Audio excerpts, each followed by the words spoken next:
Good morning. Good morning, ladies and gentlemen.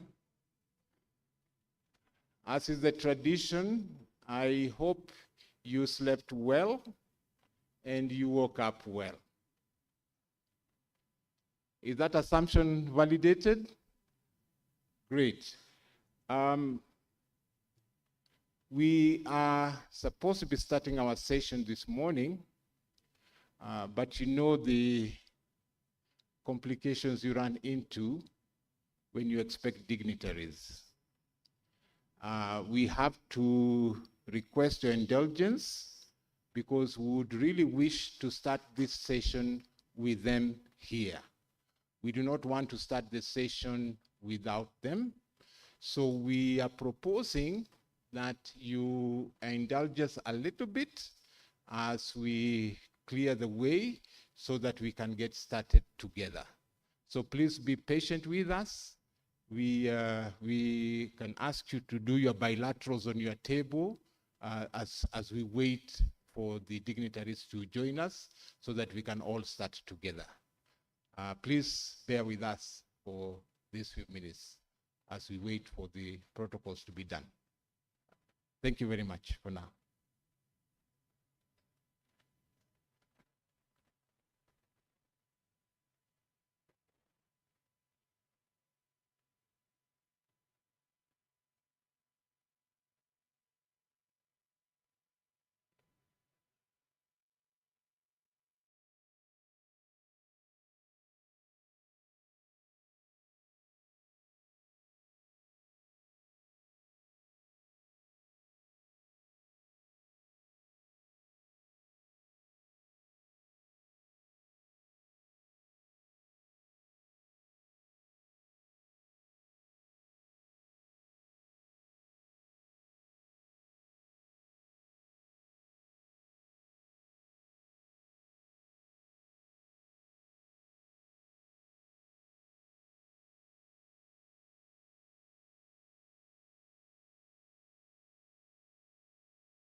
just to give them a befitting honor as they come in.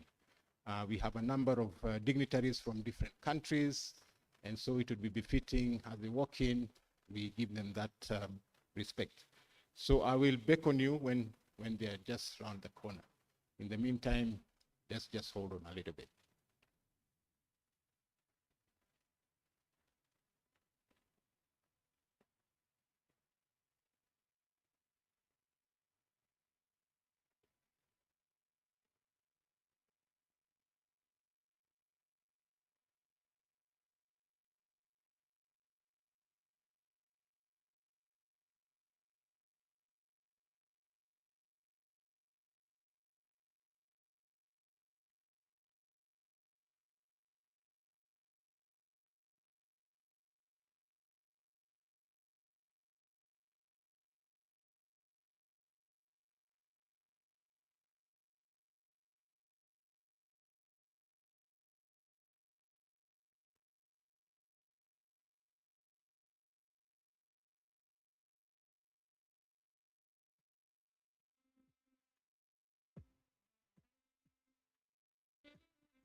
Ladies and gentlemen, let's all rise to welcome our dignitaries for this morning.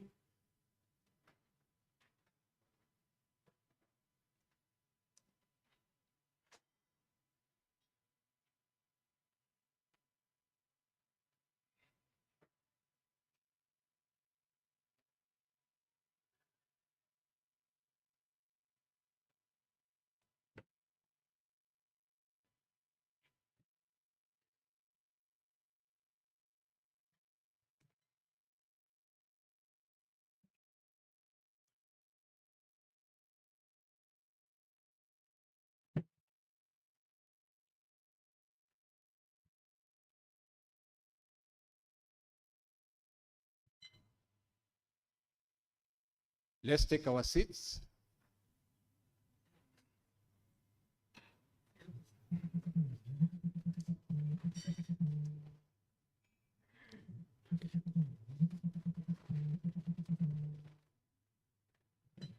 Thank you, Your Excellencies, for honoring us this morning with your presence. We wish to proceed with the program for today. It is our singular honor to welcome you to be with us on the first African Pastoral Market Forum that has been going on for the last 3 days. This is our 4th day in Addis Ababa, the capital of Africa, if I recall. And we want to continue proceeding from that perspective.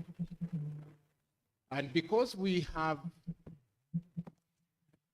done the last 3 days, we were focusing a lot more on investment and trade in view of the pastoral livestock economies.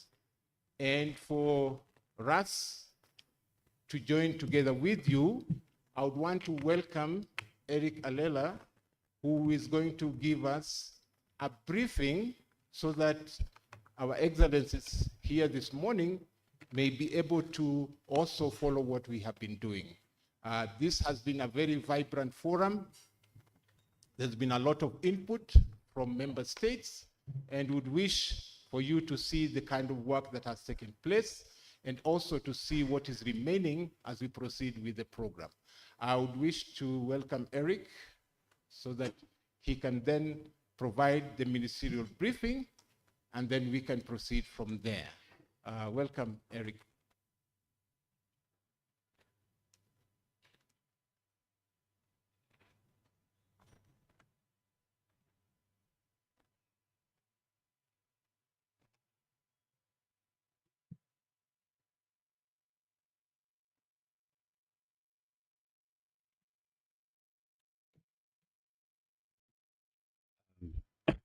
Good morning, Your Excellencies, all protocols observed, ladies and gentlemen. I'm Eric Alela, and I'm here to brief you about the Pastoral Forum and what has been able to transpire for the last 3 days. And of course, today being the 4th day, the consolidation of the political commitments that we will get from this particular forum. Can I have the presentation up? Thank you so much. Your Excellencies, as it is, the Sub-Saharan Africa is fully endowed with a larger livestock base, and it's something that over time has actually been overlooked, and it's been undercapitalized and also undermeasured. In this way, the Sub-Saharan Africa in itself is able to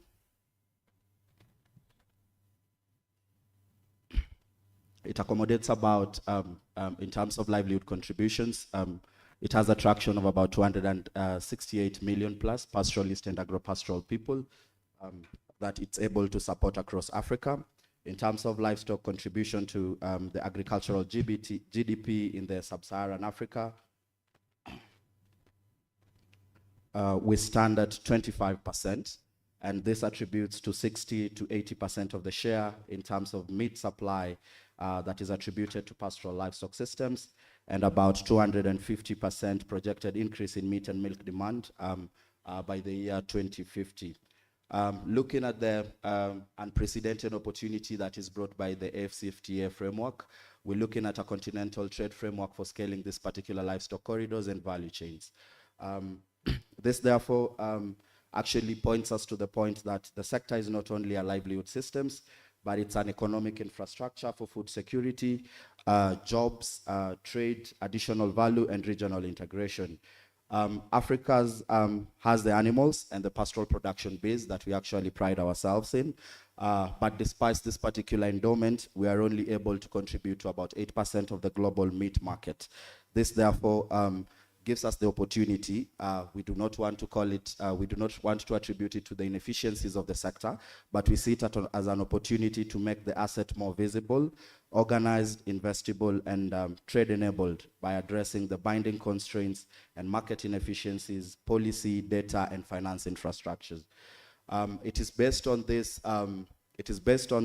That the AU IBAL, through the African Pastoral Markets Development Platform, designed the first African Pastoral Markets Forum to bring together different stakeholders, especially the private sector, so that we are able to anchor this particular forum into more of a market activation.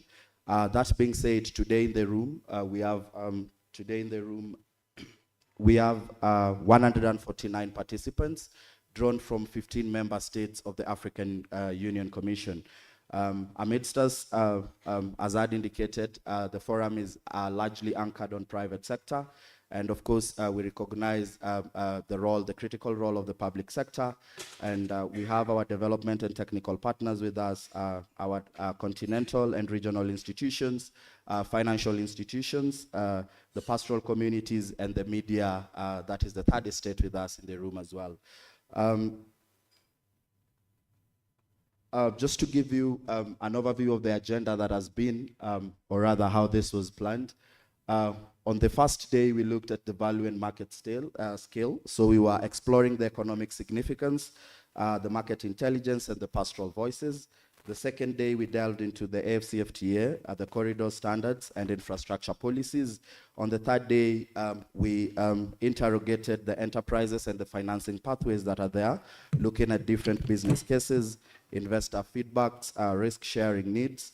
And today, the fourth day that we're gathered here for, we are looking to seek political authority and capital in a way that we look forward to having the ministerial directions, the DFIs and the blended financing commitments in terms of regulatory frameworks.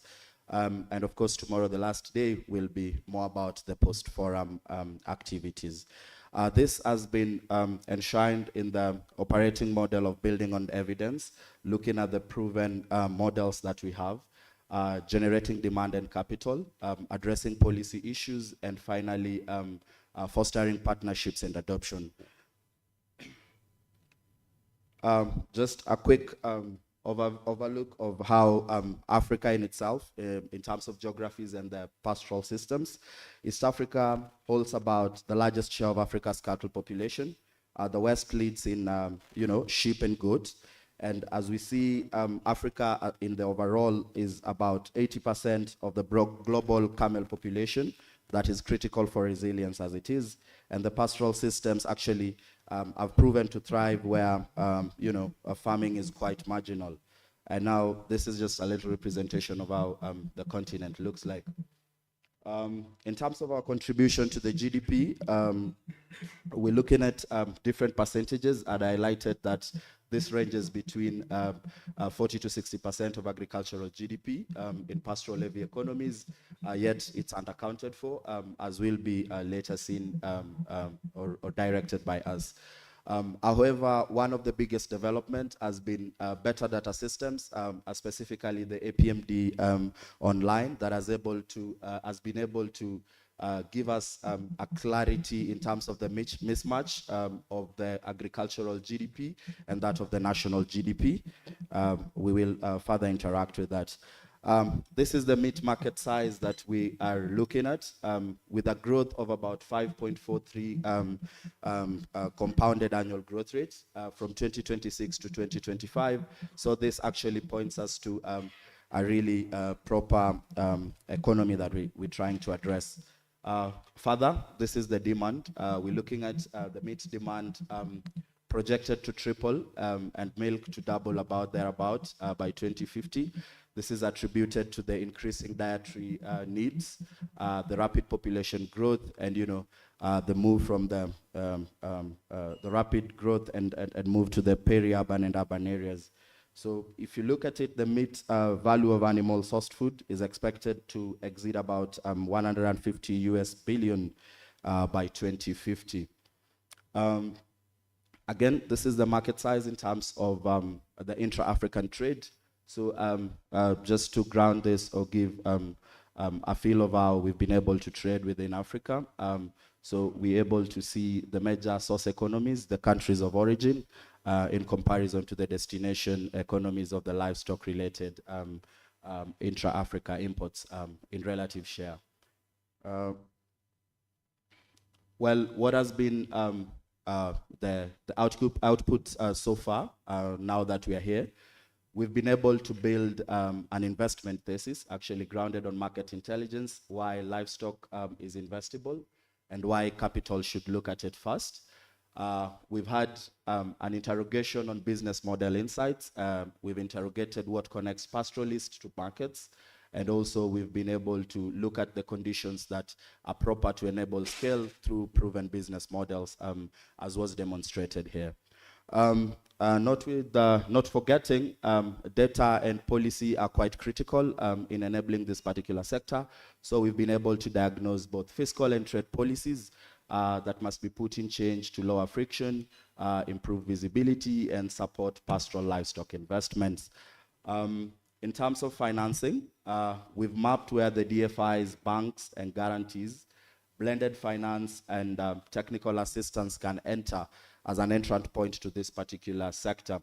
And also, we've identified who can be able to support market activation, corridor development, and changing, the value chain upgrading. Moving forward tomorrow, that is, as we will be closing, we will be looking ahead to clear commitments and engagement channels and post-forum coordination through the APMD Secretariat. Your Excellencies, ladies and gentlemen, this has been what we have been delving on for the past 3 days, and I beg to stop there. I will...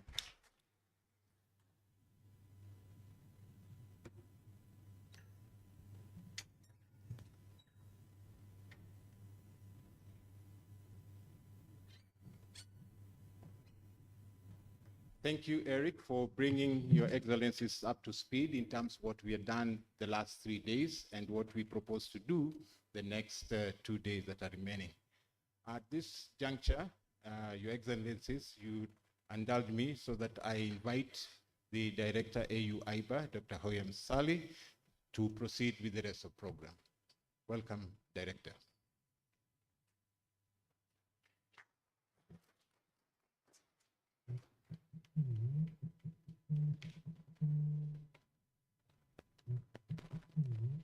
Good morning, everyone. Allow me to recognize the presence of our honorable ministers with us here in the room. His Excellency, Honorable Rao Mirama, the Minister of State for Animal Industry of Uganda, and Honorable Jonathan Mweki, the Principal Secretary for the State Department Livestock Development for Kenya. We have with us Honorable A.D. Mukhtar, the Honorable Minister for Livestock Development of Nigeria. Honorable Hassan Hussein Muhammad, the Minister for Livestock, Forestry and Rangeland of Somalia. And we have our hosting member states, Honorable Dr. Fikru Ragasa, the State Minister for Livestock and Fisheries Development of the Federal Republic of Ethiopia. And we have with us also the representative of the Minister of the Republic of Namibia, Ambassador Muvangwa. Welcome to the African Pastoral Market Forum. And I just want to confirm with the media that, and the technical assistance, we have our Commissioner, His Excellency Moses Velikati, Commissioner for Agriculture, Rural Development, Blue Economy and Sustainable Environment, online. So can you confirm His Excellency is online?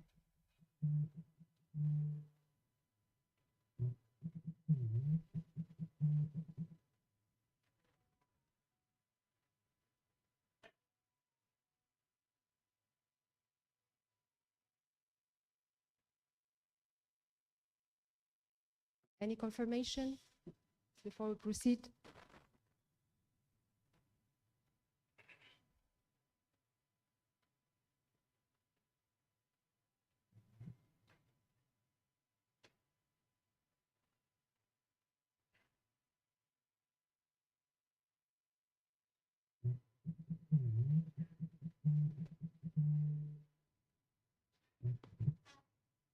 I need a reply. Should we proceed or are we having His Excellency with us?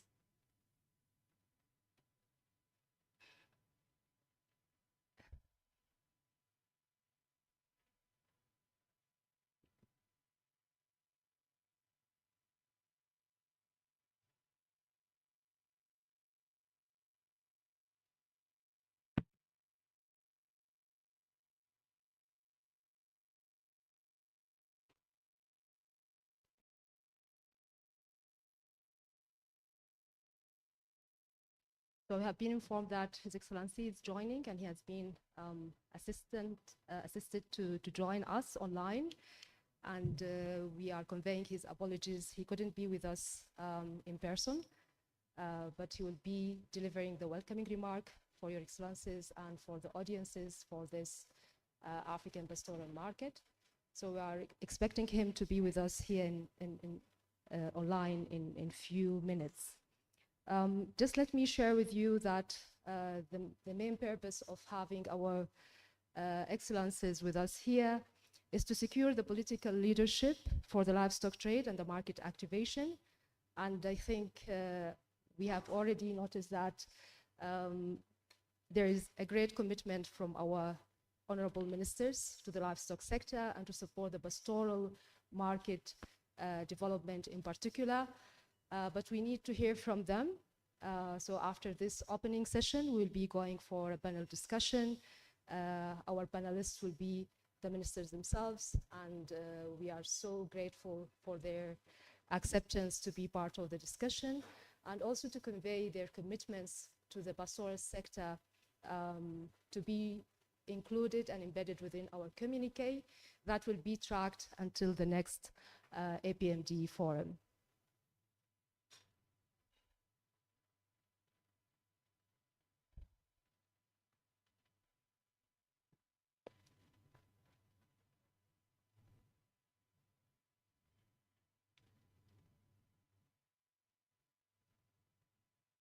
So he hasn't yet joined, His Excellency. Okay, so just the program was he should be welcoming you to this forum, but we'll be asking you to start your speech and greeting the audiences of this forum until we have His Excellency with us, and then he will be delivering his welcoming remarks. So let me start with Honorable Rawi Mirama, the Minister of State for Animal Industry for Uganda, to deploy his welcoming remark to the audiences and share with us some insights on supporting the livestock sector and the pastoralist system. So join me in welcoming His Excellency, Minister Rawi Mirama.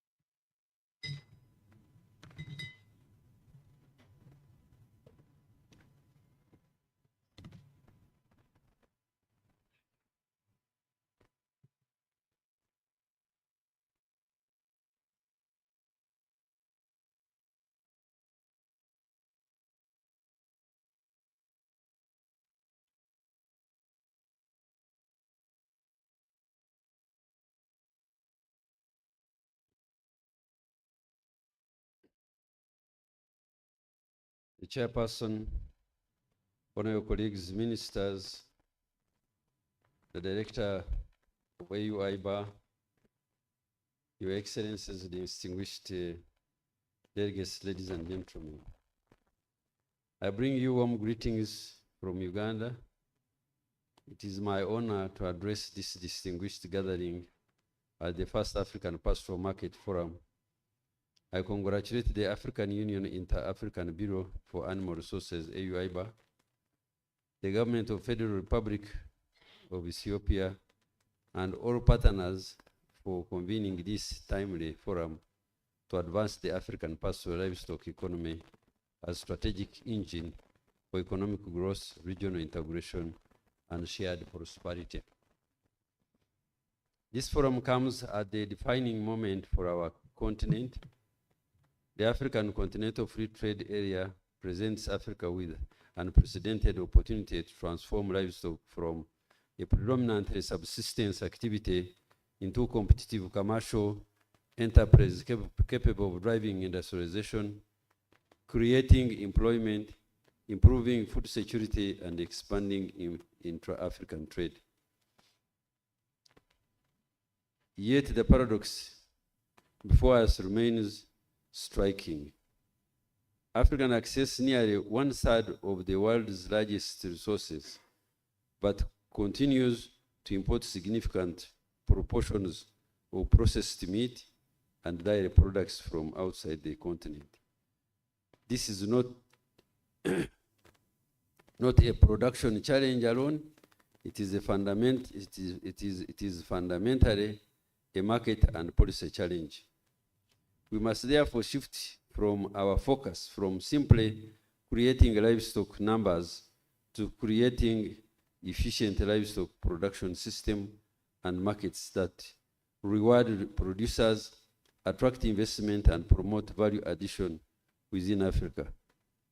Uganda has prioritized agro-industrialization as key driver of economic economic transformation.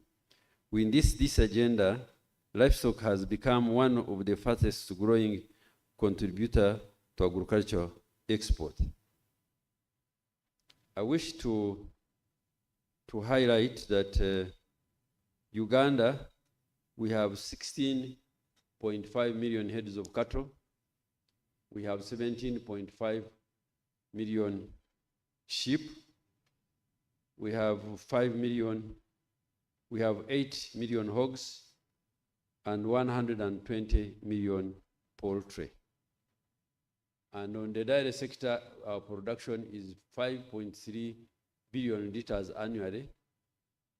And we have about 168 small and medium processing plants.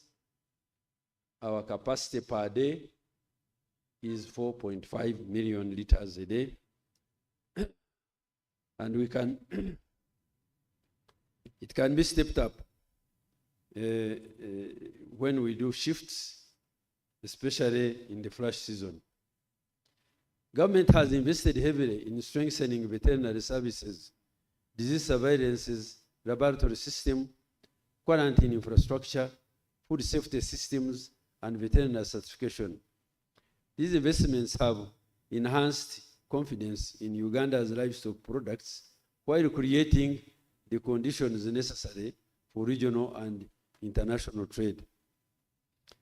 At the same time, Uganda has continued to promote private investment in livestock production, breeding, processing, cold chain infrastructure, and modern slaughter facilities through an enabling investment environment, and public-private partnership.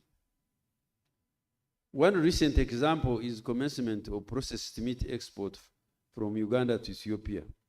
This milestone demonstrates that African countries can successfully trade value-added livestock products when political commitment is matched with strong veterinary governance, internationally recognized sanitary and phytosanitary system, and effective bilateral cooperation. We have no choice. We have to work together if we have to prosper. We have to dismantle our colonial border mentality and know that we need each other.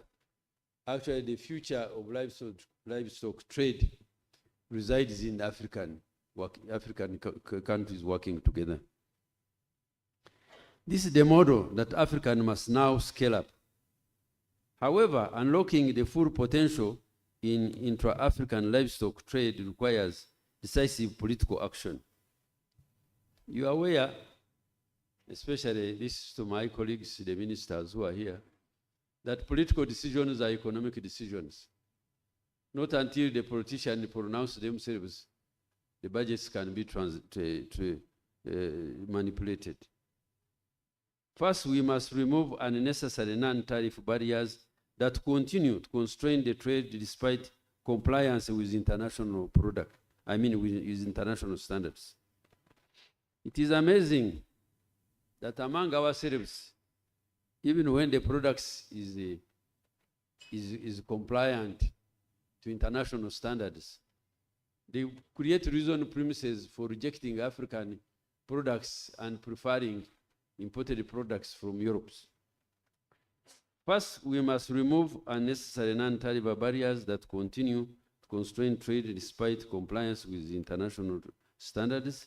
Second, we must harmonize veterinary legislation, sanitary and phytosanitary measures, certification system, and livestock traceability across our region, economic communities, and intra-African free trade area.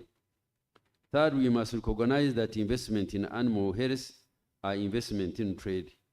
A single outbreak of a transboundary animal disease can close export markets overnight.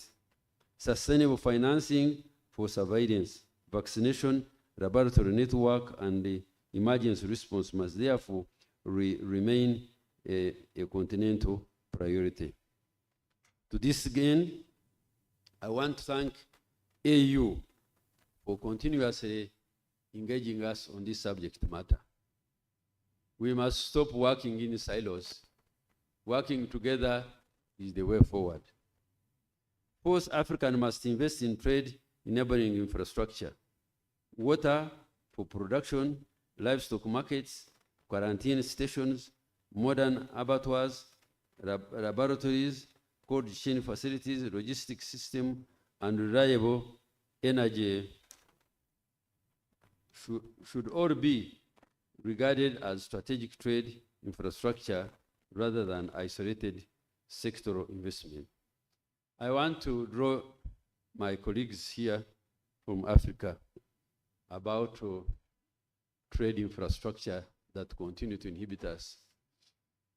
When you fly from Uganda to Cairo, even if you lost compass, you will not get lost.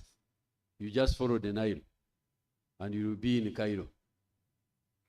We are endowed with that plane. There are no mountains and possibly no rocks. But we have no railway connecting us. It is amazing on our border with Congo. The market is in Congo, but there are no roads to Congo. Fifth, we must deliberately crowd in private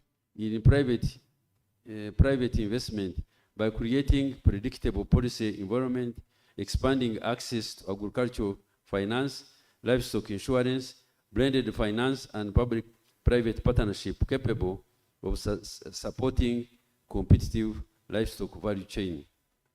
As we implement Kampala CADIP declaration, Uganda supports increased investment in agriculture and call for livestock to receive a budgetary allocation commensurate with its contribution to agriculture, GDP, export, employment, and rural livelihood. I've been sharing information with my colleagues ministers across Africa. While it is wished that we fund agriculture to 10% of our budget, we have not done so. But what is very perturbing is that within agriculture, livestock sector still receives low levels of funding. So it is underfunding within underfunding.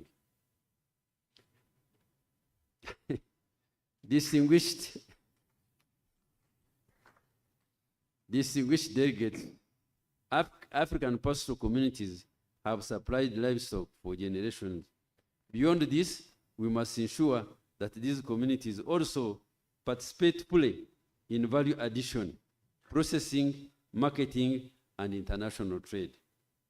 The pastoral communities need to be supported to do farming under controlled environment, transforming them into settled modern farming systems, creating resilience to climate shocks is the way forward. I come from previous pastoral community, but we are now settled and we are participating in the formal money economy. The future of Africa as a livestock sector will not be determined solely by the number of animals we own. It will be determined by the quality of our policies, the strength of our institutions, the confidence of our investors, and our willingness to trade with one another. If we don't work together, even if it shines forever, we shall not put our heads up. Uganda therefore reaffirms its commitment, strengthening animal health system, expanding livestock traceability, promoting investment in processing and cold chain infrastructure, supporting harmonized veterinary standards, and working with all member states to eliminate non-tariff barriers under AFTA. Together, let us transform Africa from a continent that exports raw livestock into one that exports high-value livestock products. Let us produce together, let us process together, let us trade together, and let us prosper together. I visited my colleague minister of Botswana. They have got a quota to supply a European market, beef. And they cannot match it because of the numbers. And we are looking at possibility of getting together so that we can satisfy a niche market. This is the way to go. We need to walk the talk.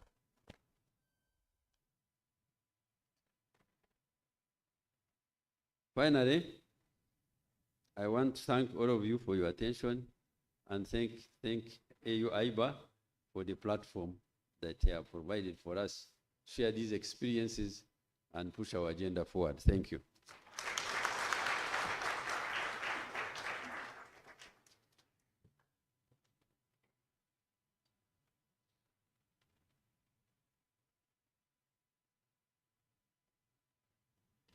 Thank you so much, Your Excellency. And now let me call upon Honorable Jonathan Mweki, Principal Secretary, the State Department for Livestock Development, Ministry of Agriculture and Livestock Development of the Republic of Kenya.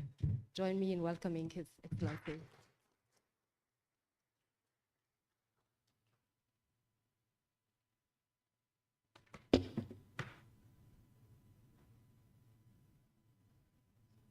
Honorable Ministers, Excellencies, AU IBA Director, distinguished guests, ladies and gentlemen, good morning. I bring greetings from the people of Kenya. Before I begin, let me just thank AU IBA, the Gates Foundation, and other partners for putting together this first Pastoral Markets Conference. Indeed, it is a step in the right direction to ensure that we can move our livestock sector together as a continent. Africa is home to nearly 1/3 of the world's livestock resources. Yet despite this enormous comparative advantage our continent captures, only a small share of the global livestock economy. The question before us is no longer whether Africa has livestock. The question is whether Africa has the systems that can transform this livestock into wealth. The future of our African livestock will not be determined by the size of our herds, but by the strength of our institutions, the quality of our products, and the confidence global markets have in our production systems. In Kenya, we have made a deliberate decision to shift livestock from a subsistence activity to a competitive commercial enterprise. We are strengthening the policy and regulatory environment by fast-tracking our livestock bill, which is currently before our parliament, our animal health bill to take care of disease control, and our anti-track bill that will regulate the traceability efforts that our country has put together.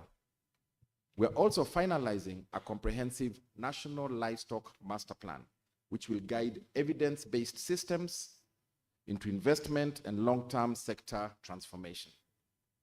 These reforms provide a legal certainty and strategic direction needed to attract private investment and accelerate growth.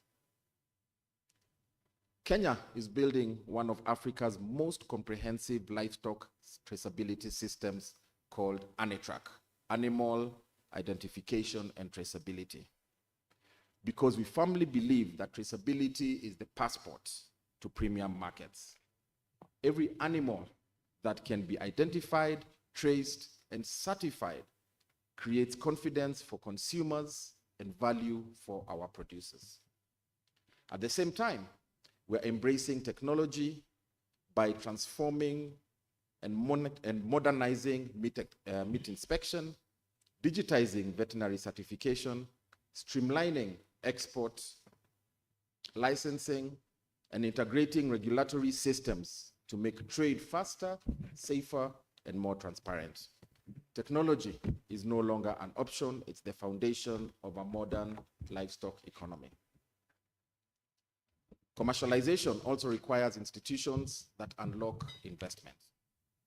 That is why our country created the Kenya Livestock Marketing Board to organize markets and improve market access, while the Kenya Development Corporation is helping de-risk strategic investments across the livestock value chain. Through our newly county livestock investment companies, pastoralists are now being organized into commercially viable investment entities capable of accessing finance, insurance, value addition, and larger domestic and international markets. This represents a fundamental shift from individual livestock keepers to shareholder-owned livestock enterprises. Recognizing also that productivity begins with the animal itself, Kenya is implementing a nationwide breed improvement program, expanding access to superior genetics while investing in disease control, vaccination, and animal health. This will improve productivity and meet international sanitary standards. We also recognize that livestock cannot thrive without feed.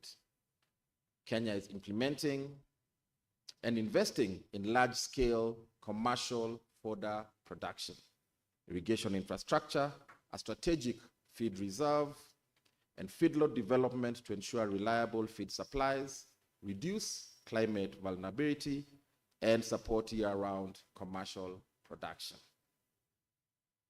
Through our recently launched National Agricultural Support and Inclusive Growth Program, NASIP, and other strategic investments, we are improving livestock infrastructure, strengthening produce organizations, expanding extension services, and creating opportunities for our youth and our women to participate meaningfully across the entire livestock value chain.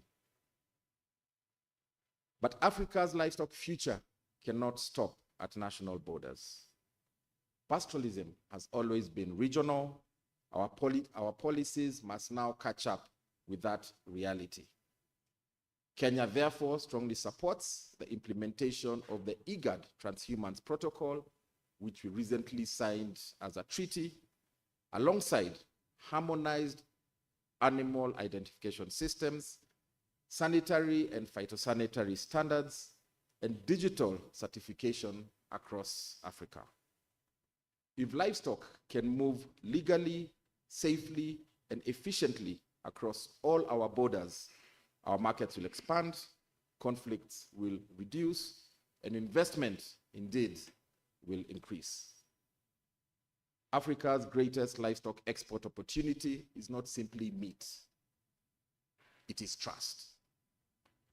Trust built through quality, trust built through traceability, trust built through science, and trust built through regional cooperation.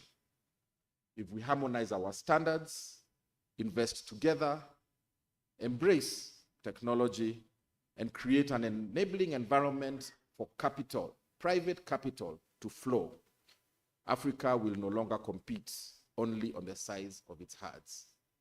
We will compete on quality, reliability, and value. Let us therefore move from subsistence to commercialization, from fragmented markets to one integrated African livestock market, and from exporting live animals to exporting premium African livestock brands. Together, as a continent, we can make livestock one of the greatest drivers of economic transformation, food security, climate resilience, and shared prosperity across our continent. I stand here on behalf of the Republic of Kenya to make a commitment that our country will join hands with all other countries in Africa, put the necessary policies together, the necessary systems, and the financing to ensure that we can come together and integrate all our livestock resources so that we can compete with the world based on quality standards and safe food. I thank you.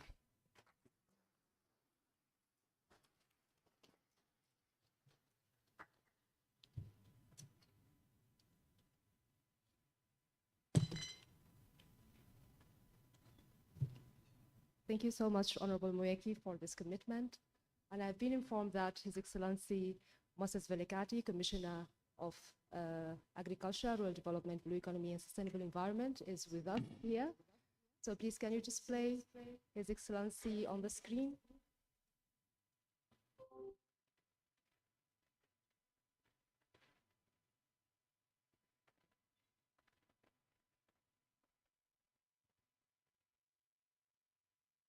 Good morning, Your Excellency, and thank you for joining us despite that we are interrupting your leave.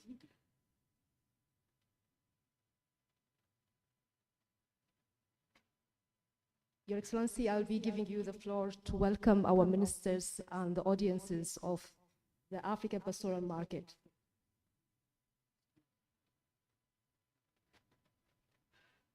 You are still muted, Your Excellency.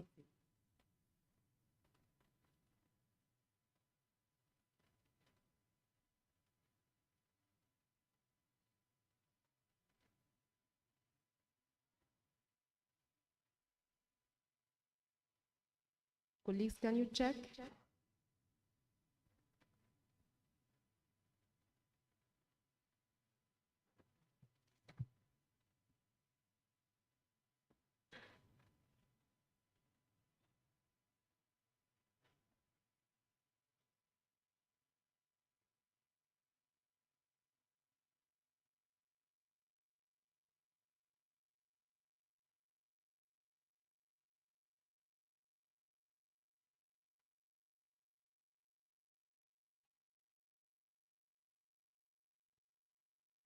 Your Excellency, can you hear us?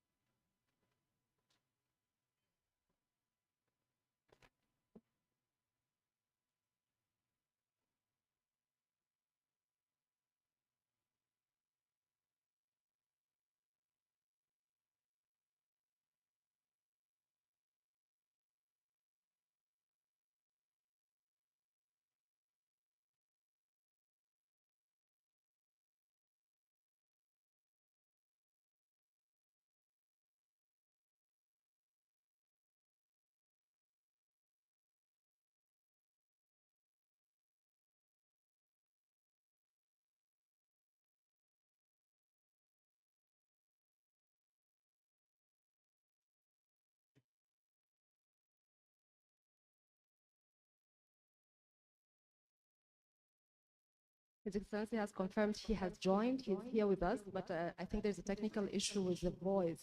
Can you unmute yourself, Your Excellency, Commissioner?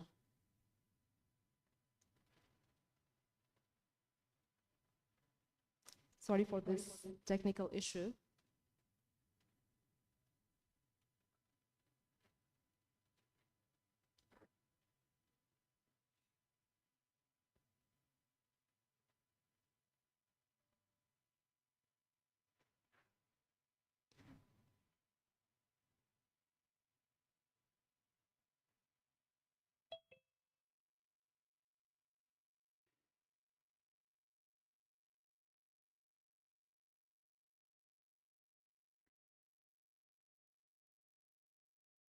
Are you now with us, Your Excellency? Commissioner?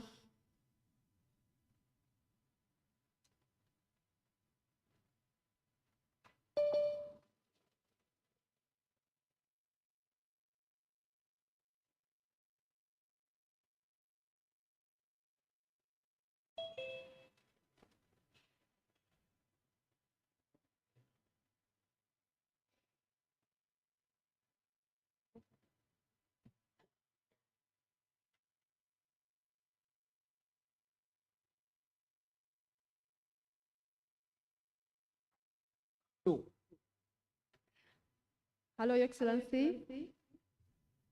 Yes. Are you hearing me now? Yes, now we can hear you.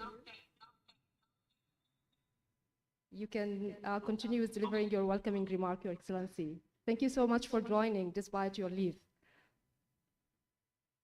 No.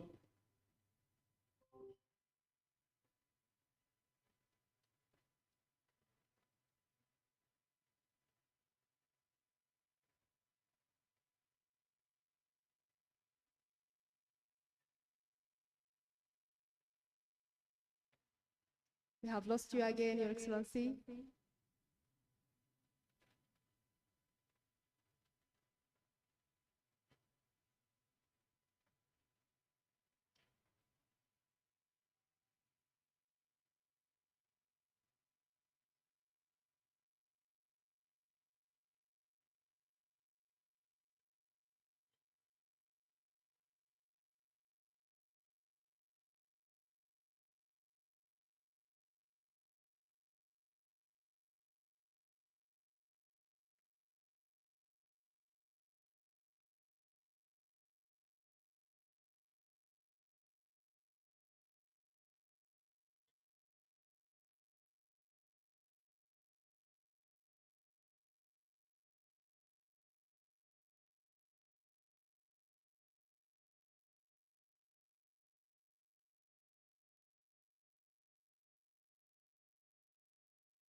Okay, so I think it's a persistent issue with the technical connection for His Excellency Commissioner. He wants to be with us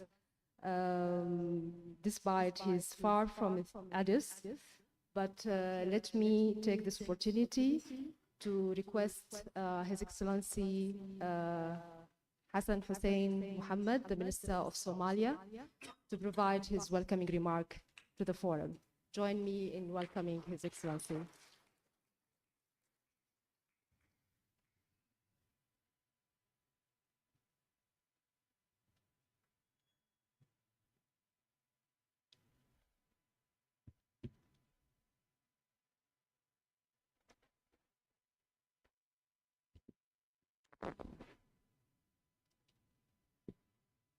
subax wanaagsan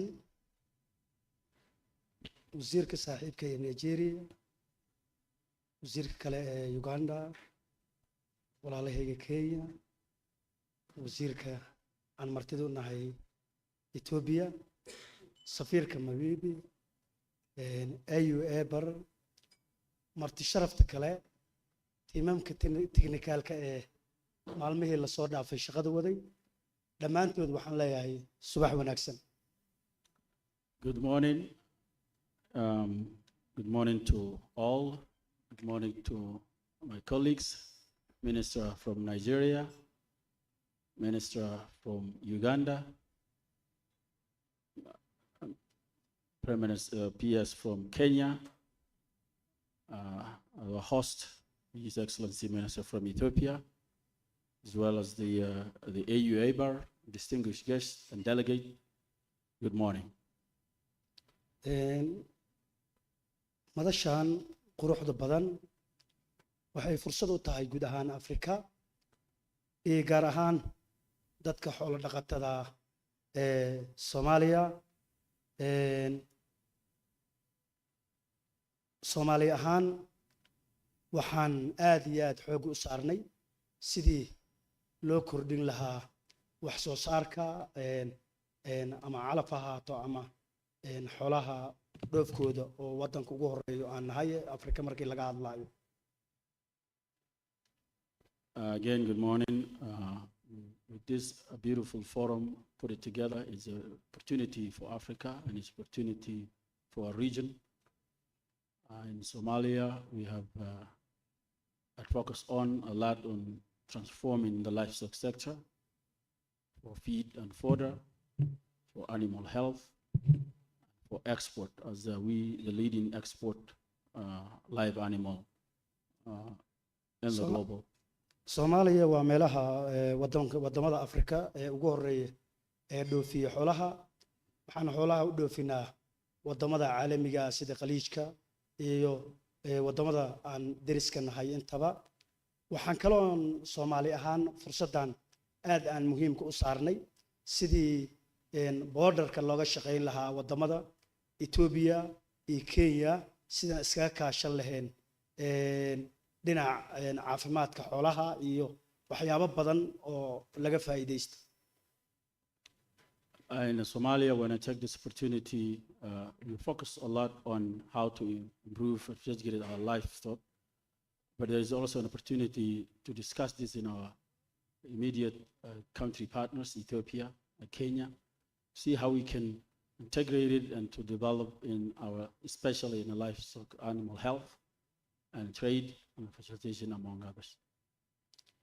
waxaan kaloo hadda aan wadnaa oo si loo horumariyo dadka xoolo dhaqatada inaan bilownay raadraaci lagu aqoonsan lahaa xoolaha si loo gaaro guulo caafimaad oo la taaban karo korna loogu qaado suuqyada iyo dhoofka xoolaha. One of the things now we are also implementing and focusing on livestock identification and traceability system, which will enhance the animal trade, animal health, and the coordinations among our animal life experts. waxaa kaloo wadnaa strategy balaankii oo muddooyinka fog oo soo socda oo mustaqbal xoolo dhaqatada Soomaaliya sidii kor loogu qaadi lahaa waxaan kaloo ka shaqeynay siyaasado badan oo wax ka tari lahaa sidii maalgashi u heli lahaa dalka. In our Somali National Transformation Plan, which is focused for long-term commitment, the livestock is the center. We have had a lot regulations and policies that we put forward to develop the pastoral community, to also attract investment in the livestock sector.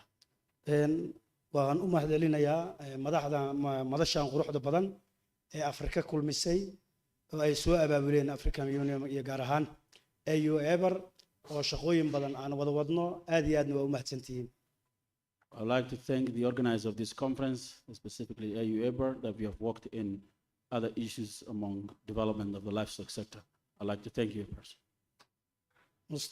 ugu dambeyn waxaan rajaynaynaa insha Allah dadka reer Afrika oo maadaama adduunka uu u guuray dhinaca cuntada dhibaatooyin badan ay ka taagan yihiin colaadaha ay kordheen Afrika aqoon iyo isweydaarsi badan inay gasho iskana kaashadaan sidii gudahooda wax u soo saari lahaayeen banaankana si wada jir ay ugu dhoofin lahaayeen aadna waa u mahadsantihiin. As a world changing, especially when it comes to food security, conflict, and a lot among other challenges. So what I like to argue or to encourage our counterpart in Africa, how we can come together to develop within our own resources, how we can be a food secure and independent and collaborate among all of us. Thank you. aad u mahadsantihiin. Thank you very much.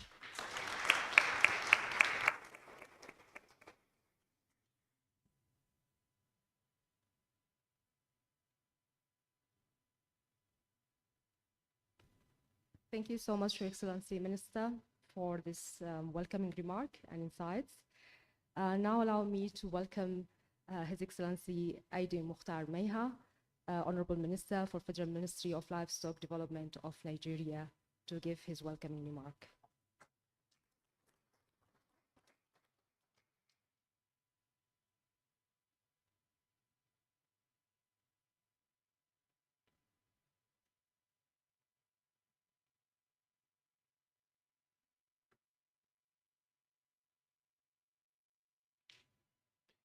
Your Excellencies, Honorable Ministers of Livestock and Agriculture, as the case may be, of African Union members, the Director AU IBAR, the indefatigable, our indefatigable sister, distinguished delegates, development partners and stakeholders, the Secretariat, members of the press, ladies and gentlemen, Milikami Idili. Am I understood? Milikami Idili. It is with immense pleasure and a profound sense of shared purpose that I welcome you all to this historic platform, the AU IBAR meeting of Ministers of Livestock at the inaugural African Pastoral Markets Development Platform. On behalf of the good government, the good people of Nigeria, of the Federal Republic of Nigeria, I extend our warmest greetings and congratulations for this gathering.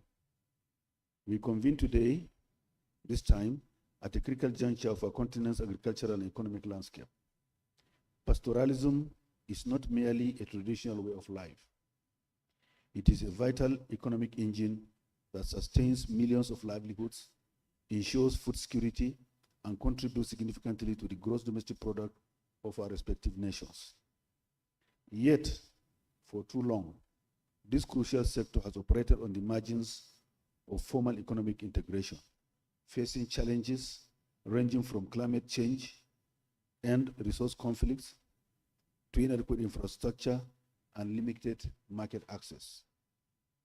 The launch of the African Pastoral Market Development Platform represents a bold and necessary step towards changing this narrative. It couldn't have come at a better time. It is a clarion call for all of us to transform pastoralism into a sustainable, modern, highly competitive, and attractive sector robust for investment. To achieve this transformation, we must transition from subsistence-oriented practices to commercially viable enterprises. This requires us to modernize our livestock sector value chains, integrate climate-smart practices, and leverage innovation to improve animal health, breeding, and processing. Furthermore, we must create an enabling environment that attracts private sector investment, facilitates cross-border trade, and ensures that our pastoral communities receive fair value for their immense contributions. Nigeria is fully committed to this transformative agenda. We recognize that unlocking the wealth within our pastoral communities is essential for national and continental prosperity. Nigeria has the 5th largest livestock population on the continent, with 270 million ruminants. 90% of these are under pastoral holding. The Ministry of Livestock in Nigeria is just 2 years old, but we are determined to catch up and probably overtake. We are the largest market in Africa, 240 million, and I assure you, some babies arrived this morning. So the number is continuing.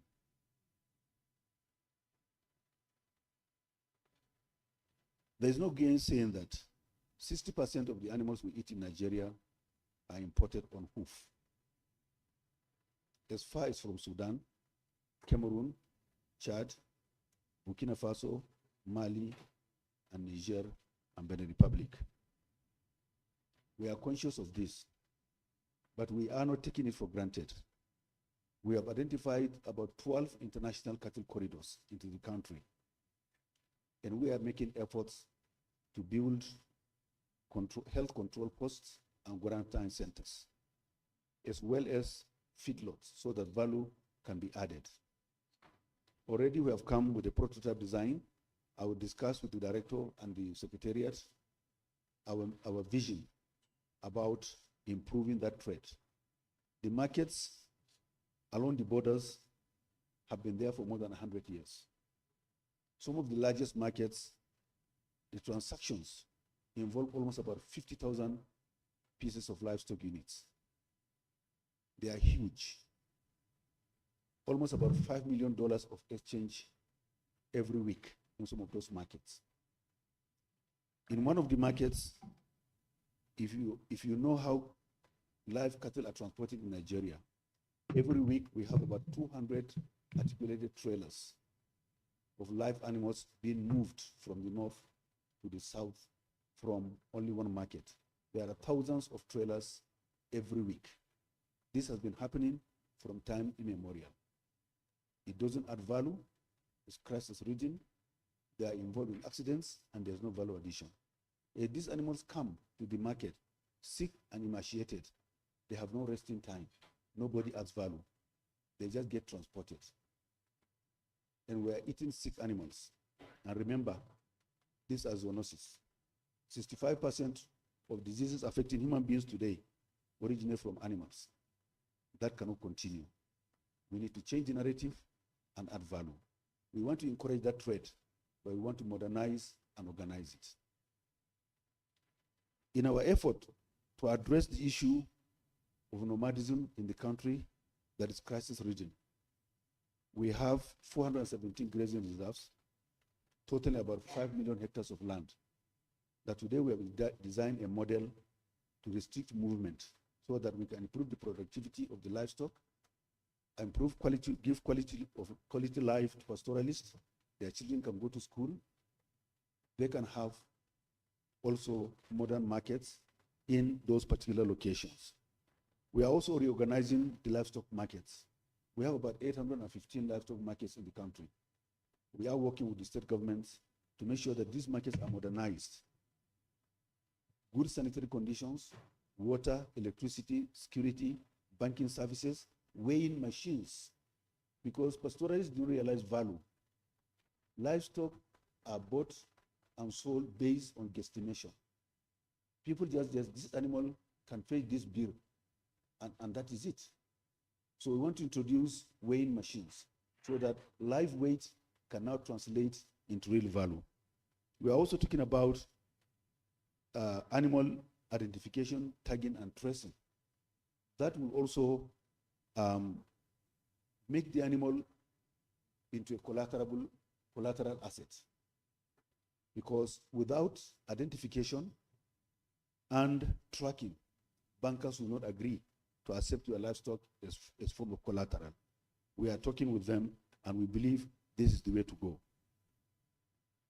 So we need to modernize, formalize the goods and services across the continent. In Sahel, our boundaries are not walls. They should be bridges. We should have a handshake across the Sahel.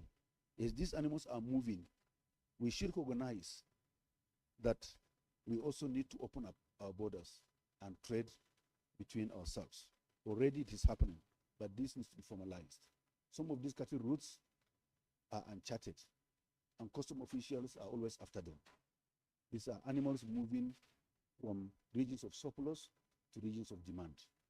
One city in Nigeria, Lagos, eats 6,000 animals every day. 6,000 every day. And these animals come as far as from Sudan. So we need security of supply.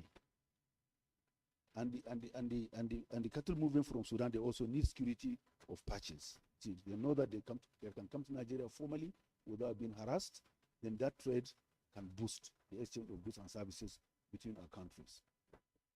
By fostering strategic partnerships, harmonizing our policies, and investing in critical infrastructure, which we are doing now, we can build a resilient pastoral economy that competes favorably on the global stage. As we deliberate over the course of this conversation, I urge us to be bold in our vision and pragmatic in our strategies. Solidarity messages or nicely worded communiques, we should go beyond that. There should be practical next steps after this first conference. Where do we want to be in the next 9 months, 12 months? What are the challenges? We need to be very, very practical about this because the world is not waiting.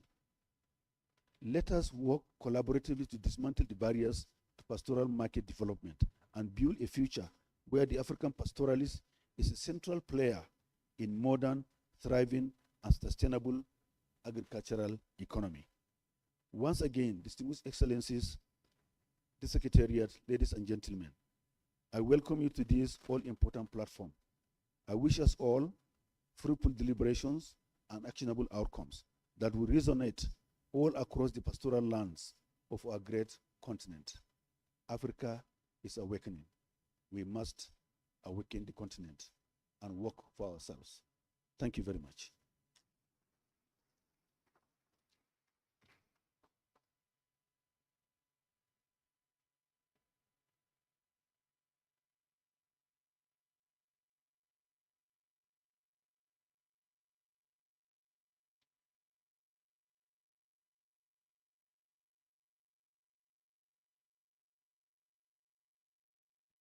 Thank you so much, Your Excellency, for these strong words.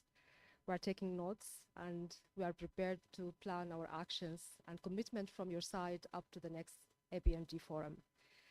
We have already heard from our Minister to Ethiopia in the opening remarks on the first day. So allow me now to call upon the representative of the Minister of the Republic of Namibia, Ambassador Movangwa, to give the remarks on behalf of Namibia.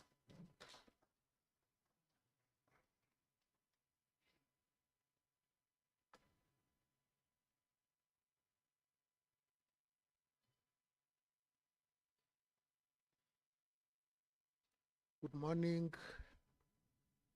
As you have been informed, I'm standing in for the Minister of Agriculture, Fisheries, Water and Land Reform, Honorable Lamwani, who due to very urgent national commitments could not be here, but she appreciates the invitation. And she asked me to present Namibia's experience and perspective on livestock market development, trade facilitation, and investment priorities. Honorable Chairperson, distinguished ladies and gentlemen, I appreciate the opportunity to share Namibia's experience and perspectives on livestock, market development, trade facilitation, and investment priorities. Our livestock sector is not only an economic pillar, it is a foundation of rural livelihoods, cultural identity, and national food security. Namibia's livestock industry, including cattle, sheep, goats, pigs, poultry, and other emerging livestock value chains, remains central to our agricultural economy. It contributes significantly to the export earnings, support thousands of households, and anchor our agro-processing sector. Strengthening this industry is essential for national resilience, rural development, and continental integration under the African Continental Free Trade Area, AFCFTA.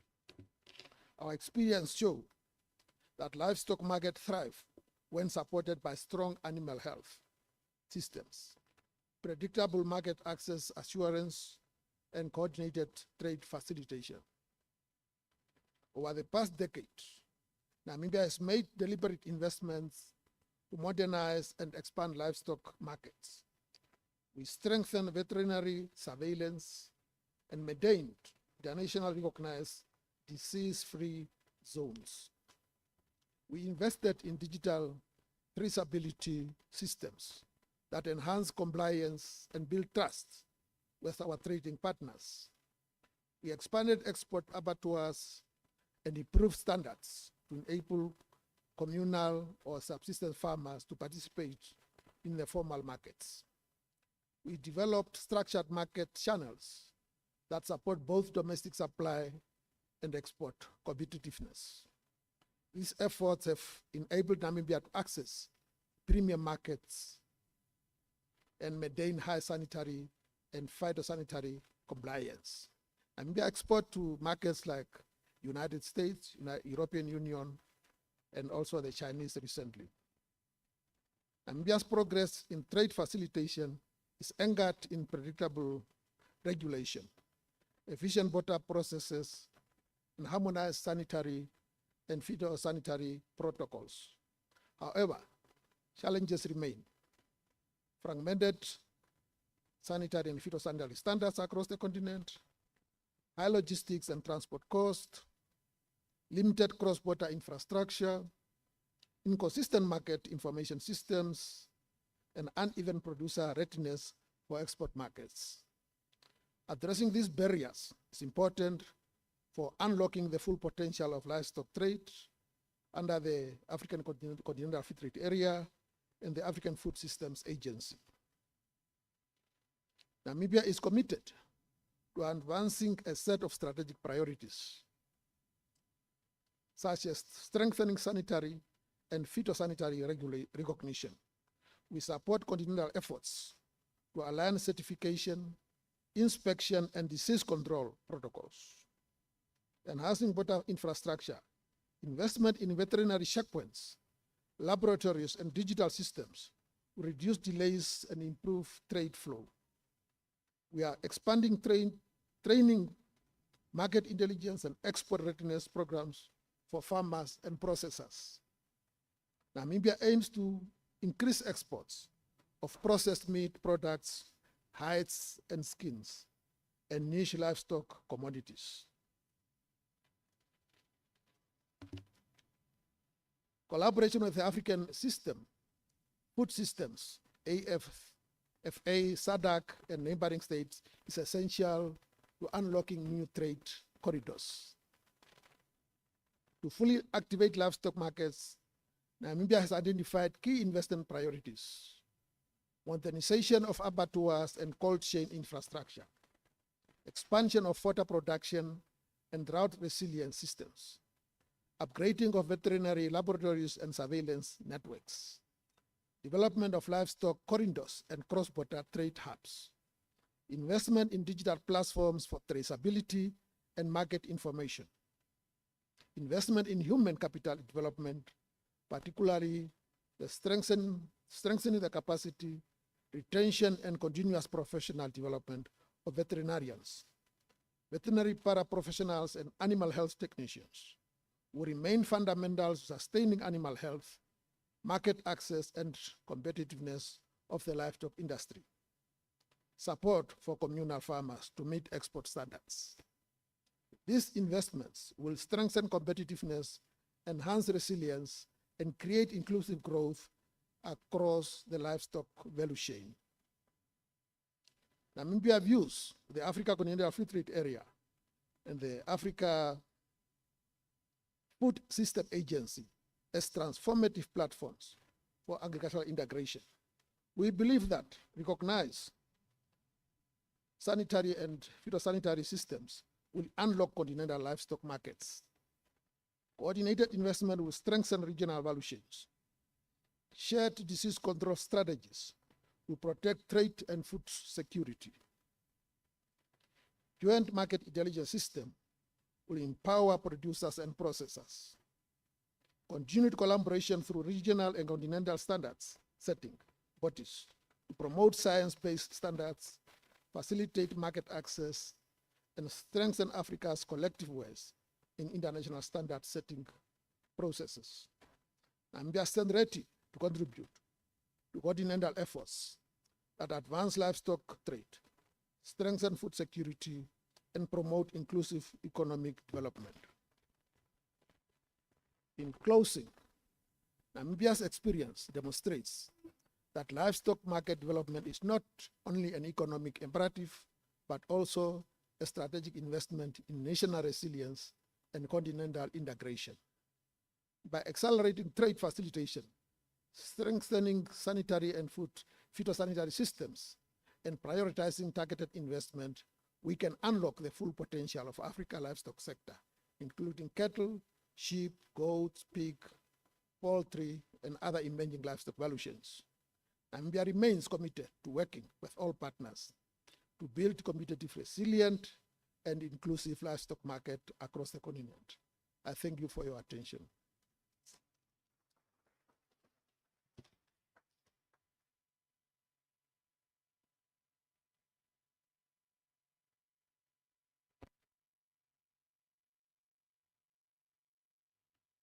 Thank you so much, Your Excellency Ambassador, for conveying the remarks of the Minister of Agriculture of Namibia. Your Excellency, now we can see you. I hope we will be hearing you as well. Now allow me to invite to the floor His Excellency Commissioner Moses Vilikati, Commissioner of Agriculture, Rural Development, Blue Economy, and Sustainable Environment, to welcome the ministers and the audience of the APMD Forum. The floor is yours, Your Excellency. Thank you.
local needs. Through the RECs, through member states and partners, we must identify the priority corridors, define the common infrastructure and policy requirements, mobilize financing, and assign clear follow-up needs so that the pastoral livestock can move member states more efficiently into domestic, identify regional priority corridors as well as continental markets. Define the common infrastructure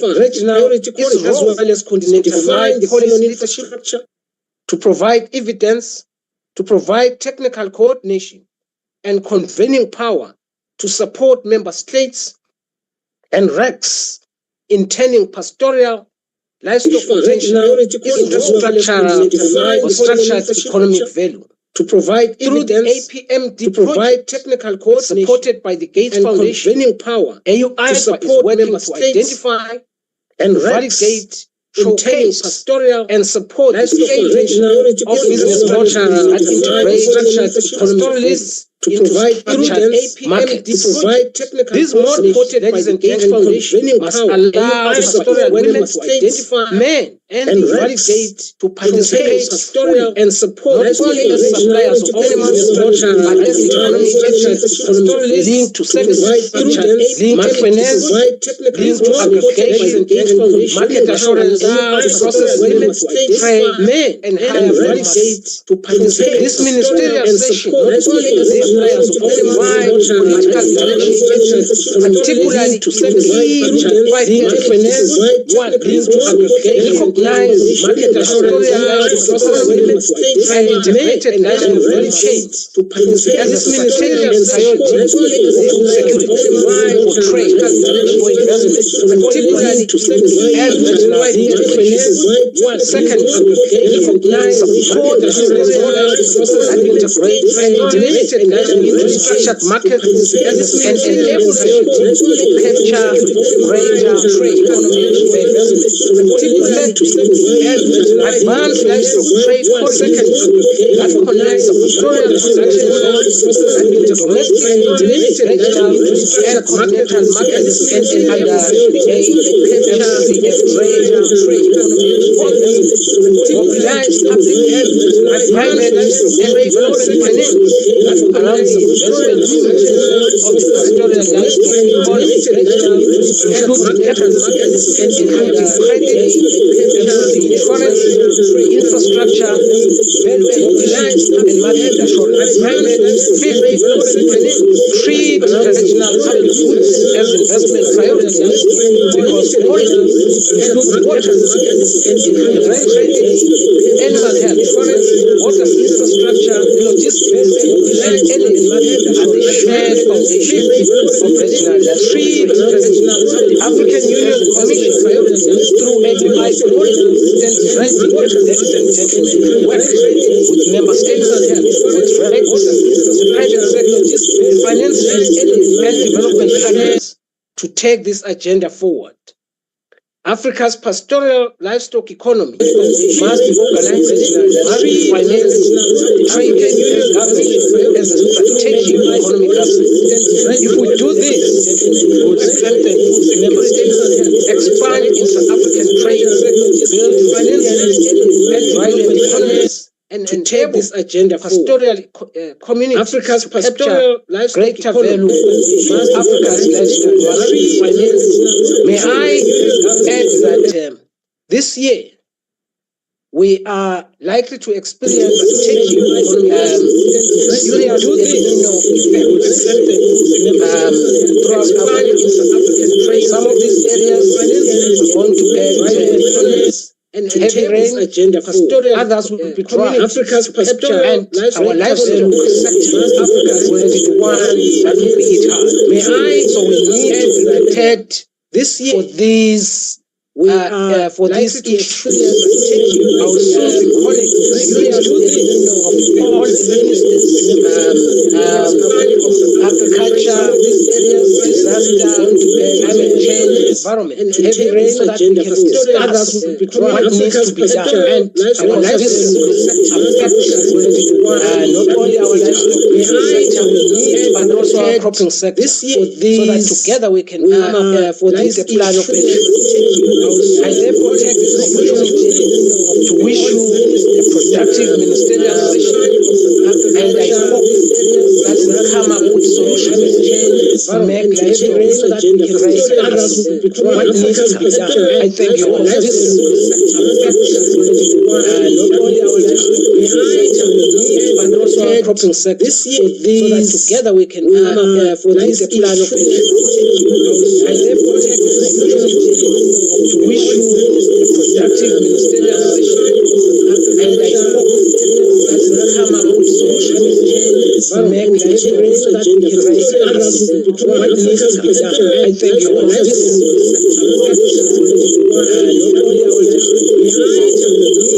all the issues regarding pastoral markets in the panel discussion with our honorable ministers after a half an hour break. So thank you so much, your ministers, our ministers, for the insights words. Thank you for our commissioner for the guidance. Allow me again to appreciate our ministers for their opening speech. So join me on appreciating this opening session by our ministers.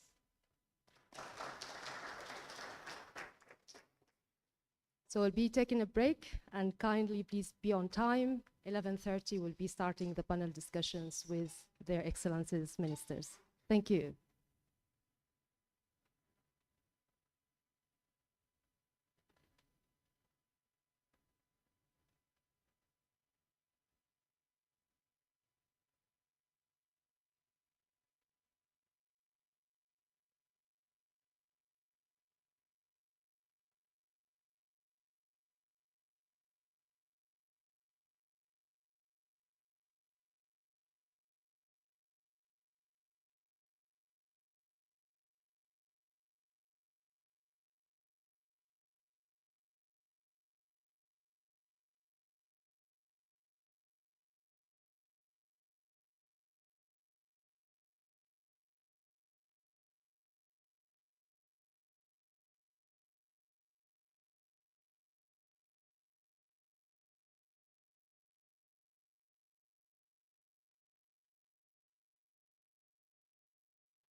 Hello? Could we come in? Could we come in and take our seats before the dignitaries come? Please, let's get in and take our seats.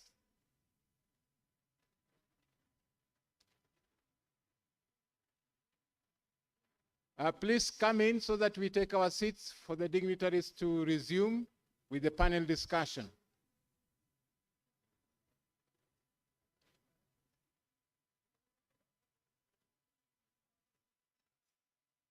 Yeah, let's get in.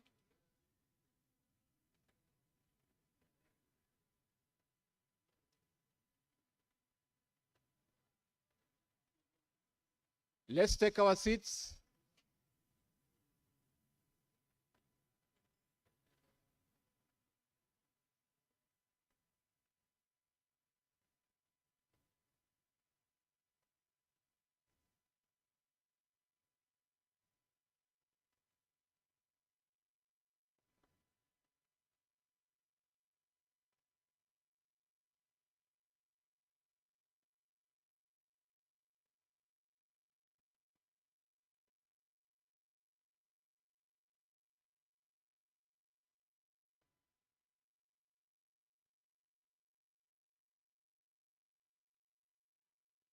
Okay, let's have our seats.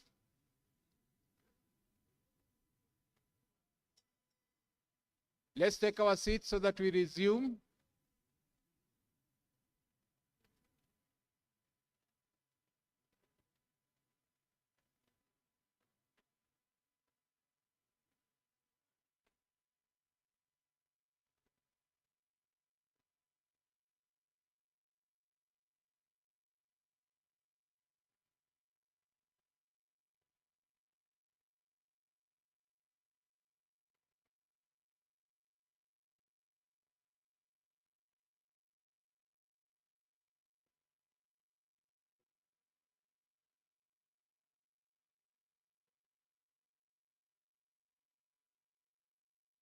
Okay, the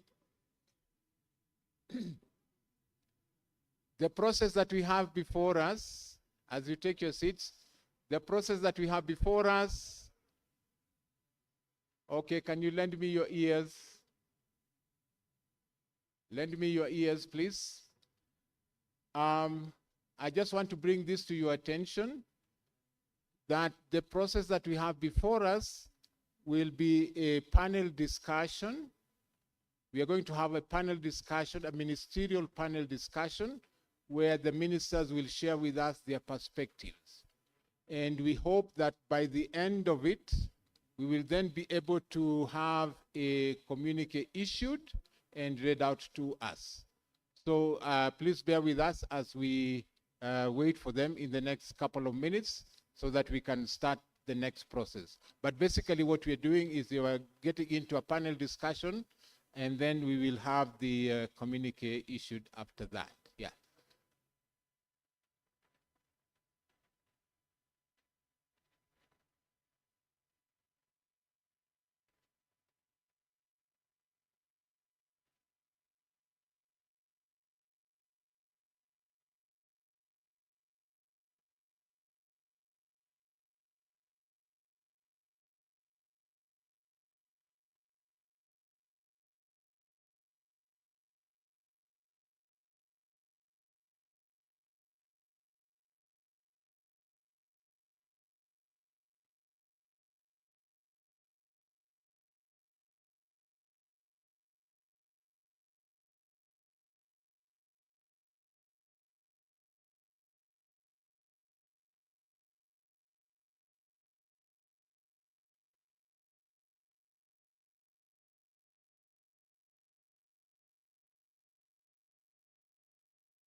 Welcome back from tea. I hope you had a refreshment, which hopefully included some livestock products. At this juncture, we would wish to move on with the program. And the program that we have before us is talking about a ministerial panel, which we would want to get into. But before we do that, we have representatives here, especially for the development partner that has been working with us this journey of the first Pastoral Livestock Forum. And at this juncture, I would wish to welcome and to call upon the representative of Gates Foundation just to give us a little brief on their perspectives on this Pastoral Forum. So let's put our hands together for the Gates Foundation.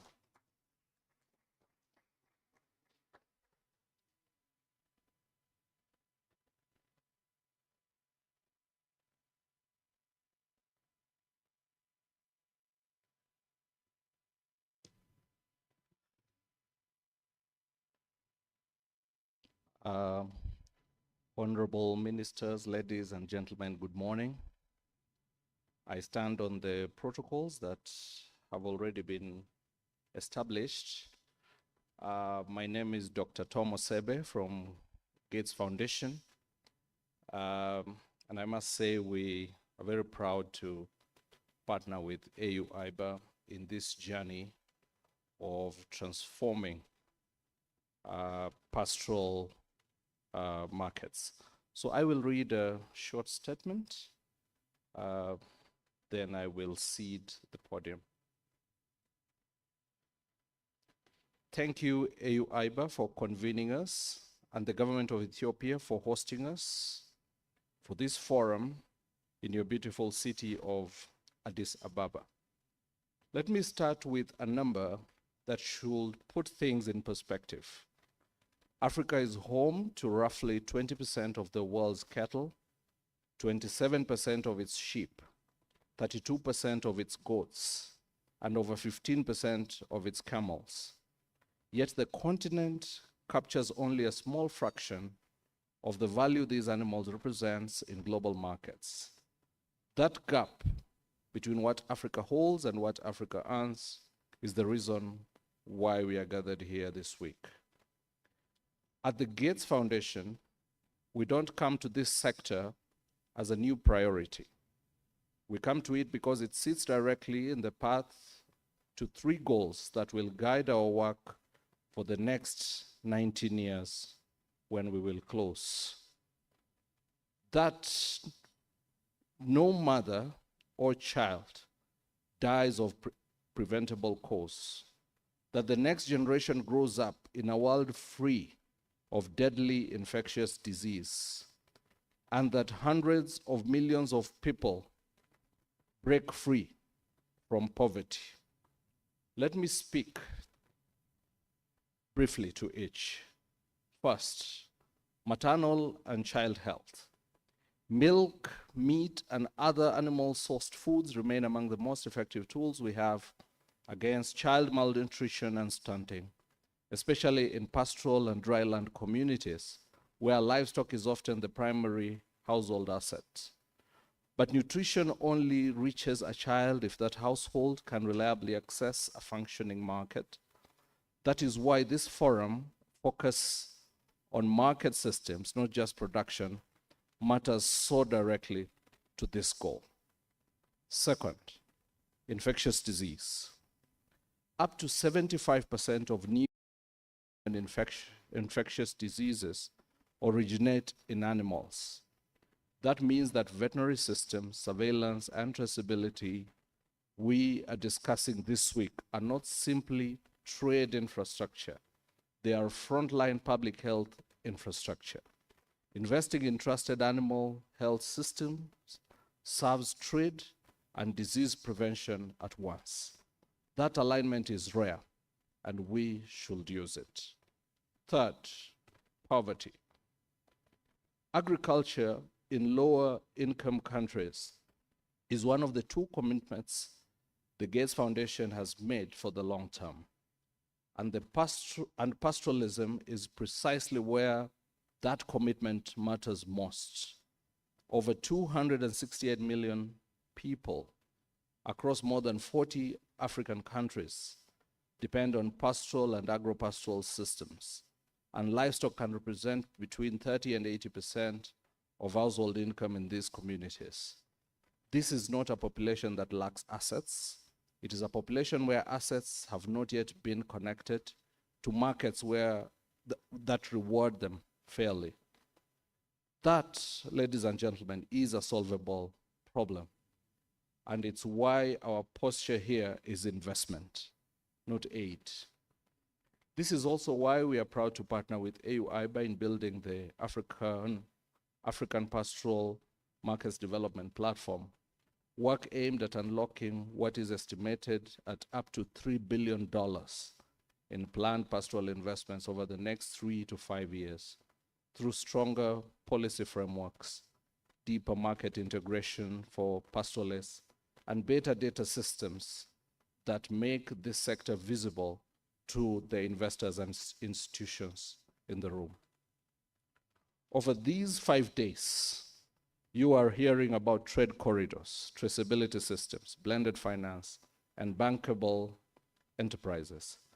I'd ask you to hold all of it against the 3 goals I've named: every investment in trust, in standards, in data, in veterinary systems is simultaneously an investment in a child's nutrition, in disease prevention, and in a pathway out of poverty for millions of pastoral households.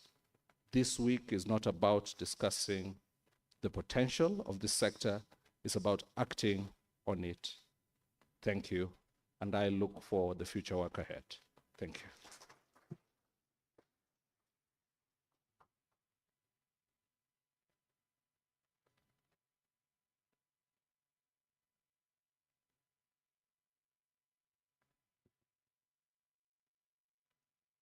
You will allow me to indulge you a little bit,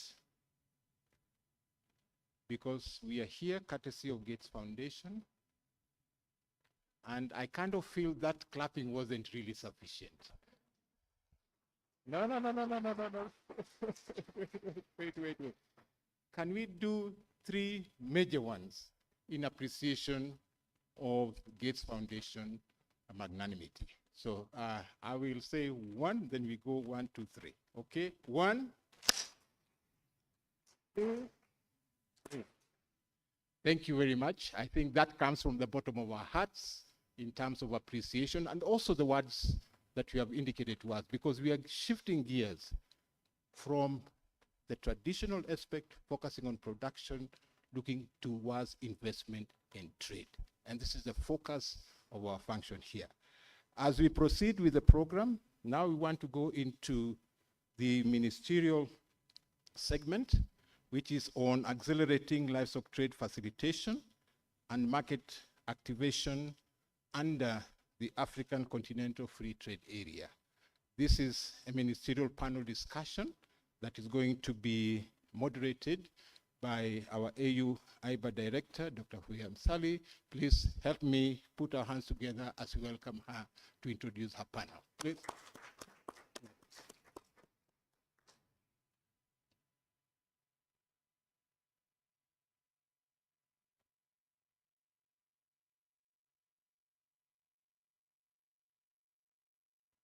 Okay, welcome back to the meeting room.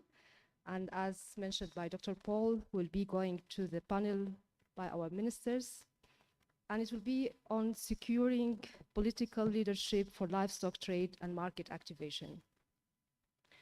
Just a short brief for you, Excellencies and honorable ministers and distinguished delegates, ladies and gentlemen. I just want to share with you that for 3 days, this forum has done its technical work. Enterprises have been pitched, investors have signaled their appetite, corridors were mapped, and the policy barriers obstructing these trade corridors have been named with precision. That work now requires what only the leaders in this room can supply and provide to us, the political authority. This segment is the mechanisms through which market activation becomes a continental policy and agenda. Let me place before you the single fact that frames our 2 hours of discussion. Africa hosts close to 1/3 of the world's livestock, yet we import 90% of our processed dairy and meat products from outside the continent. We are exporting the value of our own herd and buying it back at a premium prices. And the reasons are not mysterious. Fragmented policies, tariff and non-tariff barriers that stop Africa from trading with Africa, and infrastructure and energy deficit that make it cheaper to ship raw animals out than process them in our continent. But we also know that doing this processing and adding the value is possible in our continent because it has been done already by some of our member states. Ethiopia, our host, has built a livestock export economy of continental significance. Uganda has taken its dairy success and now trades processed meat within the continent and outside the continent. And this is the African value addition, moving between African markets. So our task for this panel is to multiply those stories and to remove what stand in their ways. I therefore putting in the front of this panel the policy to action matrix that the forum has built, the deal-linked agenda we ask you to own. And our method will be very simple. I will direct questions to our honorable ministers, and we'll be connecting the answers to one another, because the value of this panel lies in the exchange between all of you. And we will close the round of questions with a commitment from the honorable ministers. Those will be embedded within our communique for this forum and will be tracked until the next forum for implementation. So in brief, the overall objective of this panel is to secure the political leadership required to translate the forum evidence and investments pipelines into ministerial commitments on livestock trade facilitation, market activation under the African Continental Free Trade Area.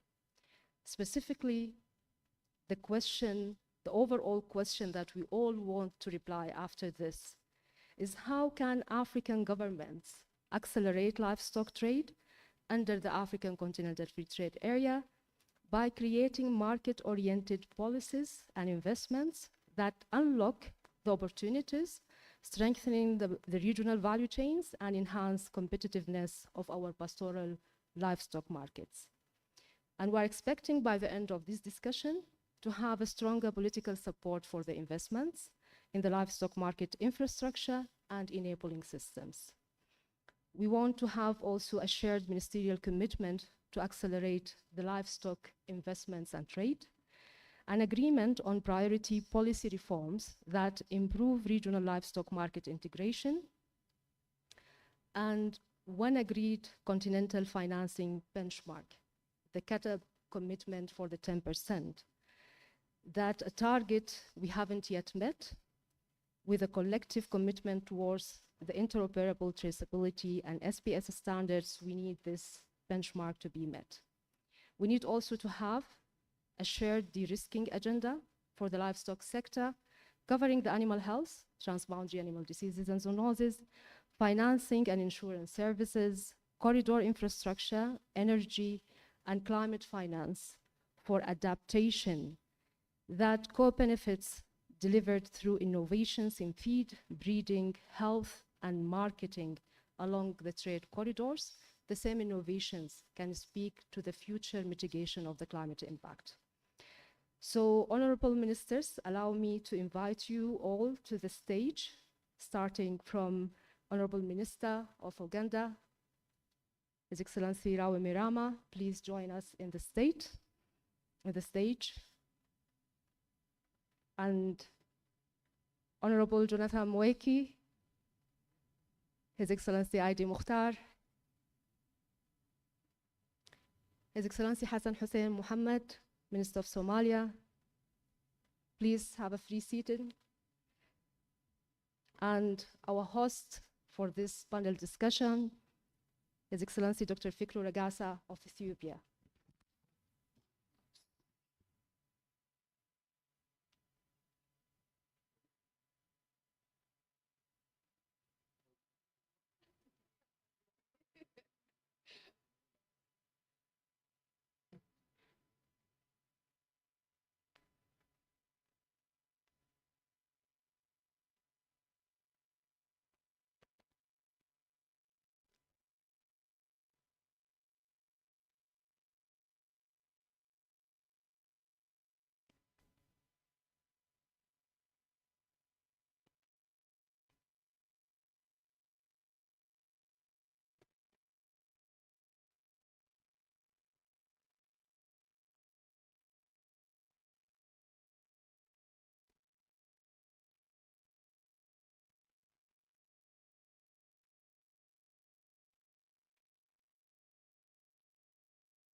Your Excellency, the question is, how is actually with the Madama Somali ay kusoo biirtay East Africa Community, US member ay ka yihiin.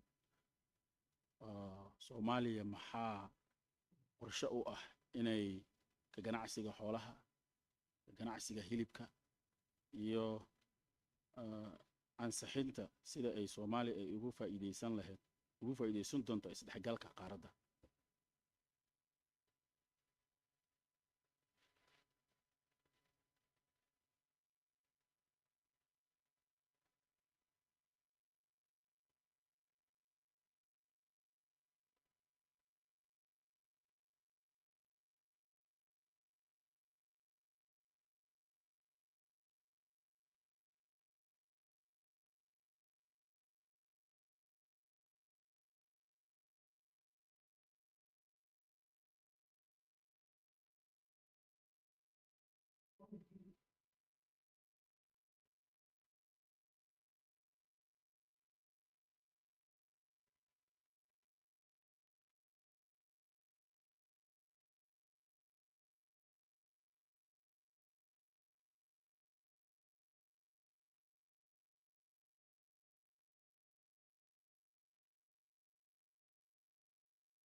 Thank you for your questions. In general, integration is East African community. Somalia, it's a huge trade and investment cooperation. A lot of Somalis that are in Uganda, Kenya, they're already part of the East African community. What we're looking for to enhance is to take it to a level where also the other investors, other Kenyans or Ugandans can also by reverse invest in Somalia. So this cooperation among investment between the nation members. And that what we see is something that we can cooperate and also we can do enhance, push the investment to regional level.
to Nigeria.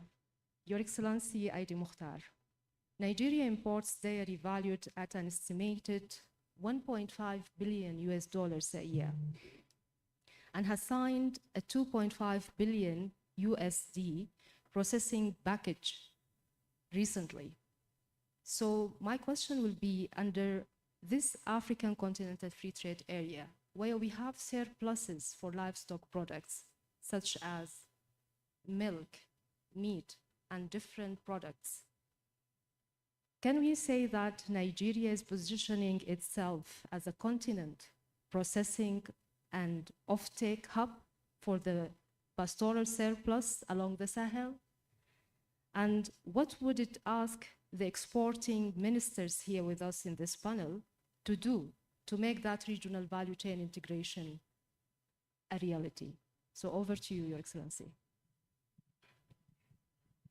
Your Excellencies, distinguished ladies and gentlemen, it's a fact that Nigeria today imports dairy and dairy products worth $1.5 billion annually. And that is worrisome to us, it's worrisome to our president. And that was one of the singular most important reasons why he took that strategic decision to create a Ministry of Livestock Development for the first time since the independence of the country, not as a mere administrative realignment, but out of the strategic vision to have a laser-focused attention on the livestock sector, to mainstream that sector for national food security, job creation, rural development, and social inclusion. Yes, the challenge is there, but for us, we don't see it as a challenge. We see it as an opportunity to unlock that sector, to transform the sector, to modernize the sector, and attract investments both from within and without. And there is no demarcation here. The livestock sector in Nigeria has been open for business. The base value is about $32 billion that has been outside the formal economy. And under the NL Gas strategy, Nigeria Livestock Growth Acceleration Strategy, we hope to grow that sector to $74 billion in 10 years. Now, that document, along with Nigerian Livestock Master Plan, which has been developed with the assistance of IRRI, is now in public domain, and we have identified pillars, roles for both the federal, the state, private sector, and the local government. It's all open for business. And as we are here today, there is a fever pitch activities rather, across all the value chains of different actors who want to have a piece of the action to make sure that the opportunities that are out there are grabbed, and we can now domicile that huge amount of money. That also includes inter-African trade. And I once read in the news that Nigeria was going to import milk from Kenya. And now that my Kenyan counterpart is here, I don't know how that story came out, to the tune of $1 billion. And that story just fizzled out. I don't know whether it is happening, but I do know that when I had the opportunity to visit the Kenyan Dairy Board, I had a discussion with the MD, and I jokingly said that what we needed was to build a pipeline. Of course, we have oil and gas in Nigeria. We always think of pipelines from Kenya into Nigeria. You just open a tap in Nigeria, and the Kenyan milk will begin to flow. Well, of course, that also goes to demonstrate that there are huge capacities today in Africa, and that we need to promote intra-African trade. If there are surplus milk in Kenya, in Uganda, and Ethiopia that has meat, why don't you see an opportunity where we can trade within ourselves? Now, the $1.5 billion we're talking about, basically, the imports come from EU. And interestingly, 3 of the global giants are also operating in Nigeria. You have Nestle, you have Friesland Campina, you have Danone, and you have Ala. All of them are in Nigeria. And to be able to change the narrative, today we have what we call an EU coalition of the willing to boost. I think we're going to invest about $200 million locally. And they are now actively doing backward integration. Like Ala today has, the only farm they have in the world today is in Nigeria. It is called the Center of Excellence. They have about 400 Frisian Holstein there. They are doing well, and they're also propagating the genetics all over the country. So what we are talking about here is that this is an opportunity actually to promote inter-African trade. And the Kenyan Dairy Board, the producers in Uganda, in Ethiopia, and all over the place, there is no reason why they cannot operate in Nigeria, and the opportunities are there. And I think now that all of us are here, we are looking at the opportunity. And in fact, I came from Botswana last night. I had a conversation with the Minister of Lands and Agriculture, and we are today developing an MOU to see what we can do around disease surveillance, exchange in capacity building, as well as possibly also trade in red meat. And I think that is the true African spirit. Rather than jumping across the continent, flying so many hours away, we can promote this trade, not just in exchange of live animals. Like I said earlier on, we receive a lot of animals, informally into Nigeria. We need this to be formalized. Rather than send the animals, if Sudan can, instead of sending the ambala, you can process under cold chain and send them into Nigeria. We can do that.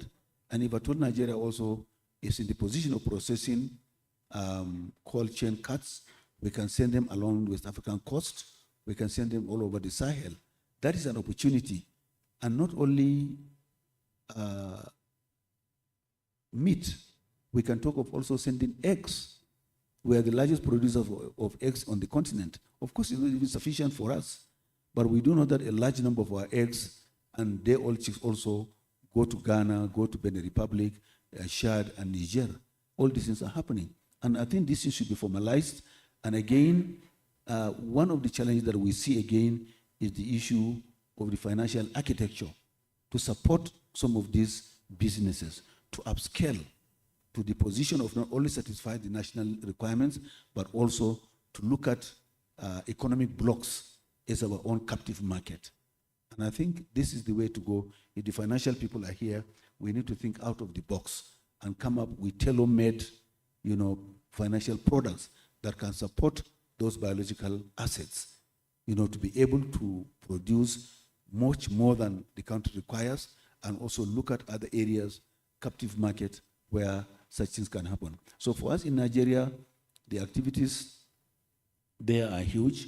And with the creation of that ministry, just to emphasize that political support, today we have 18 states, because we run a federal structure from the state, from the federal, state, and local.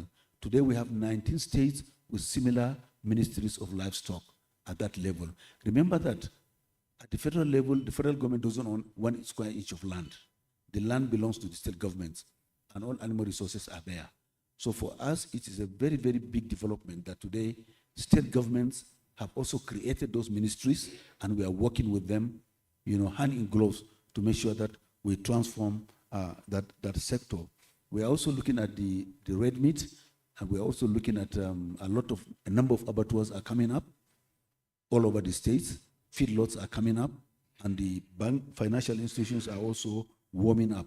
And also looking at the dairy, I also want to announce that when Mr. President had a state visit to the UK, we had a National Sovereign Investment Fund sign an agreement with Green Assets of the UK Today we are talking about site selection for an investment of $496 million in dairy in Nigeria. And that is a sign of confidence that the UK investor is looking at Nigeria to that amount of money, almost $500 million to invest in Nigeria. And we are also talking about commercial fodder production, not only for national consumption, but also for export into the Gulf. So aside from that, we are also building up health infrastructures across the country. Today we are building we have under construction about 21 model veterinary hospitals, 21 of them. That is just model veterinary hospitals in selected states, but at the end of the day, we are going to have 37 of them all over the country. We are also building vaccine cold storage chains all over the place to the last mile, because we are conscious that really we need to tackle diseases, zoonotic diseases all across the country. We're also talking about very, very ambitious capacity building in terms of veterinary doctors, paraprofessionals, community animal health workers. So the entire basket, we are transforming everything under the livestock sector. We have our eyes on what national food security, job creation going forward. Thank you very much. Thank you so much, Honorable Minister. And I think this discussion is taking us to the finance. And here we're not speaking about any other finance other than the public finance. The KEDAP Kampala Declaration, the 10% commitment, it has been agreed by all the African Union head of states.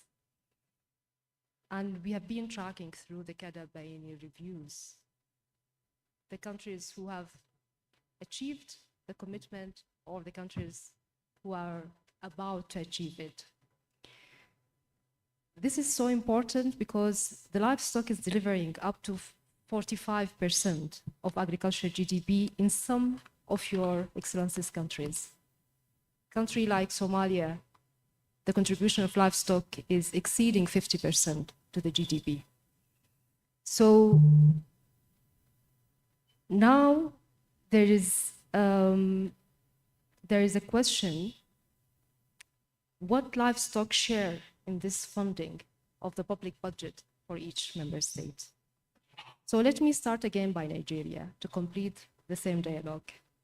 Nigeria created a dedicated Federal Ministry of Livestock Development in July 2024. It is very recent.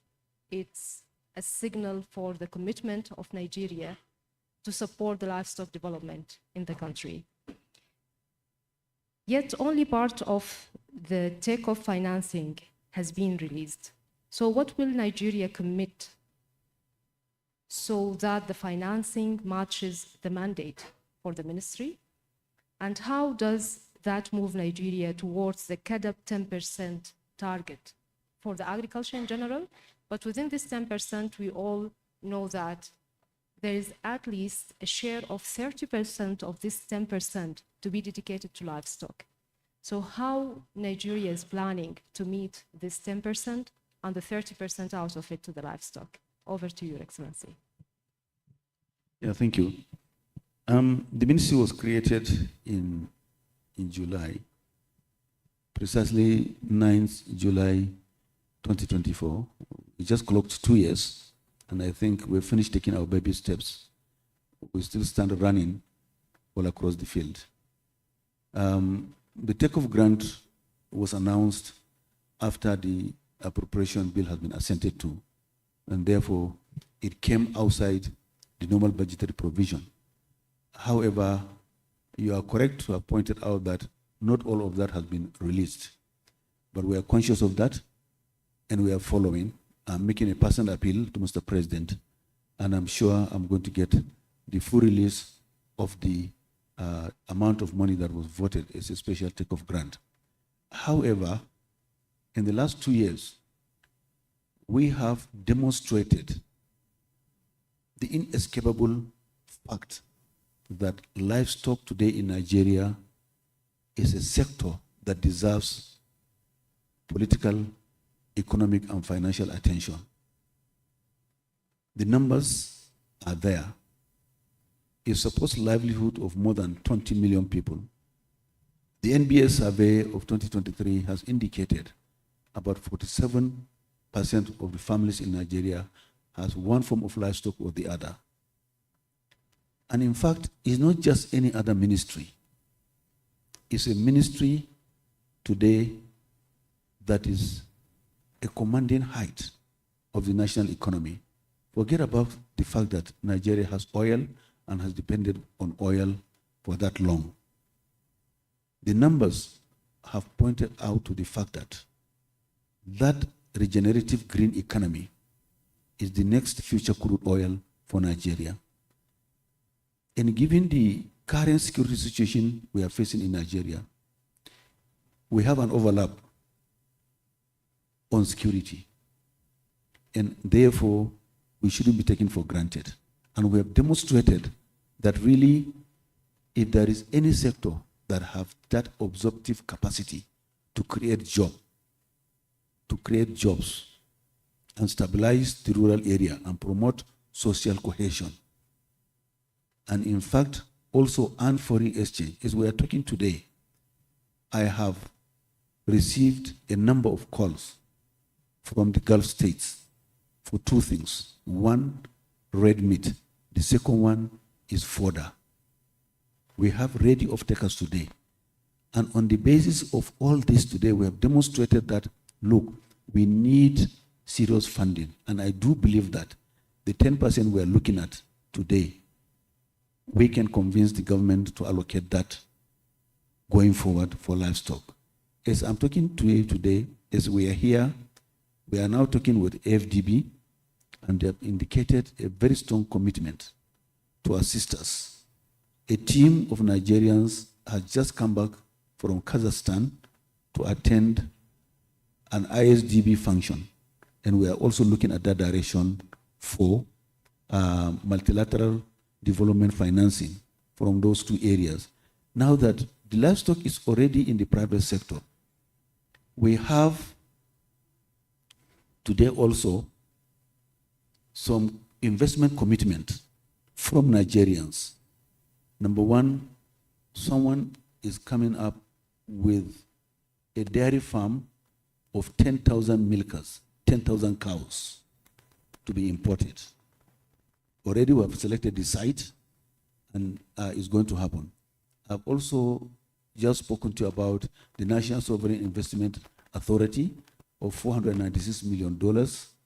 It's also happening, and there are a number of other investors that are also lined up. And that goes to demonstrate the bankability of that sector. And once the government has seen this rosy attraction into the livestock sector, the 10% we're talking about is basically about to create the necessary environment for the private sector to invest, survive, and thrive. So we are convinced that really, from what we have been able to demonstrate to wake up the sector, that 10% is going to be realized. Thank you very much. Perfect, thank you. We're taking the same question to the Minister of Ethiopia, Dr. Fikru Ragasa. We are knowing that Ethiopia is among a few African states that are approaching to the CAADP commitment to allocate the 10% of the public expenditure to the agriculture. So given livestock estimated 19% of gross domestic products and up to 45% of the agricultural gross domestic products in Ethiopia, what budgetary signal can Ethiopia give to this forum on the livestock share within that allocation? So how much of this, approximately 10%, are going to livestock in Ethiopia? Over to you. Yeah, thank you very much. Yes, it is indicated very well. Livestock contributes to 20% of the national GDP, like 45% of the agricultural GDP. And of course, the population which depends on rearing livestock is really significant in Ethiopia, specifically the pastoralist setting. So maybe generally I have to indicate that we have two settings in Ethiopia. The crop livestock mixed system, the midland and highland parts of Ethiopia, where of course the major investment on livestock is going. We have invested on genetic improvement aspects significantly. This is also in the, I can say, highland parts of Ethiopia. We have significantly invested on animal health aspects, laboratories, clinics, and other quarantine facilities. And we have invested specifically very recently on feed processing plants.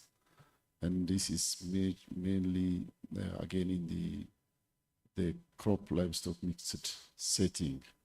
But majority of the livestock, specifically for export, be it live or in meat, is, they originate from lowland parts, from the pastoralist area.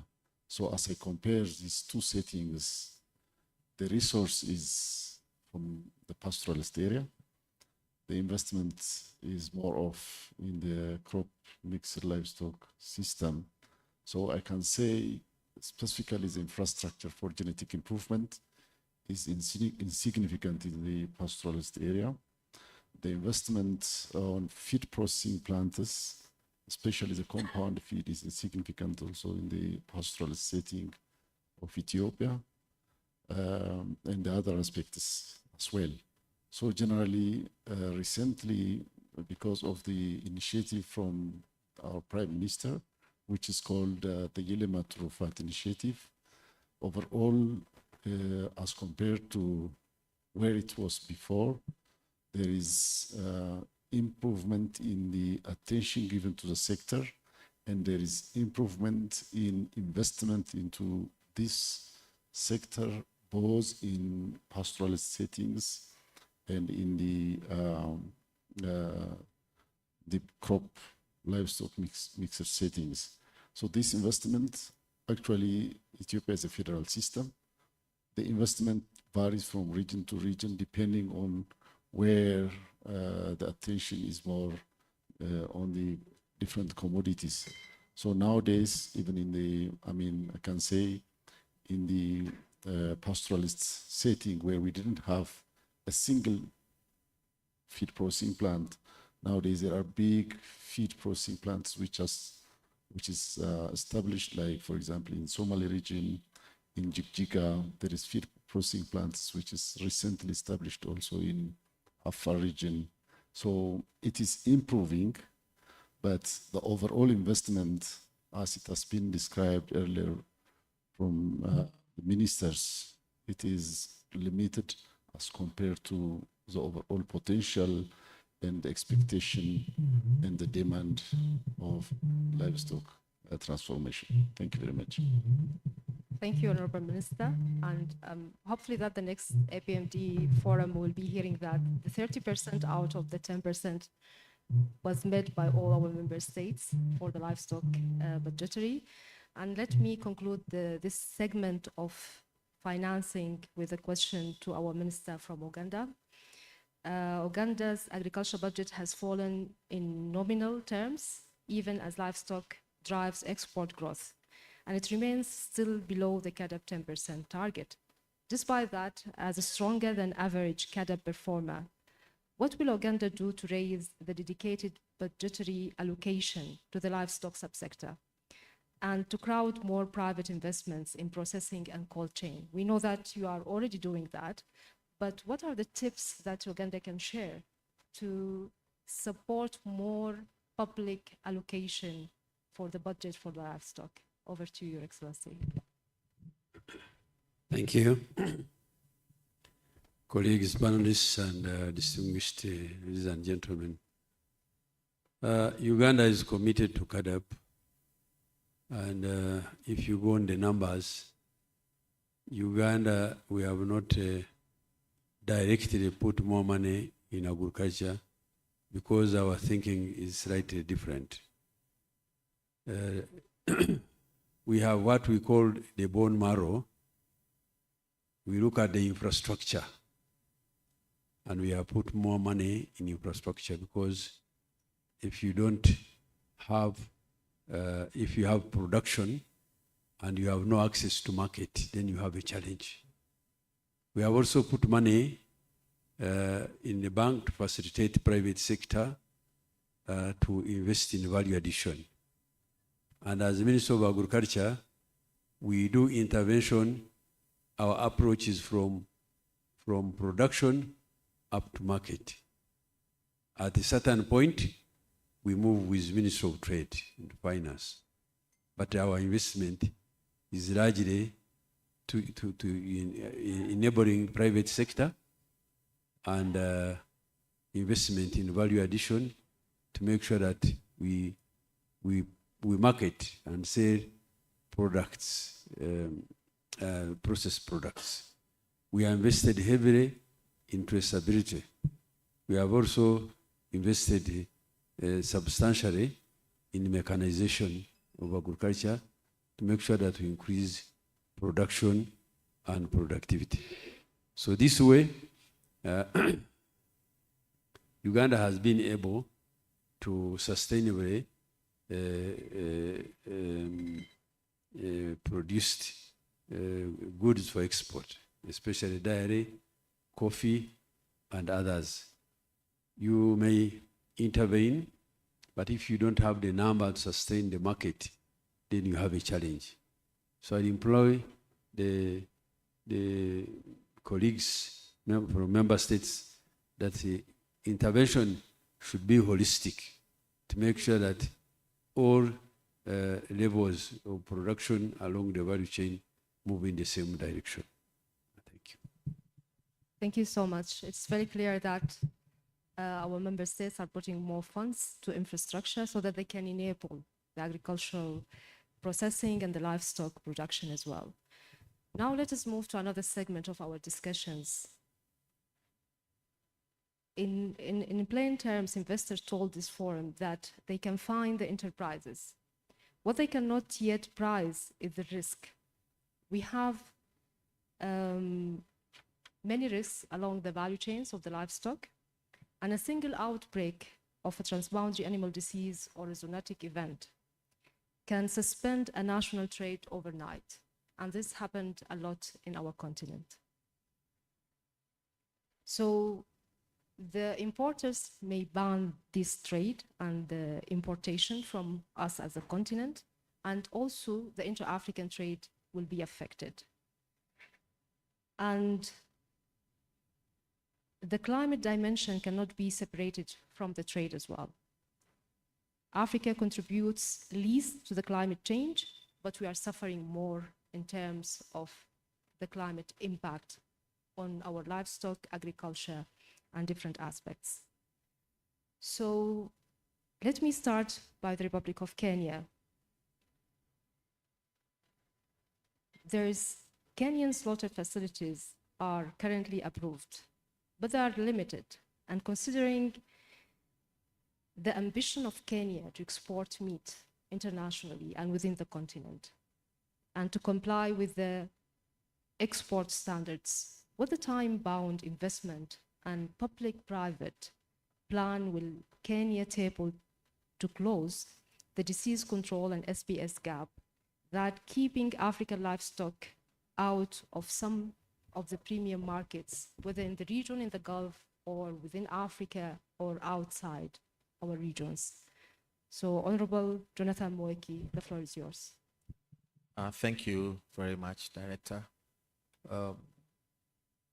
Our country's government right now is founded on economic transformation. And it is not just the regular economic transformation, it's bottom-up economic transformation, which means empowering the person at the very bottom. That is where our pastoralists sit, and ensure that we improve their livelihoods so that they can take care of their families, educate their children, and upgrade, really, their lives. Because of that, we noticed that we had to be very intentional on commercialization of livestock. And what we did is we started at the end of the value chain, which are the markets. For us to be able to commercialize livestock, we have to produce what the market demands. So we ran a route to market study, which gave us some insights that yes, there is demand for Kenyan livestock in very large quantities, with a certain quality, and the key word here is consistently. What our customers globally told us is that we do not have a consistent supply of quality and quantity of the livestock that they demand.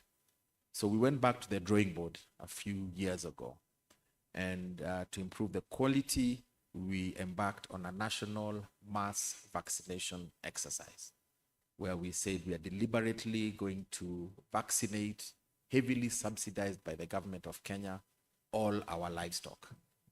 That will enable us to meet the food safety standards, the quality standards, and give us access to that market. We also embarked on a national breed improvement program by supplying, again, very heavily subsidized superior genetics to our farmers to ensure that we could upgrade, again, the quality and increase the quantity of the livestock that is produced. What came across very loudly from all our markets was traceability. Consumers now are very health conscious, especially after COVID, and people have changed their lifestyles and they want to know where their food is coming from.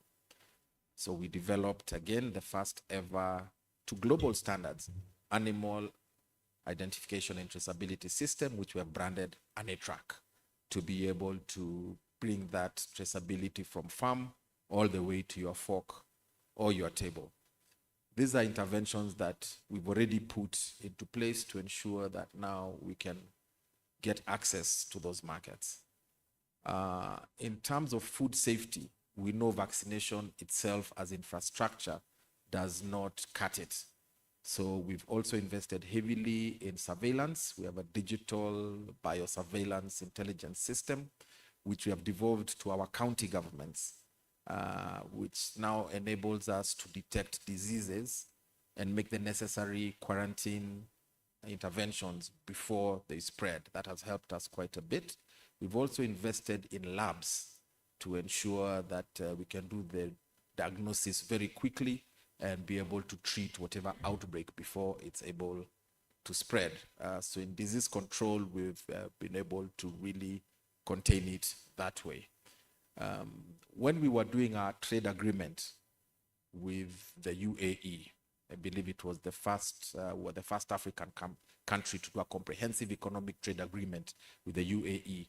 We were able to also negotiate compartments and disease-free zones, which didn't exist before. It meant that if there was an outbreak at one corner of our country, they would not accept our product 1,000 kilometers in the other corner that is not affected. So we agreed about compartments and disease-free zones, and indeed our first disease-free zone or quarantine center, which is a place called Bachuma in Voi in the coastal region of our country, just near the Mombasa port, will be operational through a private-public arrangement by end of this year.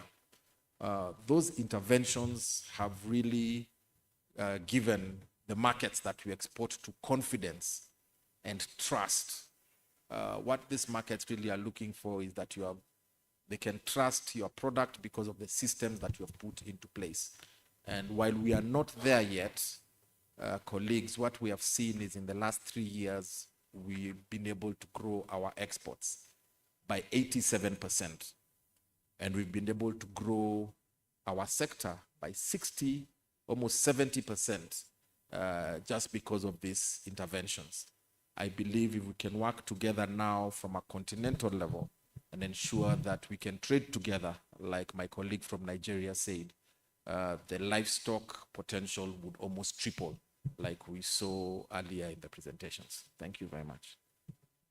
Thank you so much for sharing with us what Kenya is doing for supporting the SPS and the compartmentalization to ensure that we are exhausting our rights within the World Organization Animal Health standards to ensure that the exportation will not be interrupted because of one disease in one geographical part of our countries. Now we will move to Somalia. And as we may know that Somalia's livestock export has approached 1 billion USD in a year. But alongside and over the period of time, sometimes those markets are to be banned due to a specific disease problem. So would like His Excellency the Minister of Somalia to share with us what will the ministry put in place and how much fund so that Somalia does not again lose its regional market, especially for the Gulf, and not to be subjected for a sanitary ban. So what has been done in Somalia and what are the plans in the future? Asalaamu calaykum wasiir.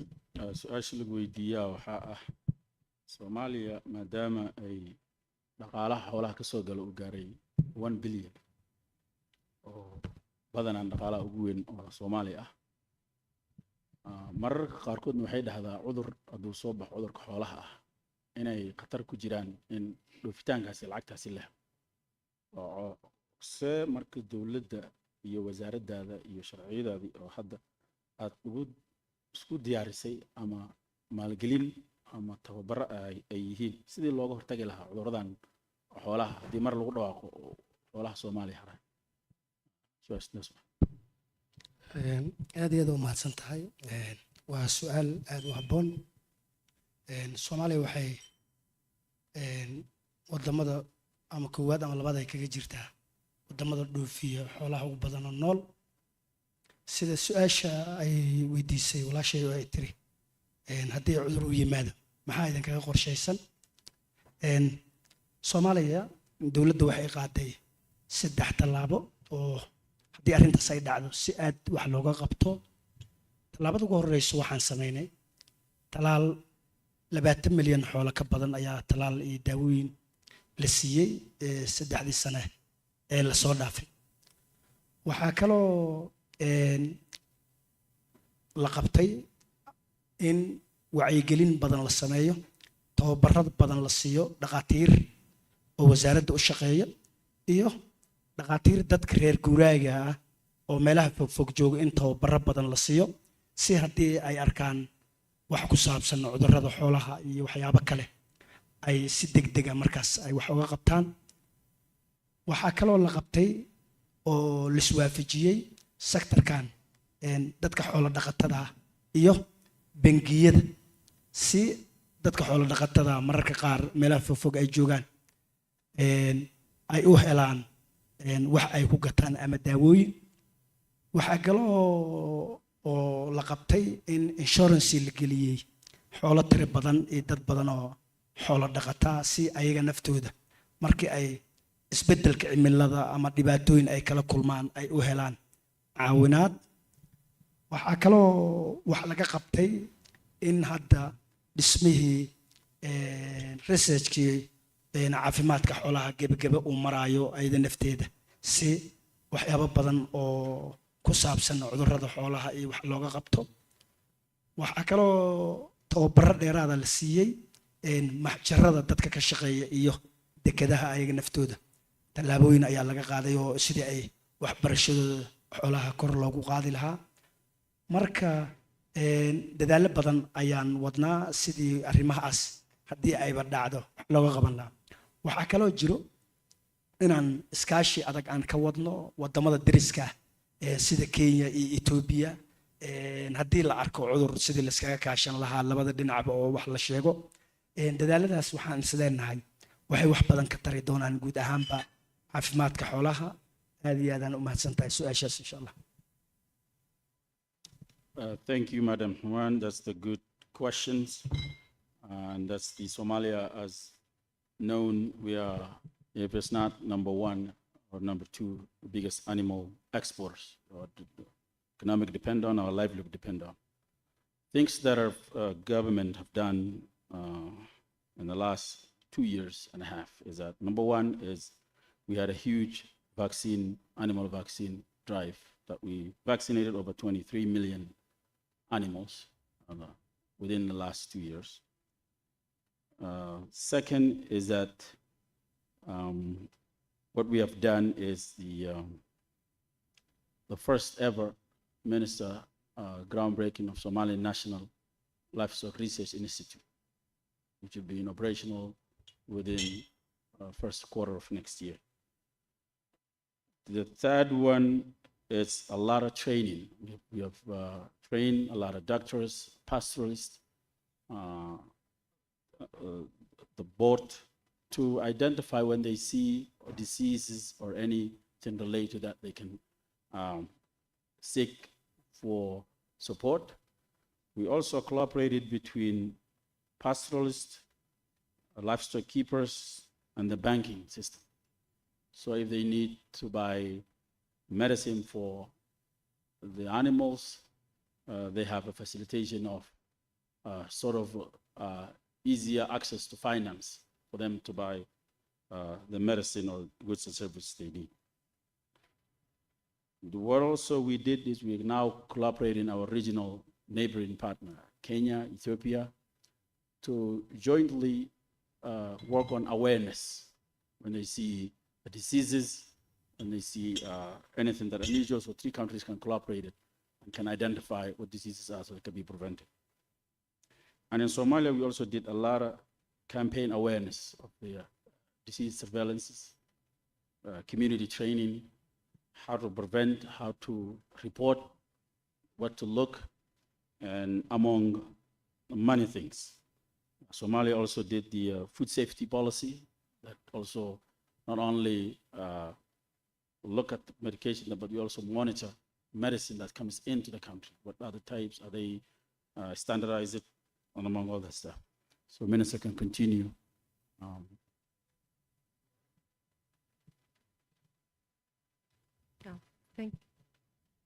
Thank you so much, Your Excellency, for sharing with us that.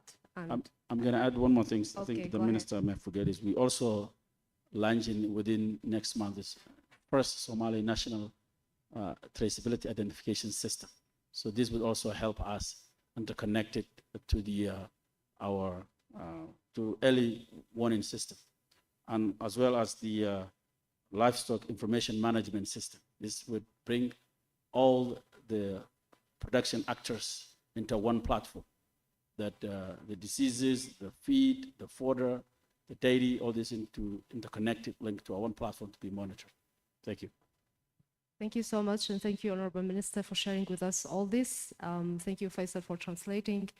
And we want to congratulate Somalia for the first national veterinary research laboratories that have been launched, and also the traceability. And coming to the last interventions from our ministers under the de-risking and the SPS. Coming to Uganda, Uganda recently entered into trade in processed meat to hotels, to Ethiopia, and they're also exporting cooked meat to China. Uganda is also exporting dairy products to US non-stop for 11 years. And that needs lots of attention to the SPS and the standards implementation. So my question to you, Your Excellency, Minister Rawi Merama, what did it take in standards and certification, logistics and cold chain, and political facilitation to open that trade? And what would Uganda ask of ministers on this panel so that the same pathway can be replicated across the livestock products and corridors and beyond to the other African Union member states? Over to you. Thank you very much, Your Excellency. Colleagues and distinguished ladies and gentlemen, Uganda has achieved it that way because one is political will and commitment. If two states, member states, commit themselves to work together, they set up mechanism to deal with any challenge. So you set up the goal and you achieve it. So there must be political commitment amongst African states, not to look for excuses, but to commit yourselves to do it and eliminate challenges. You must open your door to avoid suspicion. So we open our systems, we set up strong veterinary services, strong laboratories. We put up production system traceable from source to along the entire value chain, which can be verified. You must put the competent authorities both from the origin to destination to work together. We have done it with Ethiopia. We have done it with US, and we have exported casein for 11 years sustainably without any rejects. We have done it with Algeria on dairy. They have come and inspected our system. The inspectors will go to the farm, to parking center. As I mentioned earlier, for us, we invested more in what I called bone marrow.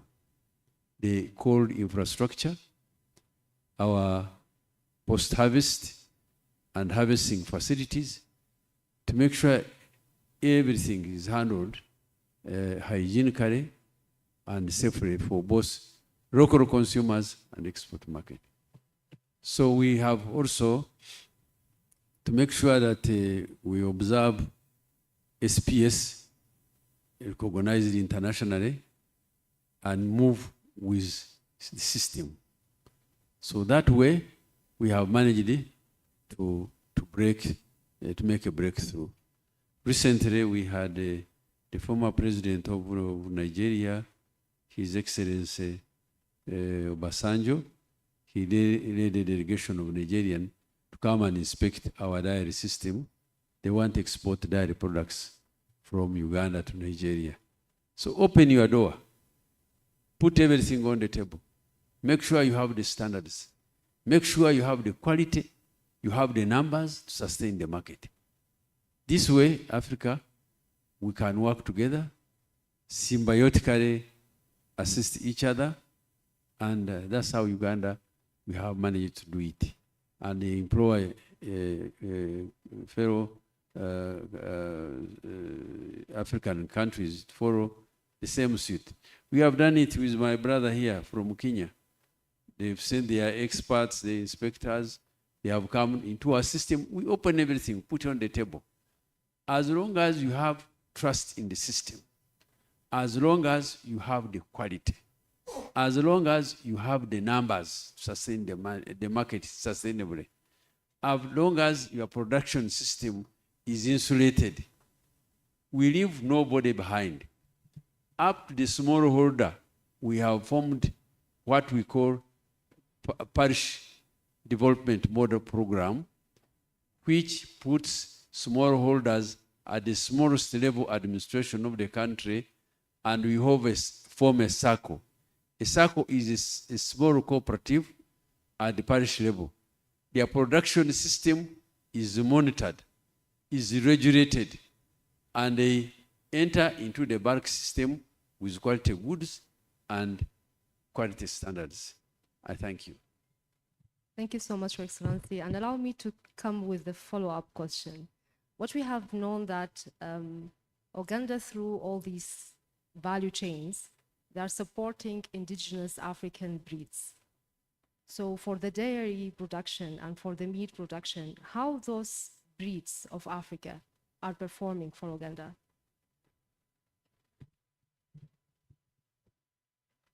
The indigenous breed, yeah, how they're performing? How can you assess the performance to the indigenous African breeds in Uganda comparing to other crossbreeding? Okay. Now, in Uganda, in our production system, we are doing two lines of specialization. One is that we are doing conservation and improvement. We noticed that our ancestors, through the breeding program, was not based on productivity, was based on agility and beauty. Those of you who who have seen the Ankole cow. It's a very elegant cow. It's big in size with horns. And at that time, people wanted animals which could move very fast because of the hospitality of the environment and also of the dangers prevailing at that time. Cows which are milkers, they are normally docile, they don't move very fast. So that line of breed was somehow unconsciously reduced. And equally for the beef. So, but we now conserve and pick lines of those genetics. And we have come now to an Ankole cow, which can give 28 liters of organic milk per day. And that's a milestone. Equally, we look at productivity for the lines of dairy for those who are in exotic animals. And we emphasize good genetic material. So we make sure we avail breeding stock to dairy farmers, those who want to do dairy. And we have specialized ecological zones. A Jersey is an efficient animal. It's small, eats less, it gives some reasonable amount of milk. So we encourage farmers who don't have enough capacity to feed huge animals to go for Jersey. And crossbreed with the East African short zebu is better with the Jersey. We also encourage dairy farmers to go for Ayrshire and the Holstein Friesian, those who can feed. We have invested heavily in the private sector, and we avail them cheap capital to make sure that they multiply and do commercial farming. We have different levels of supporting farmers. The parish development model, the smallholder, government gives them a grant of 100 million per parish. And this is, we have about 70,000 parishes. So that's a lot of money granted to the SACCOs every year. So we make sure we satisfy seed and stocking material satisfied companies to ensure that they don't get fake stocks or fake seeds. And they borrow money from their SACCO at a very low cost and return it. The money remains for the small SACCOs. Medium, we have intervention for what we call nucleus farmer. A nucleus farmer is a prominent commercial farmer who aggregates other farmers for bulking purposes. And then we have large manufacturers and those who are involved in processes. Those also get money. We have 3 banks in the country where government has interest. So we have specifically provided a line of credit to address these interventions along the entire value chain, with each chain, with each stage having its package of intervention. So by doing so, we sustainably think we can achieve it, and we implore African countries also to come and see, because we are sharing in the East African community, we are almost sharing this information. This is the way to go. Thank you so much. Thank you for the comprehensive clarification. I thought it's very important for us to know that the African breeds can do more if we go into a systematic programs for supporting the whole value chain segments. Now coming to the segment 4 of our discussion with our ministers. And here we'll be discussing the pastoral preconditions as trade infrastructure. We have deliberately placed water, rangelands, cold chain, transport, processing facilities as our infrastructure. But in addition to those, we have the security and peace issue. And we need to consider them as also a trade infrastructure, because there is no corridor is bankable if animals cannot drink water along this corridor, and traders cannot move without security and secure corridors without any armed conflicts. So I will take my question here to Your Excellency, Minister of Nigeria. Insecurity, farmer-herders conflict, banditry and cattle rustling is breaking the trade corridors in many African member states, including some risks coming to Nigeria as well, and deterring the investments the sector is courting. How is the National Livestock Transformation Plan, ranching and grazing reserve model being used as trade facilitation instrument? And what regional cooperation on transhumance and cross-border security does Nigeria need from its neighboring countries to secure those corridors? We know that you have put some measures in place, and we would like you to share those measures with the panel and the audiences. Over to you.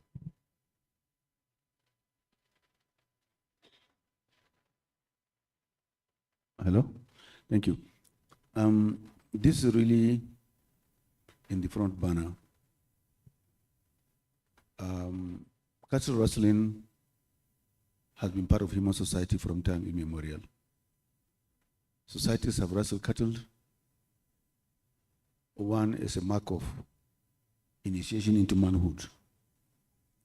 Cattle have been rustled to pay dowry and to do other things.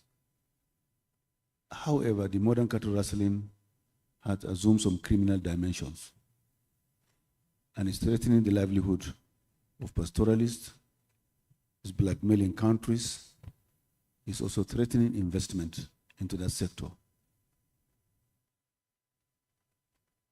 For us in Nigeria, we have understood that livestock has fueled the current crisis that we are facing in terms of, one, rustling and counter-rustling leading to intercommunal clashes.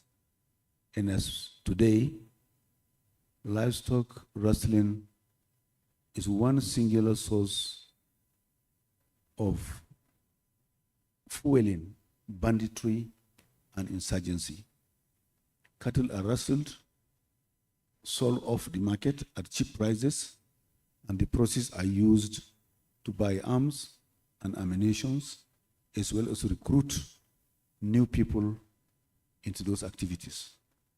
Studies have been made, and we've attended conferences under FAO, as well as ECOWAS, to have a regional, at least a regional, if not even continental strategy to understand these dimensions and come up with measures of how to tackle it. For us in Nigeria, we do believe that one way of doing this is to have a multinational corporation that will come up with a strategy of cattle identification, tracking, tracing, and traceability, and to come up with measures that no livestock that is untagged and therefore whose ownership cannot be proven should go to any livestock market, should be transported or be accepted at an abattoir. This has to happen. And today we are embarking on a very, very ambitious cattle identification program in Nigeria, and that will be linked up at the ECOWAS level. Because we do know that a lot of rustle cattle from the Sahel move across the region and just disappear into thin air. And basically, if you have that system of tracking, declaration at either a livestock market, no cattle, no animal, no four-legged animal will go to a livestock market without an ear tag, without a microchip, and none can be accepted at an abattoir without the same identification devices, then you can nip that in the bud. That has to happen. And that will also improve trade because these animals can be traced. Just like it's happening today here in Ethiopia, in Botswana, and Kenya. Traceability is a key function to promote trade and give investors the confidence that, look, not only investors, also consumers, that the meat you are eating is genuine, it is wholesome, is not a proceed of any nefarious activities. Now, for us, again, going forward, like I said earlier, we are developing the grazing reserves where the pastoralists could be rehabilitated, could be resettled.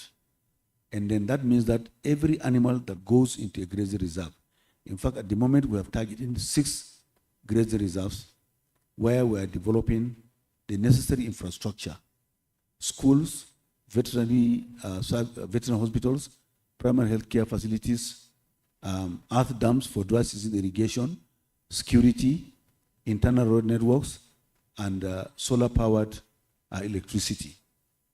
And each of those grazing reserves will now in turn become an economic hub.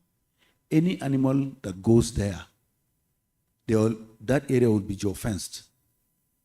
And if a cow or a herd of cattle is forced out of that, it will trigger an alarm and we can geotrace it and then return it back to base. This way, we can do a number of things. We can improve on the genetic content of those animals by genetic improvement. We can mine data. We can control disease spread. We can also attract investors in terms of milk processors, modular abattoirs, biodigesters in terms of electricity generation from cow manure, as well as the manufacture of organic fertilizer. It will also serve as a point for feedlotting, for onward transportation of feedstock to abattoirs. So basically, that same animal, livestock, that is the source of that crisis, that is triggering cattle rustling, is the same animal that we believe will use as part of the architecture for rural stability, for the stabilization in terms of security challenges. So this is what we are doing. But I think, again, because of the nature of the movement of livestock across economic blocks, a single country cannot do that. We need countries to collaborate under economic blocks. First, ECOWAS, SADC in East Africa, these economic blocks will cooperate between themselves. That will now make it easier, to have a handshake between regional economic blocks. But we believe this is the way to go. And what we have also understood, idle and disillusioned youth become easy target for recruitment into banditry. And therefore, we are coming up with a robust program of promoting feedlotting for bulls, for sheep and goat, and for pigs. We are at the moment talking with the subnational governments to massively invest in creating feedlots. Now, these feedlots will now feed into the abattoirs. As animals come from livestock markets, value will be added. Now, each of those abattoirs will now be registered and serve as production centers for fattened animals. Now, the abattoirs will now also offtake those animals. Now, we are going to create an entire ecosystem, including pasture cultivation, compounding of feed, training of paraprofessionals for animal health, and this, we believe, is one way of sucking out all the idle and disillusioned youth into economically productive ventures. That is the way to go. We are today clustering cooperatives, youth and women into all this ecosystem I've just described. And we believe this is one way of sucking up the youth, getting them off, doing nothing, and then the vulnerabilities will now be taken care of. That is the way to go. The same livestock will now serve as an architecture for peace going forward. And of course, we are now talking about national food security. job creation, wealth creation, and the stabilization of the rural areas. This we believe will happen not only for beef, we are also looking at dairy. At the moment, we have large number of processors that are into backward integration. In fact, I just went to Kano. We've seen in one milk collection centers, that dairy limit, integrated dairy facility has about 9 milk collection centers. At the center I visited live, one woman was getting 200,000 naira every day from the process of milk collection. She's an integrator. We met almost about 200 women there. And these are milk maids that have now stopped hawking their milk. They now have quality time for their family. They can also be engaged in other domestic skills. So this is what we are talking. So we are looking at the whole gamut. And behind that milk collection center, he's running a center pivot irrigation where he's going to irrigate pasture. And some young boys will also be taught on how to grow pasture, compound feed, and also fit into the ecosystem we are designing. So that is the best way to go. We are not looking for solutions outside. We want homegrown solutions. And we have the market, we have the resources, and we have the youths that can do that for us. Thank you. Thank you so much, Honorable Minister. If we are briefing that it is regional coordination for those issues and also giving more opportunities for investment by our youth so that they are not getting into unwanted fields to threaten our peace and security.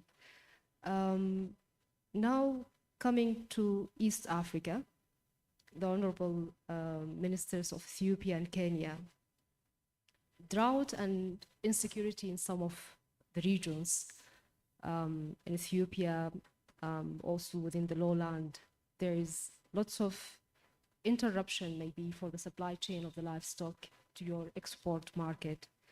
So for Ethiopia, what investments in water, rangeland restoration, and secured corridors that Ethiopia want to prioritize and to give more investments for those investments, such as private feedlots, abattoirs, cold chain, that will be assured that the animal supply will not be interrupted. So how Ethiopia is prioritizing supporting water and rangelands and also security along its regions. Over to you. Thank you very much, Director. Yes, the pastoralist part of Ethiopia is a water stress area. The amount of rain that we receive annually in these areas is really very low. And also because of the climate change, there is a frequent drought, as we know, and even the frequency is really becoming very high now. So as part of a resilience to this climate change, Ethiopia is investing on water development because the priority issue is shortage of water. So that's why we are building or digging wells in different parts of Ethiopia so that we get water sources.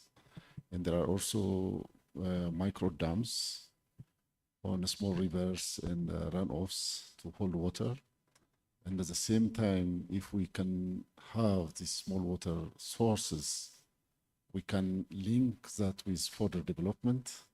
So very recently now we have started to produce irrigated fodder in the lowland part of Ethiopia, in the Somali region, in Afar region, in Borana.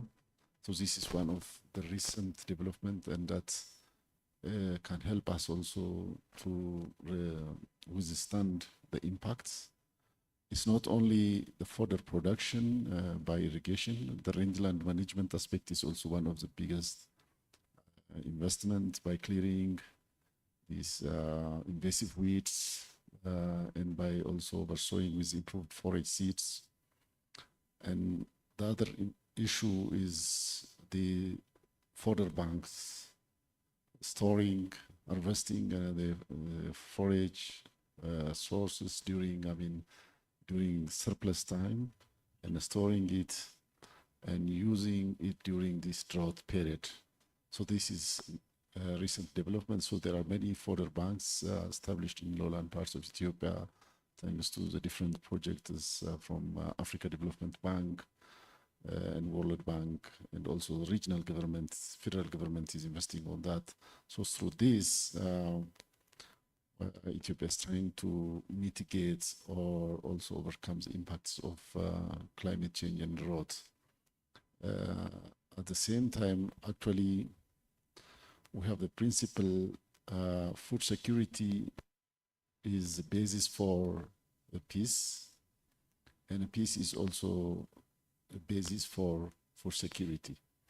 So one of the conflicts, especially in lowland parts of Ethiopia and the pastoralist part of Ethiopia, is scarcity of resource for the animals, water scarcity, feed scarcity, one of the issues which causes conflict among the pastoralists. So if we can provide this water and feed for animals at different localities, it helps us to at least mitigate the, contain the movement and the conflict between the different pastoralists. So this is a principal approach. Maybe what we have also done is that we have this kind of memorandum of understanding with neighboring countries also to work together, especially in the control of diseases, transboundary animal diseases is where we have also agreement with Kenya, with Somalia and Djibouti.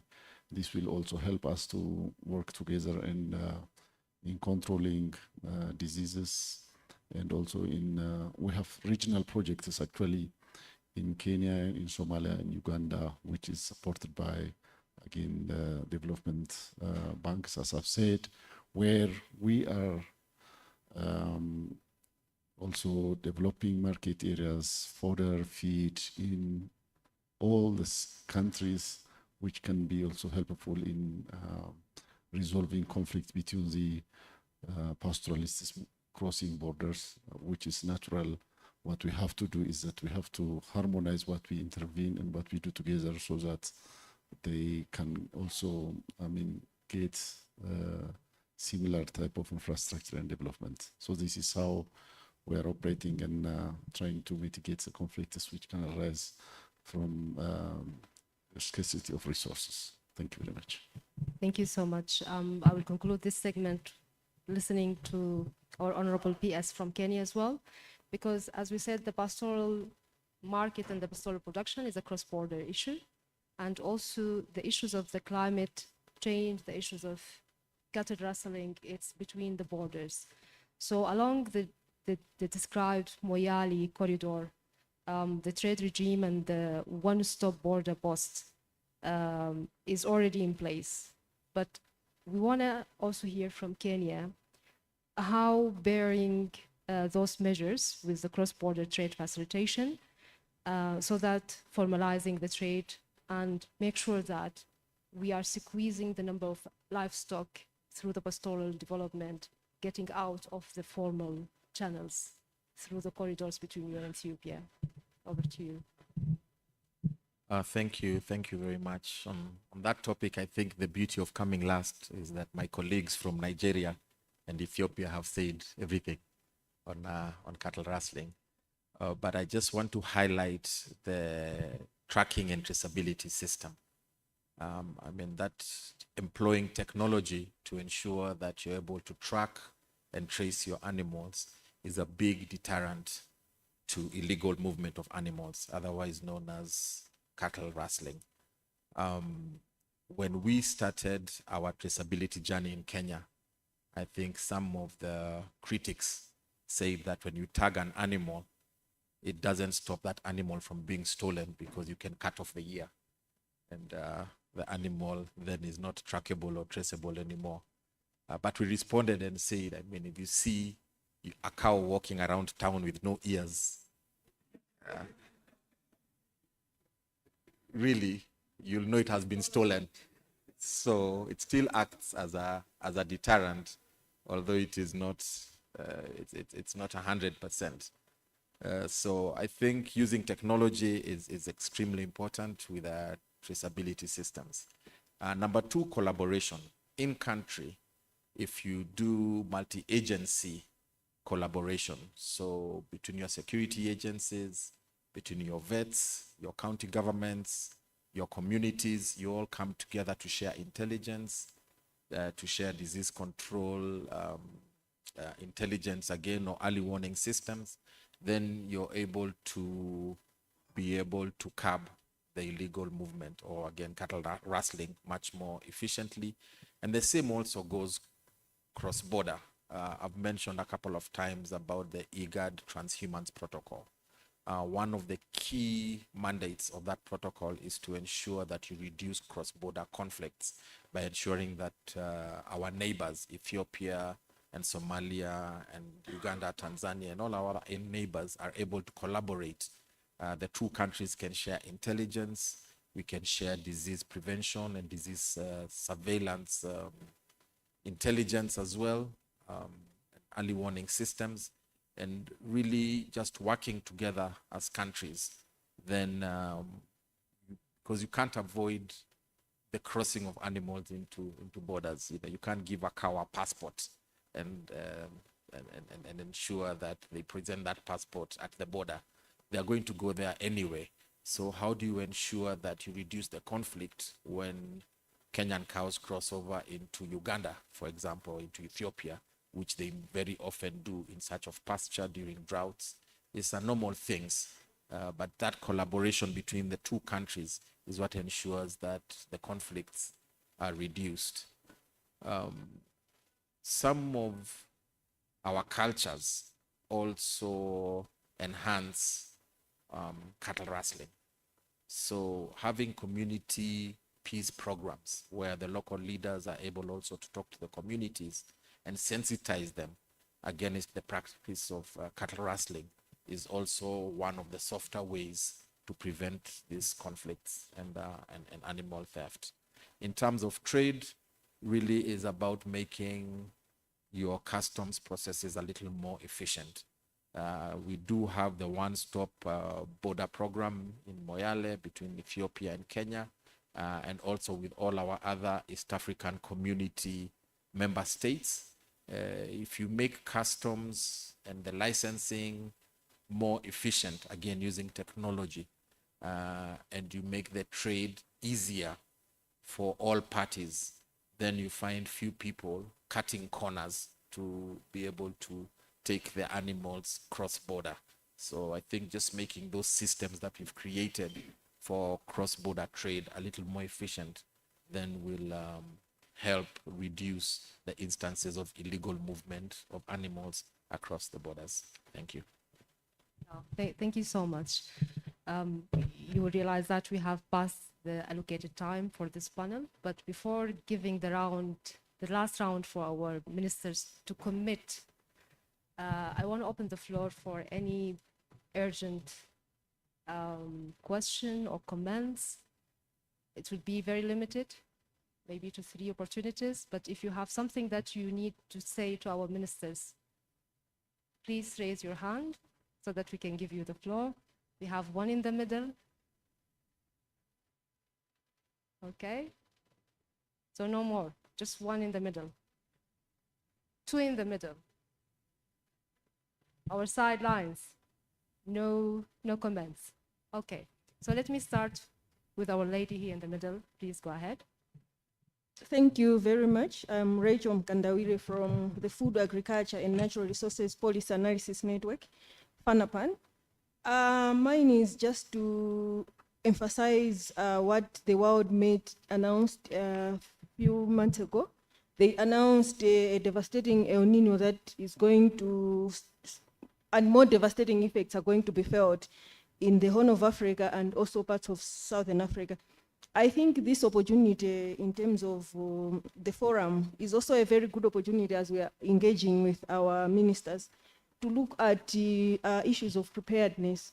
I've seen some countries, they have already started working at the district level or community level risk analysis, mapping out where the risks would be in terms of within their countries. It's also something that needs to be considered as ministers of agriculture. Yeah, thank you. Thank you so much. Can we listen to Dr. Bashiru, please?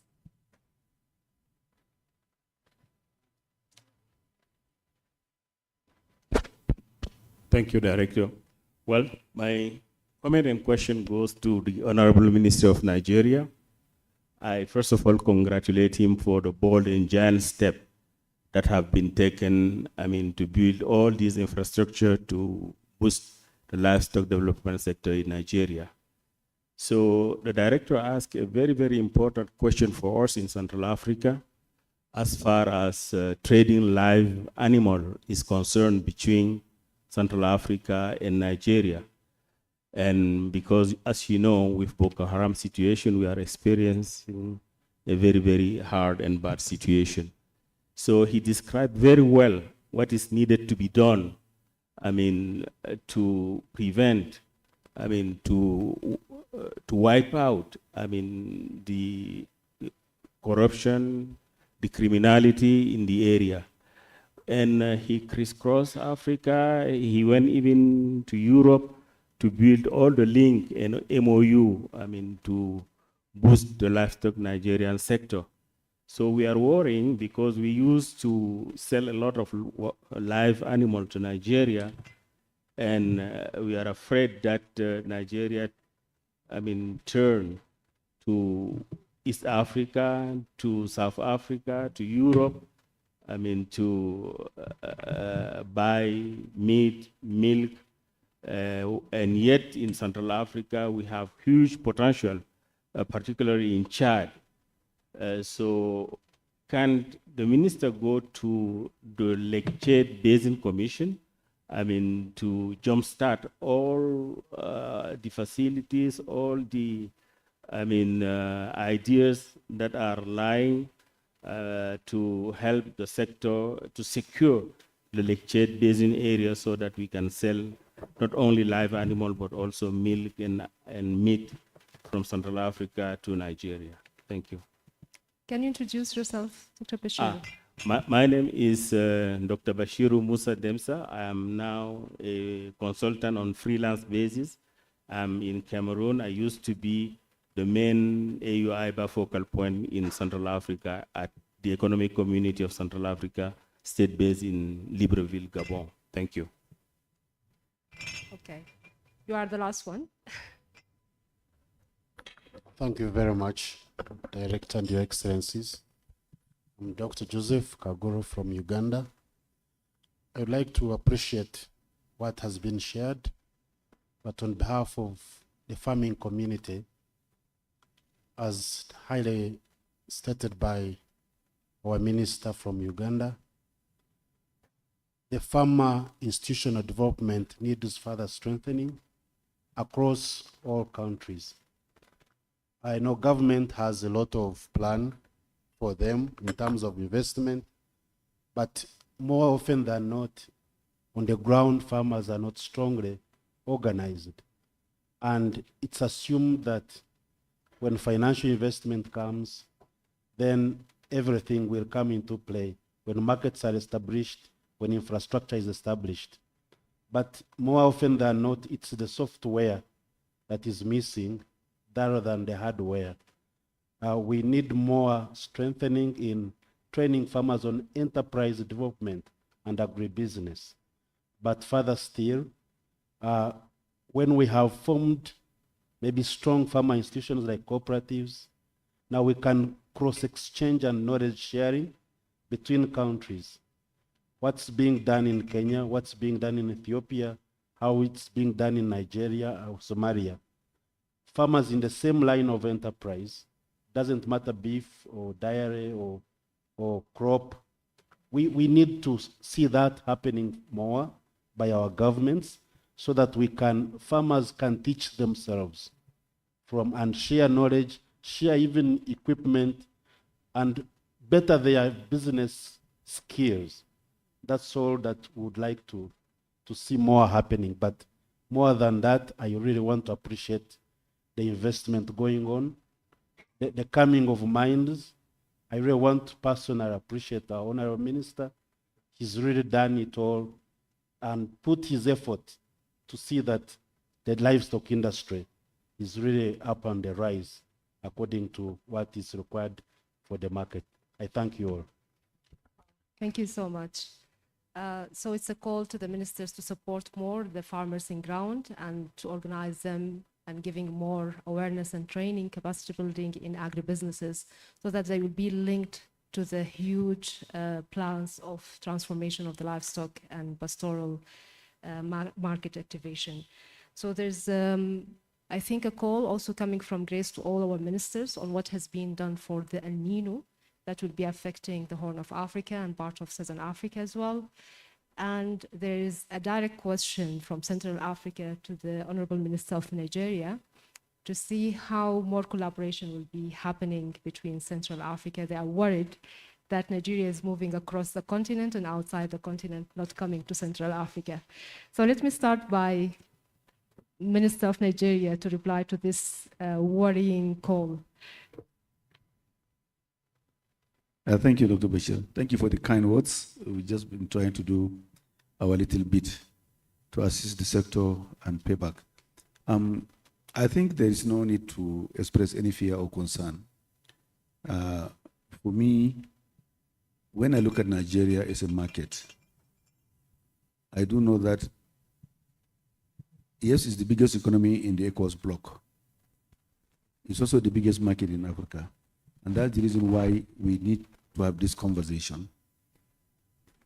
And even if we are getting animals from anywhere else, the absorptive capacity, the market capacity is still huge. And we don't look at Nigeria as our market. We look at West Africa as our market, and indeed, Africa is our market. Now, the animals that come to Nigeria today, we call it hoof importation. Animals travel thousands of kilometers to come to Nigerian market. And I bet you, in all those distances, there is no singular resting point. They drive the cattle inhumanly right up to the border inside Nigeria. In Nigeria today, what we are doing, and I will discuss with you offline, in each of the 12 international corridors, we are building reception, health control, and quarantine facilities. Number one, we want to know the animals that are coming. We want to also certify them in terms of health so that we control transboundary diseases. We also want to know that only those animals are coming. People are not smuggling arms and other unwholesome practices. And therefore, these border communities will now also partake. We're going to create an entire ecosystem around it. But in terms of market capability, for instance, what is the population of Africa? What is our per capita meat consumption? What is our per capita dairy consumption? What is our per capita egg consumption? So like I said, I participated in people sending eggs to Chad and Niger from my poultry farm. And that tells you beyond Nigeria, there is also a huge West African market.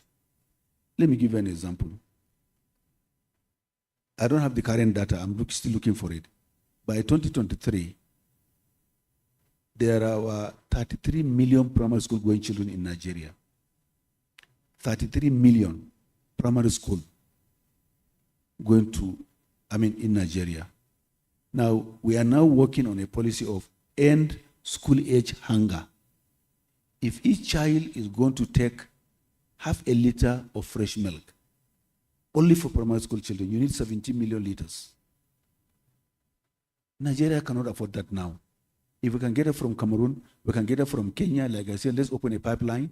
We can get it from Ethiopia. We need 17 million liters of milk for primary school children alone. If each one is going to take one egg, that is 1,100,000 crates of eggs per day, only for that demographic group. And repeat this across Africa. So the market opportunities are huge, and we need to reorganize that sector to match that market demand. So yes, countries are doing this, they are doing that, but I think we need to go beyond those borders and look, say we have opportunities, you know, to create a partnership across borders so that we can meet that African demand. The statistics were given this morning when we started about the projected demand for livestock products up to 2063. We have the resources, but the way this pastoral economy is organized today, we cannot match that. We need improved breeds, we need higher productivity, we need people to resettle, we need to develop the fodder, climate vulnerabilities, pricing mechanisms, customs, clearances, so many things need to be done. But I think we have started the conversation, and I believe under this platform, we have a number of other issues to look at that we can now explore fertile areas for cross-border economic bloc cooperation and partnership. That's what we need. Thank you very much. Thank you so much. As the ministers are speaking, I'm not allowed to interrupt them, but we are going beyond the time. So I will be asking a response to the question on what are the preparations for the Nino. Every minister from Uganda, Kenya, Ethiopia, and Somalia to give us just a 1-minute intervention that the countries are doing now to prepare for El Nino this year. Just mention to us what the preparation that your government are taking in place to support the pastoralists and the agricultural livestock sector not to be affected negatively by El Nino that will be coming this year. 1 minute, please. Thank you very much. For us in Uganda, we have invested in disease prevention. We are doing mass vaccination for FMD, but we're also providing support for infrastructure, water infrastructure, to create resilience and minimize unnecessary livestock movement, in the same way to reduce disease. Honorable Mweke. Yes, for El Nino, actually the Kenyan cabinet met about 2 weeks ago, and we've put together a disaster recovery response, which is interministerial, chaired by the deputy president, where all the key sectors of the economy have been put together and the ministers charged to take control of mitigation against El Nino. On the livestock side, once we have El Nino, we usually have an outbreak of Rift Valley fever, which is a livestock disease. And so our company that produces vaccines, Kebevapi, is now stocking up on Rift Valley fever vaccines to ensure that we can support our animals on the same. We also have an intervention on feed storage. So we are also ensuring that we have enough feed in case the feed gets destroyed by the rain, and also desilting a lot of our water ponds in the pastoralist areas to ensure that we take advantage of the heavy rains to fill up our water bodies for the livestock. So that's some of the interventions. Of course, the National Treasury has taken our proposals and has also made budgetary provisions through our emergency fund to ensure that we can fund some of these interventions. Thank you. Thank you so much. Kenya, Ethiopia. Thank you very much. Those interventions that I've stated earlier for the resilience building in the lowland are still important again for this Nino case. But very recently what we have done is that we have also interministerial committee from Ministry of Agriculture and from emergency preparedness also. So that committee, the first thing is that they try to identify which districts are the degree of damage that can happen in livestock, in crop, and so on and so on. And at the same time, the specific districts that we have to really pay attention to. So based on that geographical differentiation, and based on the potentials, be it a crop or a livestock, we have also crafted the intervention from livestock aspect. One of the interventions that we are still thinking is that resource mobilization is one of the key issues, be it financial, fodder, also crops for humans, if the severity is going to be very high, and if the crop fails, we need to have our crop cereal stock. So that is one of the intervention. And the other thing is the fodder issue is still important. Irrigated fodder production, early maturing forage production is one of the other intervention. And from the animal health point of view, usually we vaccinate when the animals gets very weak. That doesn't really help. So what we are planning is to conduct vaccination campaign for the animals are really debilitated and lose their condition. So the vaccination campaign, maybe I would like to again inform here that the vaccination coverage in Ethiopia is really very high now.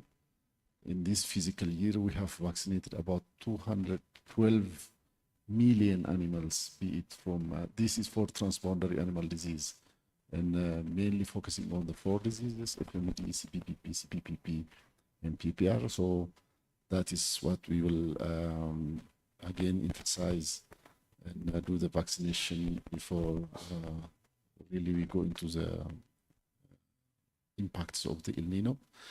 And mobilization of animals also to market and to slaughtering. The commercial destocking of animals, especially from the pastoralist area, is one of the interventions that we are thinking. So we usually, especially last year and this year, we mobilize people to the pastoralist area so that they bring their animals to the market, and those animals will be channeled to the slaughterhouses. So these are the major interventions that we are putting in place to cope up with the impact of El Nino. Thank you so much, Minister of Ethiopia. Now the Minister of Somalia. wasiir su-aasha la weydiiyaa waxaa ah maadaama hadda cabsi laga qabo roobkii duufaantii iyo waxaas wata El Nino ah oo markuu imaadana calafka iyo xoolahana baabiyo caafimaad daran u keeno xoolaha marka dowlad ahaan iyo wasaaradda maxaa qorshe idin yaalla sidii looga hortagi lahaa roobkaas El Nino guga imaana aad u mahadsan tahay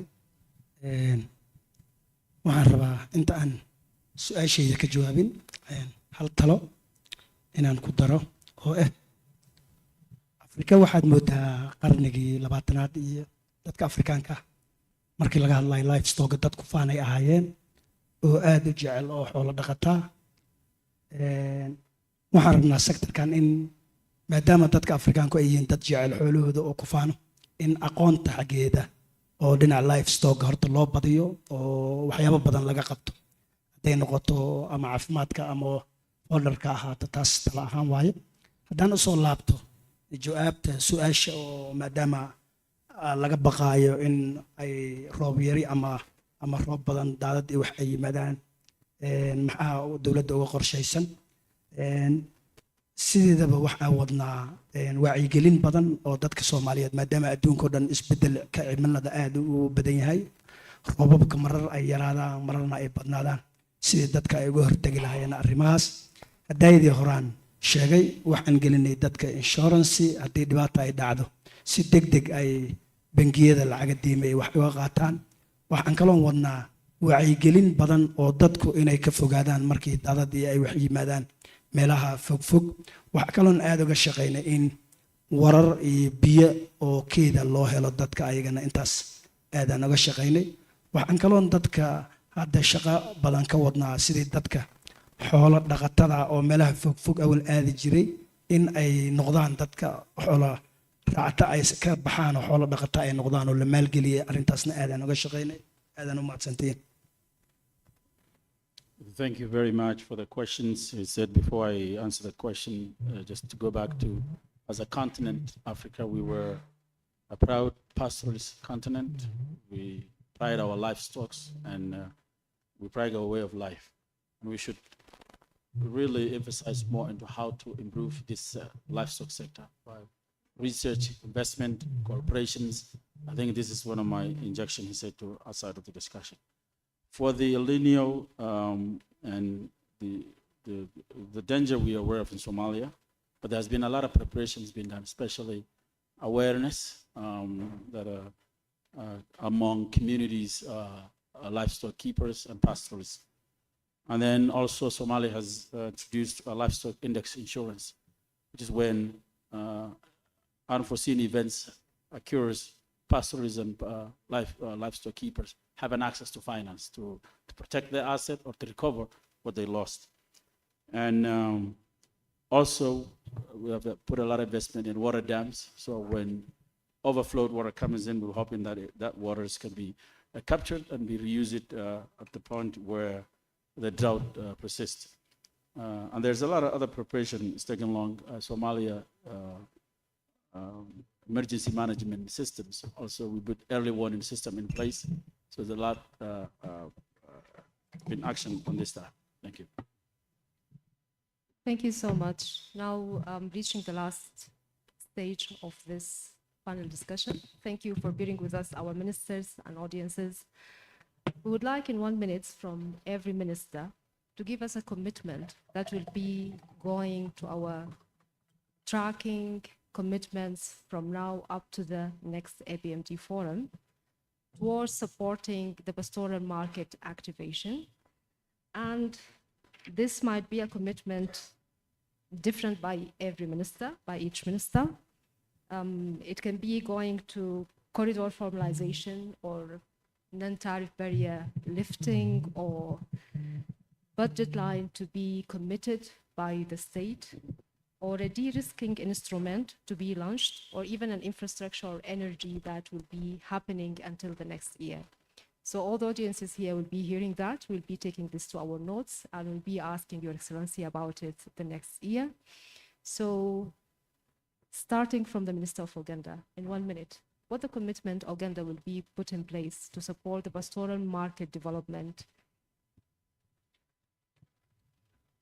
Thank you very much. The first commitment is to abolish non-tariff barriers. And we commit ourselves to our regional economic protocols. We also commit ourselves to supporting the pastoral markets by transformation and making sure that we develop them to the required standard to access markets. Thank you so much, Uganda. Kenya? From the Kenyan point of view, we make a commitment to organize and formalize our livestock sector by capitalizing commercial livestock companies across our counties, which will then move our livestock keepers from being suppliers of livestock or live animals to making them shareholders in commercially viable, bankable entities that play across the entire livestock value chain. This will ensure that we are able to supply the market with livestock in the quantity and the quality consistently that they demand. Thank you. Thank you. Ethiopia? Thank you very much.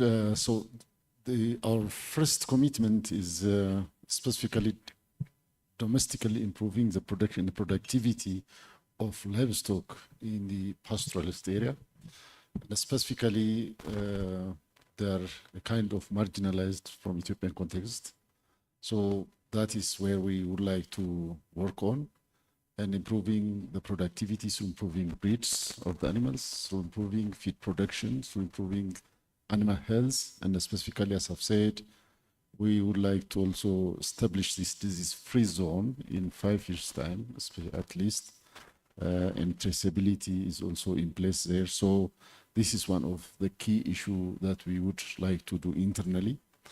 And at the same time, these things cannot be realized without involvement of the private sector. So we would like to bring the private sector to act, and specifically we have this commercial, contract farming scheme where private sectors go into the production of our support of the pastoralists to improve quality of the animals. So that is something that we would like to also emphasize. And the market infrastructure system and the standardization and the sanitary and phytosanitary requirements are where we would like to emphasize and be committed. And finally, as it is important also for this forum, the most important thing is that we cannot do this and we cannot achieve what we thought without collaboration, integration, and coordination of the interventions. So commitment to the regional agreements, commitment to the continental agreements, be it trade or the transhuman, so that it is really effectively implemented. So what is again important is the action is something where we have to be committed to. That's from Ethiopian side. I would like to thank you. Somalia. wasiir su-aasha lagu weydiiyaa waxaa ah maadaama wasiiradii aad tiin inta fadhidaan waxaa laydinka rabaa la dhahay inaad go-aan ama rid aad naga siisaan suuqan horumarinta xoola dhaqatada Afrika. Shir kale imaan doono oo kan ka duwan iyo dhexdan. Maxaa go-aan aad gaari kartaa aad isleedahay wax ka qaban kartaa ama hadday noqoto in budget loo allocate gareeyo horumarka suuqa xoolaha ama xoola dhaqatada ama in insurance meel loo dhigo oo si ay xoolahoodii iyo wax hadday imaadaan protection noqdo ama hadday tahay shuruuc u fududeeyo ayaga naftirkooda inay horumar ka gaaraan oo go'aamadan la gaaro dowlad ahaan maxaa u qaban kartaa aad isleedahay? waa mahadsan tahay. waxaan wadnaa dadaallo badan sidii kor loogu qaadi lahaa xoolaha sektorkan oo ay ugu horeyso in dhoofka hadda hilibka aan u bedelno oo waxyaabo badan aan wadnaa hadda wacyigelintooda iyo sidii suuq loogu heli lahaa. waxaan kaloo wadnaa inaan midayno guud ahaan sidii loo heli lahaa xoolo dhaqatada loogu heli lahaa suuq ay ganacsigooda kor loogu soo qaado sidii haddaayba aan ka dhawaajiyay in insurance la geliyo maalgelin badan ay helaan dadka xoolo dhaqatada. howlahaas iyo kuwo badan aan wadnaa waxaan rajaynaynaa sanadaha soo socda in horumar laga gaaro insha Allah. Thank you for the questions. We are doing a lot in the area of improvement and livestock sector. We are working in many aspects of project, whether it's investment, insurance, and also awareness. Somalia also just recently contracted Somali Livestock Investments Master Plan. These are areas where also to improve livestock and livestock value addition. We're also trying to scale down a little bit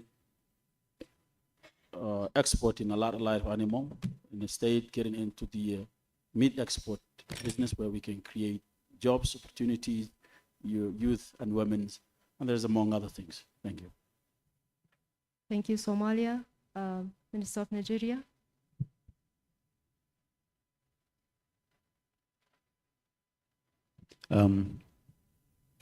We commit to the transformation of the pastoral system into a modern, competitive, profitable,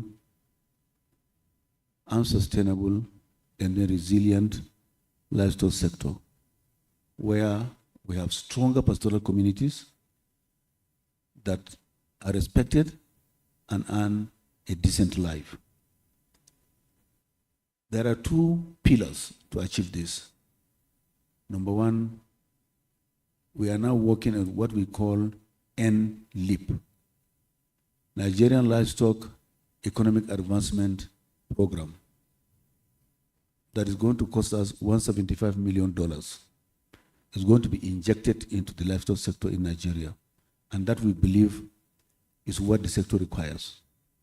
Secondly, there's another program called Livestock Productivity and Resilience Project, funded by the World Bank.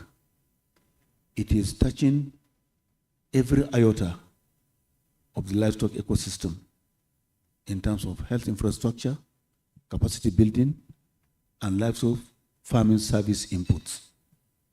We are at the moment trying to upscale by another $500 million from the World Bank. We believe we have the capacity to do that And this, we believe, will turn the fortunes and change the narrative of the livestock store in Nigeria, and for the benefit of not only Nigeria, for Africans at large. Thank you very much. Thank you so much. Please join me in appreciating those commitments from our ministers. And thank you so much, Honorable Ministers, for being seated for 2 hours or more, replying to all the different questions with all the dedication and the commitment to this panel.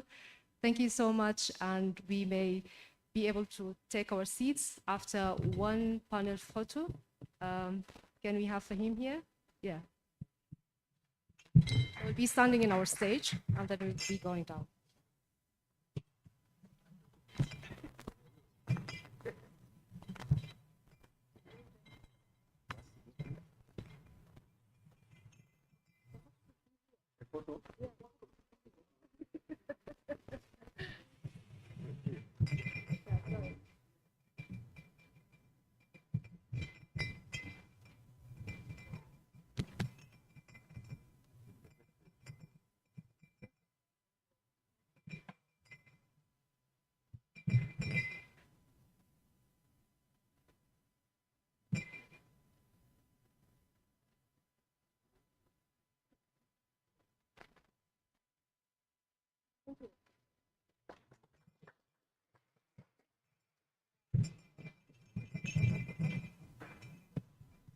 So the last segment in this ministerial session that stands between us and our lunch will be sharing the communique with all the commitment of our ministers. It will be presented by Ms. Zahra Rashid. So Ms. Zahra, please, and make it a bit fast for the communique, so we are going to eat our livestock products.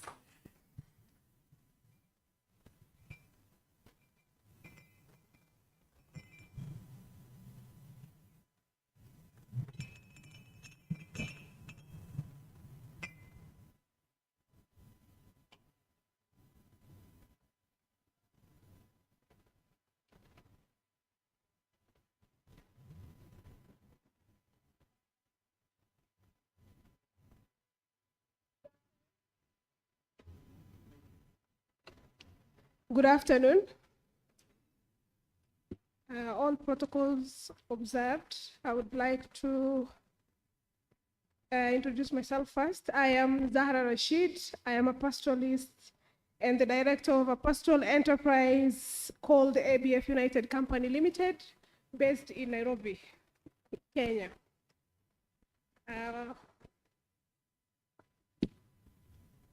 I'm going to start reading the communique. Positioning Africa's pastoral livestock economy as a strategic economic asset and driver of investment, resilience, and regional integration. From the 13th to the 17th of July 2026 in Addis Ababa, Federal Republic of Ethiopia. The introduction, bit of it. The first African Pastoral Market Forum was convened by the African Union Inter-Africa Bureau of African Resources, AU-IBA, through the African Pastoral Market Development Platform, APMD project, from the 13th to the 17th July 2026 in Addis Ababa, Federal Republic of Ethiopia. The forum brought together ministers, senior government officials, representatives from AU member states from the Republic of Benin, Republic of Botswana, Burkina Faso, Republic of Cameroon, Central African Republic, Republic of Chad, Federal Republic of Ethiopia, Republic of Kenya, Republic of Namibia, Federal Republic of Nigeria, Federal Republic of Somalia, Republic of Sudan, United Republic of Tanzania, Republic of Uganda. Regional economic communities include IGAD and ECOWAS. Pastoral community representative, producer organizations, livestock enterprises, private sector actors, financial institutions, development finance institutions, development partners, research and technical institutions, and communication partners.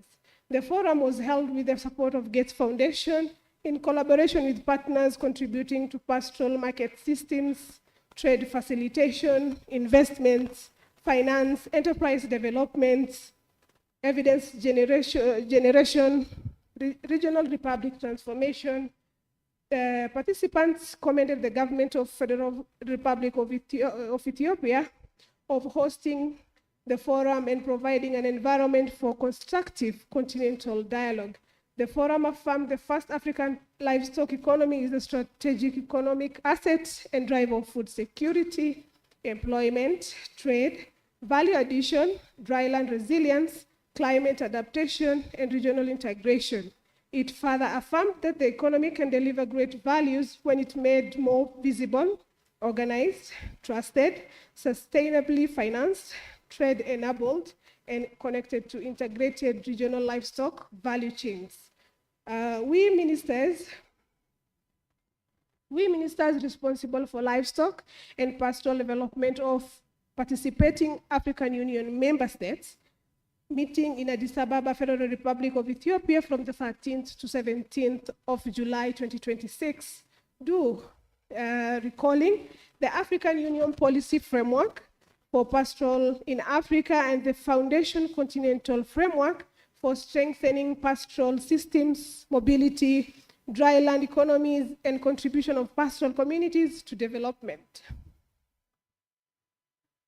Recalling further Agenda 2063, the Africa we want and the African Union's commitment to inclusive growth, sustainable development, regional integration, food security, resilient agri-food systems.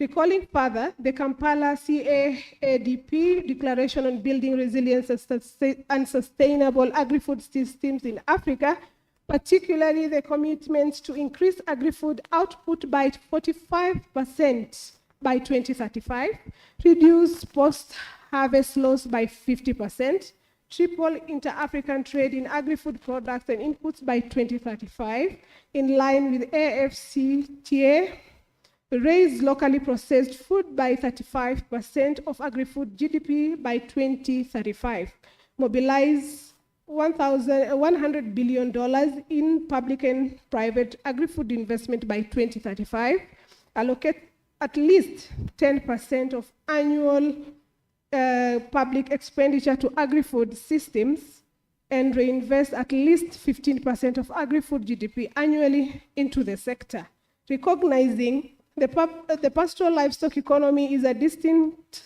productive system built around mobility, dryland production, rangelands, water systems, feeds assets, indigenous knowledge, cross-border market networks, and community enterprises, acknowledging that pastoral livestock markets are constrained not by lack of potential, but by underinvestment in the systems that make the market work, includes enabling policy, organized business models, reliable data, appropriate finance, animal health, SPS systems, trade facilitation, infrastructure, water, rangelands, energy, logistics, and secure corridors.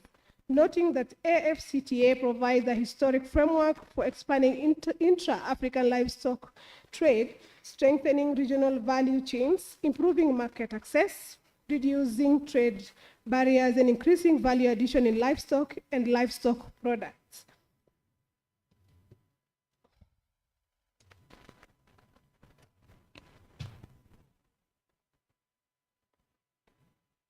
Recognizing further the mobility, water, rangelands, secure corridors, animal health systems, livestock identification and traceability, market assurance, energy, and logistics are productive economic infrastructure for the livestock economy. Aware that the transformation of livestock economy requires stronger alignment among public policy, private enterprises, producer organizations, pastoral communities, commercial finance, development finance, research, technical support, and regional coordination, acknowledging that pastoral women, men, and youth must remain central economic actors in pastoral markets transformation, consistent with the Kampala CAADP commitment to empower women, youth, and vulnerable groups in agri-food value chains. Commending AU-IBA as the African Union Specialized Technical Office for Animal Resource for its role as a continental agenda setter and orchestrator, and recognize the African Pastoral Market Forum as a platform for evidence, business model validation, policy alignment, investment facilitation, partnership coordination, and follow-up. We therefore commit to advance the following action priorities. Reposition the pastoral African economy as a strategic continental asset. How? Recognize and promote the pastoral livestock economy as a core contributor to Africa's food security, employment, trade, value addition, climate resilience, dry land transformation, and regional integration. 2, elevate pastoral livestock within the national agri-food systems, investment plans, regional value chains, strategies, CADP implementation processes, AFCTA trade priorities, and public decisions. Promote a continental narrative that represents pastoralists as producers, suppliers, entrepreneurs, custodians of productive dryland systems, and Central Africa in Africa's livestock transformation. Advance enabling policy, market governance, and trusted trade. Advance policies that lower the cost of production and formal trade, improve markets, confidence, and make private investment enterprises development and producer market partnership viable. Progressively rationalize fees, levies, charges along pastoral livestock corridors, simplify movements and certification processes, strengthen SPS coordination, veterinary services, livestock disease surveillance, standards, risk-based certification, livestock identification and traceability, and market assurance, and reduce avoidable barriers that discourage formal market participation. Such support risk-based trade approaches, including zoning, compartmentalization, and recognition arrangements where technically justified and consistent with national frameworks and international standards. Facilitate safe, orderly, legal, negotiated cross-border livestock trade and seasonal mobility consistent with the national laws, animal health requirements, and relevant bilateral and regional frameworks. Strengthen policy coherence across livestock, agriculture, trade, finance, water, environment, infrastructure, energy, security, and local government institutions in support of pastoral market transformation. Invest in regional public goods and integrated regional livestock value chains. Treat regional public good investment as a priority for livestock market transformation, including trade corridors, animal health systems, border processes, harmonized standards, market information, livestock identification and traceability, livestock markets, holding grounds, laboratories, quarantine facilities, logistics platforms, energy systems, water infrastructure, and rangelands governance. Work through member states, REC, and partners to identify priority livestock corridors, define shared infrastructure and policy requirements, mobilize funding, and assign clear follow-up of responsibilities. Support integrated regional livestock value chains that connect pastoral production zone to integration, animal health services, feed and fodder systems, water infrastructure, traceability, processing, logistics, domestic markets, regional markets, and export opportunities. Strengthen cross-border coordination and joint planning for shared rangelands, water resources, animal health services, drought preparedness, and secure livestock corridors where appropriate and consistent with national and regional frameworks. Align livestock corridors development with AFCTA implementation to improve corridor competitiveness, reduce trade frictions, and expand African capacity to trade livestock and livestock products within the continent. Another action is scale business models that integrate pastoralists into structured markets. Identify, validate, and support business models that connect pastoralists to reliable demand aggregation services, financial services, market assurance, processing, trade, and high-value markets. Prioritize models with clear commercial logic, credible buyer relationships, pastoralist integration and mechanism, transparent pricing, timely payment systems, and potential for adaptation across countries and corridors. Encourage private enterprises, producer organizations, traders, aggregators, off-takers, processors, service providers, and investors to build structured partnerships that provide market access and strengthen value capture for pastoral communities. Promote value addition closer to pastoral production area where commercially viable, include processing byproducts and enterprises models that generate local employment and stronger producer market linkages. Support the documentation, validation, packaging, dissemination, and tracking of uptake of scalable business models for wider adoption and replication.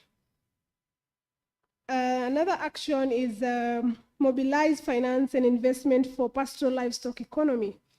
Mobilize public, private, and development finance to pastoral livestock economy in line with Kampala CAADP investment ambition.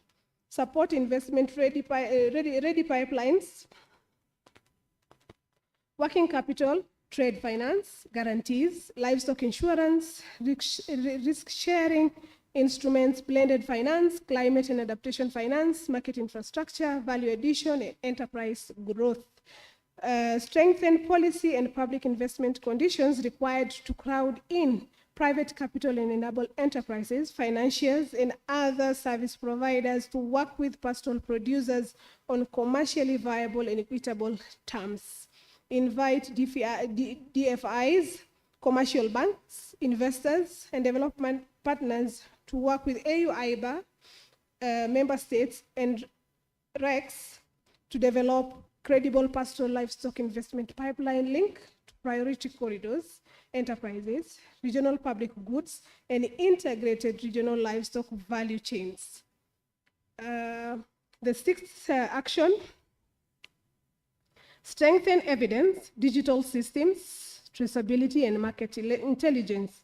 Make the economic value of pastoral livestock economy more visible through stronger data, market intelligence, and evidence system.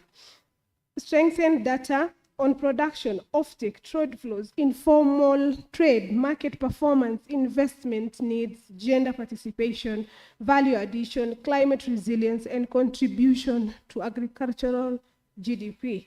Promote interoperable livestock identification and traceability systems that strengthen animal health, food security, disease control, certification, market evidence, insurance, financing, and access to higher value markets. Promote appropriate digital technologies for market information, financial inclusion, service delivery, traceability extension, and enterprises development across pastoral livestock value chains. Use evidence generated through the forum and subsequent processes to inform policy actions, investment cases, business models, replication, corridor planning, and regional coordination. The seventh action, embedded sustainability, resilience, and inclusive value capture. Ensure that pastoral market transformation strengthens climate resilience, sustainable rangeland management, water security, animal health, biodiversity sensitive production, and responsible resource governance. To recognize water, rangelands, and mobility of economic foundation of a reliable supply, market performance, climate adaptation, and longer sustainability.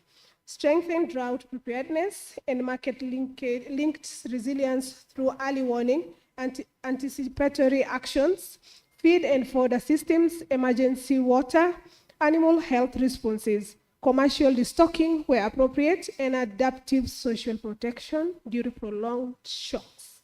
Support inclusive and secure rangeland governance, including recognition of customer institutions and negotiated grazing arrangements where appropriate and consistent with the national land and resource governance framework. They promote conflict-sensitive corridor governance, community-based peace building, and cooperation to reduce livestock theft, reduce conflict and insecurity that disrupt pastoral markets. Promote inclusive value capture to the pastoral women, the men, and the youth. Benefits from improved market access services, finance, skill enterprise opportunities, complementary pastoral and agro-pastoral enterprises, and stronger bargaining positions. The last action plan, the last action commitment, strengthen institutional follow-up and accountability. Establish a clear forum, follow-up pathway that translates this communique into a conscious implementation tracking matrix. Member states will identify relevant national institutions and technical focal points to support follow-up on policies, corridor investments, resilience, and business model priorities. REX will support regional coordination, harmonization, corridor level implementation, and alignment with the relevant regional livestock, transhumance, trade, and animal health frameworks. Pastoral communities and produce organizations will remain central to the design, validation, and scaling of market models, policy actions, and investment priorities. Private sector actors will identify scalable business models, investment needs, and market constraints requiring policy or financing support. Financial institutions, DFIs, and investors will engage with AU-IBA, member states, REX, and partners to shape financing instruments and investments pipelines. Development partners will align technical assistance, catalytic finance, institutional support, and capacity strengthening behind the commitments of this communique. Research and technical institutions will support evidence, analytics, innovation, capacity development, and knowledge products. AU-IBA will coordinate post-forum follow-ups, including policy priorities, corridor actions, business models validation, investment pipeline development, finance opportunities, resilience priorities, and partners' commitments. AU-IBA, through appropriate African Union Commission channels, will share the outcome of this forum with the relevant AU policy organ processes and regional economic communities to support alignment and follow-up. Progress on this communique will inform AU-IBA reporting, partner coordination, preparation for subsequent African Pastoral Market Forum processes. Call to action. We call upon member states, REX, pastoral communities, producer organizations, private sectors, banks, development finance institutions, investors, development partners, research institutions, and technical agencies to work collectively in translating this communique into practical follow-up actions. We reaffirm our collective determination to transform Africa's pastoral livestock economy into a competitive, resilient, inclusive, and sustainable driver of economic growth, food security, regional trade, climate adaptation, and Agenda 2063. We, ministers responsible for livestock development, reaffirm our commitment to strengthen the policies, institutions, investments, and partnership required for pastoral communities to contribute fully to African agri-food systems transformation, regional integration, and sustainable development. Adopted in Addis Ababa, Federal Republic of Ethiopia, on 17th of July, 2026. Thank you.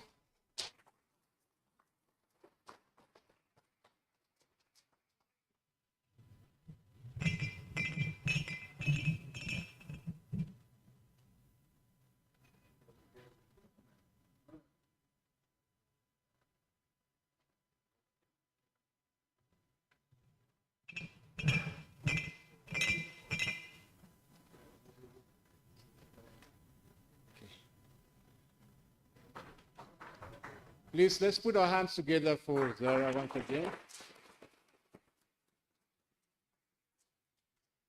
Your Excellencies, it's quite some commitment, but I think we are up to the task. From the conversation that we have had over here, we are really impressed by the commitment that has been expressed here. And we believe that as we move forward from this first pastoral forum, I'm sure many others will come, but the commitments will remain. So we thank you very much, even for your patience to be with us until this time. And we hope that as we break for lunch, you will have to enjoy some livestock products as we proceed. At this juncture, I think I want to call upon us to be upstanding as we let our dignitaries leave the room as they move towards the livestock products. Please, let's put our hands together for the final one. Thank you very much, sir. Yeah. Please, let's give room for our dignitaries to move on.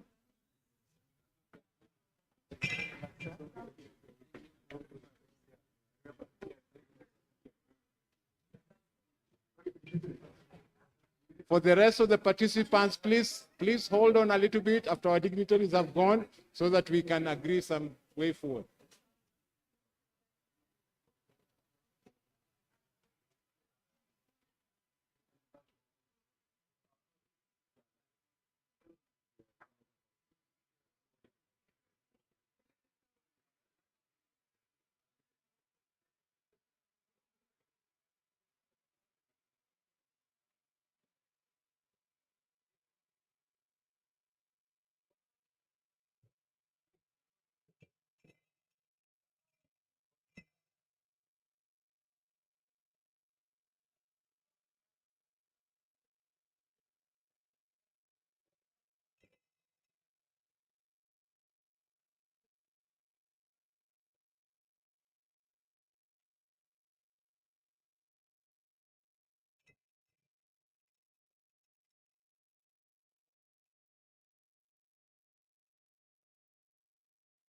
Okay. For the rest of us, just some announcement. Let's break for lunch. It is now 2:30. Let's break for lunch and then reconvene here for those who are coming in here in another hour. That will be 3:30. I think the other group will continue the other side, but for us who are here on policy, let's reconvene here. All right? So enjoy your lunch. Enjoy the livestock products too. Thank you.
Okay.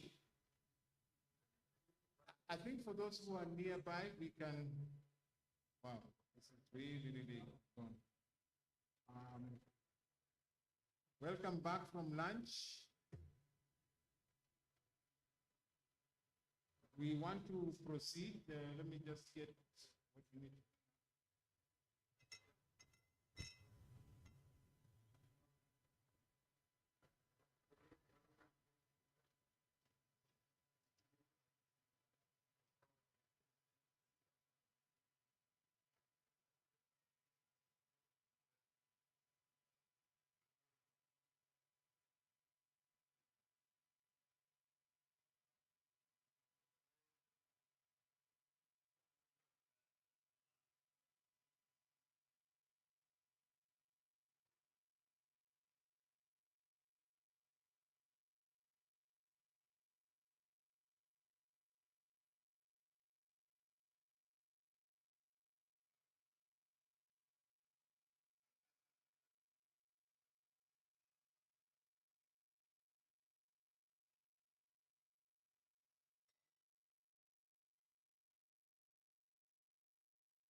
Okay.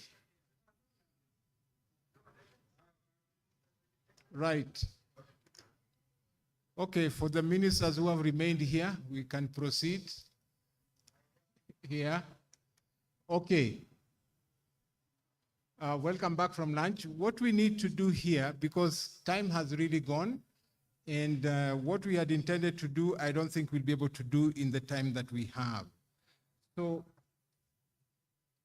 initially what we had proposed to do was to have a round table.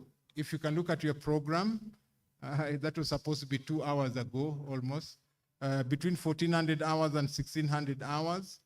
We're supposed to have that session that is dealing with the financial structuring, co-investment, blended finance, syndication, and credit enhancement, and DFIs. Now I need to explain a little bit what has happened so that we are together on this one. Essentially, what happened is that the group that is on the other side, the parallel group where we are having the investment and trade, and they're doing some pitching. Essentially, what we are doing there is people with ideas, those entities that had ideas that could now be looked at. You remember Said talked about the Shark Tank. Basically, it's a question of pitching for your product or the service that you want to provide. So with the financiers there, then they are giving their proposals and indicating how they want to proceed with the business. And if you are lucky, then the financiers will take it up, given certain proportions. You know the way the Shark Tank works. So this is what is going on there. Now, what has happened is that they did not finish the program yesterday, and because they're the same people who are supposed to be in this round table, they are not able to be with us here. So what I've proposed to do is for us to take a few minutes. You remember yesterday when we went through the policy issues that we had discussed, we have put them in a format where we want to advance it. So what I was proposing to do now is to share with you those policy proposals that we have. We will just have the title there, and then we request your go ahead so that we can fill it up at some other point in time. Ideally, what would have happened is that we would have requested you to go into groups to do that, but I don't think that is very feasible right now. So what we would want to do is just to get your concurrence in terms of those policy issues that have been indicated there. So I would ask okay, if you settle down, now I'll ask the IT people to project what we have, and then we can just get some concurrence in terms of what is there. Okay, so basically what we are doing, and we will leave this to some other time, but basically getting agreement in terms of the policy issues that we have identified from these sessions, and that we can advance now to the next level. Are we together now? Yeah? So we have this kind of format in terms of converting those policy issues into action. And so basically what we have done is look at the policy to action matrix, which is what we have now. So what we have here is, you can see now we have the required output. What is the policy priority area that has been indicated? And you can see there what we have in terms of the, okay.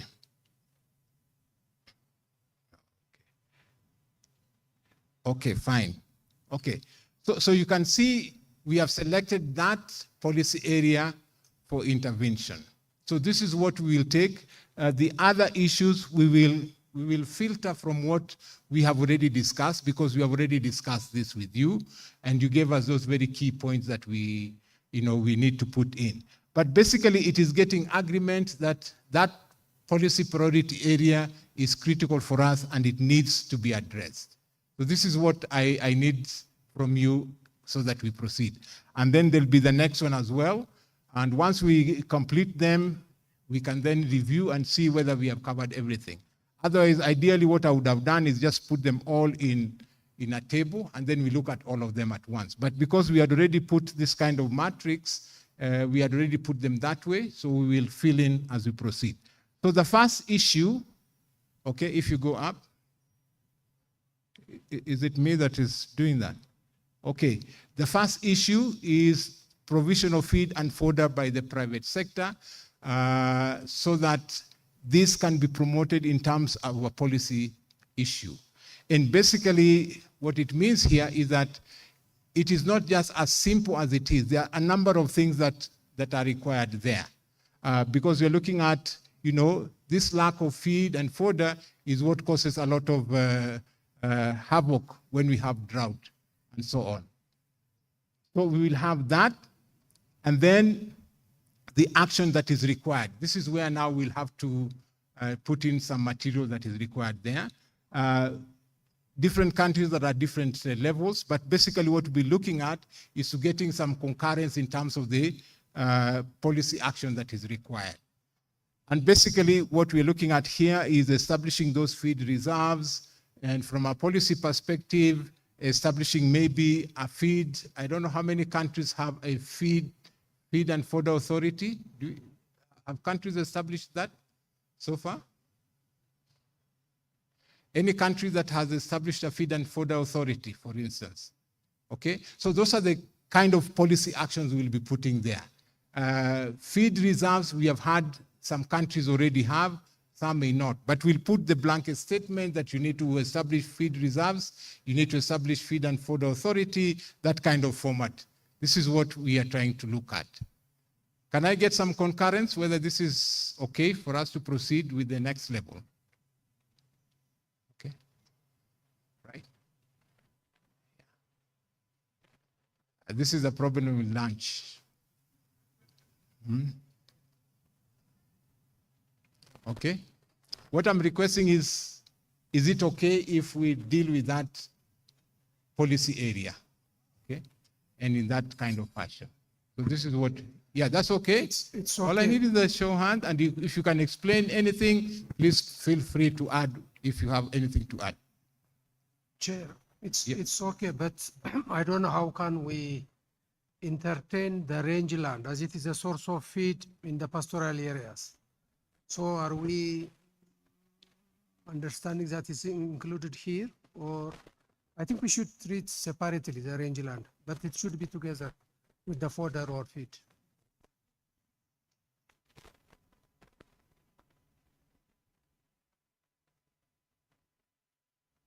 That's the kind of addition we may need, because with just feed and fodder alone, it may not exactly be. So we maybe add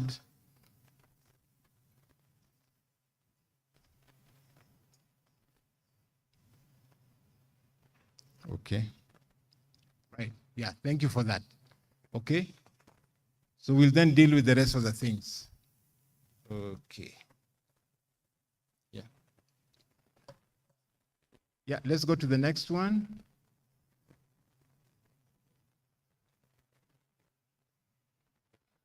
Okay, the next one is this issue of dealing with the livestock corridors infrastructure. This was discussed, even the ministerial panel talked about this one, and we discussed it yesterday very exhaustively in terms of, I think it was John Mark that indicated to us that in terms of the livestock corridors, you're not just looking at roads alone, you're looking at the water points, you're looking at those other things that go with livestock. So this is another area that we would want to push over for policy action, right? Okay. Right. So the kind of actions that will be required, we will be putting them there as we proceed, okay, from yesterday's discussion. Okay. Any addition on this one? If there's anything we need to specify? Okay. Okay, then let's go to the other one. I wanted to give an opinion around the livestock investments, whether you can open it up so that you don't restrict it to the corridors alone. Because we need to look at a end-to-end, a complete, a continuum situation, where you want to see the produce from the producer all the way up to the consumer, so that what infrastructure is needed at what point along the whole process. I feel the corridor, we will be doing it, we will be doing it half-baked intervention. If we pull it through, it will be more complete. Can you go back up again so that we see the...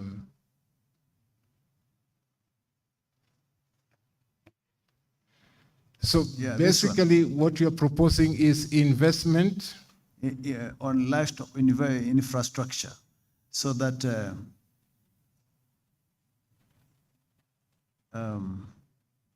because basically the corridors are mostly dealing with the movement of these animals. Okay. And that is restricted. I mean, it's a narrow point of it. The infrastructure is needed at different, the several nodes along the whole process. Okay, I think we get it. So that. Excuse me. Yes. So okay. I was also on the same view, but instead of saying only livestock, because you are now seeing the whole value chain and all the processes, I would think maybe if I can also say livestock and livestock products. We remove the corridors. Corridors will be limiting all the sector, the value chain. Yeah, that's a very useful addition, Chair. Sorry? That's a very useful addition. Thank you. Yeah. So if I summarize it, that what we're looking at, investment on livestock and livestock products infrastructure. Okay, so that you cover the entire value chain. Okay. That's the kind of input we are looking for, so that as we work on this one, then we can look at it. Yeah, proceed, Harrison.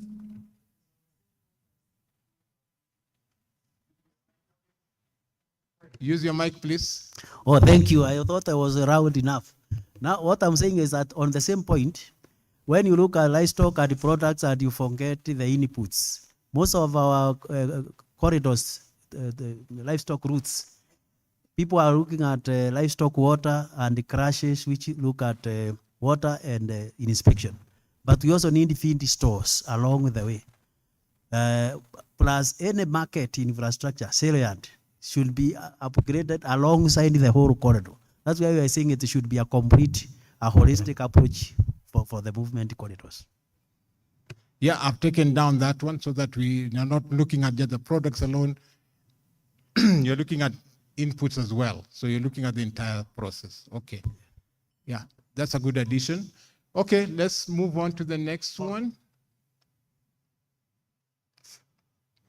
Yeah, please. Here you remember on this one? Yeah. Okay. Instead of subsidies, could be incentives, because subsidies too much failed in Europe when they try to subsidize producers. So in this case, if you replace the word subsidies in place of incentives, it will be more can encompass different actions for the livestock communities. Is that taken? Because the reason why we were putting this one here was the fact that, you know, when they do these subsidies on the crop side, oftentimes the livestock side is forgotten. In fact, now we are moved to a situation where you are talking about a bundle of inputs which are subsidized. But on the livestock side, you know, things like even feed and so on hardly receive anything, and those are critical inputs.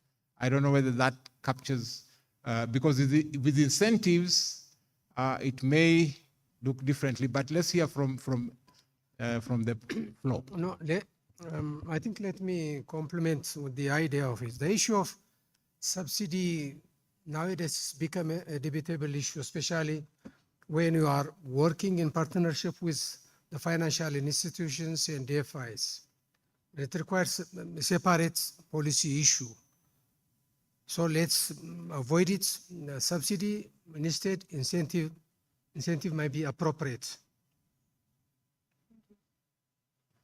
So we want to be politically correct here. We Yeah. don't want to be saying subsidies. We want to talk about incentives for production. Or Incentives. Yeah. Okay. Yeah. We take it. Yes. Yes, Bashiru, you can use your mic. So why don't we consider the two terms, subsidies and incentive? Because they are not the same. You know, we can say subsidies and incentives, because there are some incentives which are not subsidies. Am I right? Yeah. So we can consider the both words.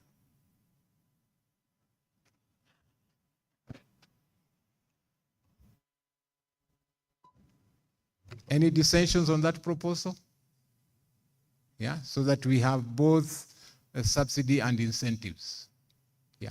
Just to appear relevant, although I agree the way it's being proposed is right, but there are some words which are growing increasingly not being viewed positively, like subsidy. I would wish you could use the word catalytic interventions. Catalytic interventions. Basically, this word subsidy nowadays does not get a lot of favor. It encourages some, it denotes some sense of independence. But a catalytic intervention can also be a subsidy and otherwise. With that one, we avoid both subsidy and incentives and talk about catalytic interventions. We are still getting proposals, so we'll get there. Yeah. No, I'm just to vote for the incentive side, because for me, subsidy is partly incentivizing the actor. In a hidden way, we are doing something. It's not equivalent for me, but you can incentivize actor in a different way. So I think using incentive is most inclusive, and you can find it inside.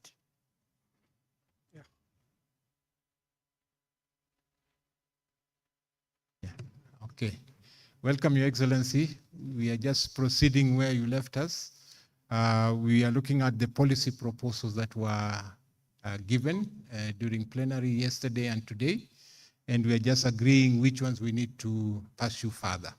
And we are agreeing on the phrasing of the wording so that now it can be completed, and don't be surprised if it gets to your desk now. Yeah, thank you. Yeah. So that's what we have in terms of provision of We are talking about provision of subsidies and incentives. We were considering using the word catalytic interventions rather than subsidies. I think let's retain the wordings, let's retain subsidies and incentives, and whoever wants to pick can pick from there. I think that's what we do. Yeah. Okay, thank you for that. So we will continue to fill up the other issues, like you can see there, which institutions, the target beneficiaries, and so on, and we will proceed with that process. Okay.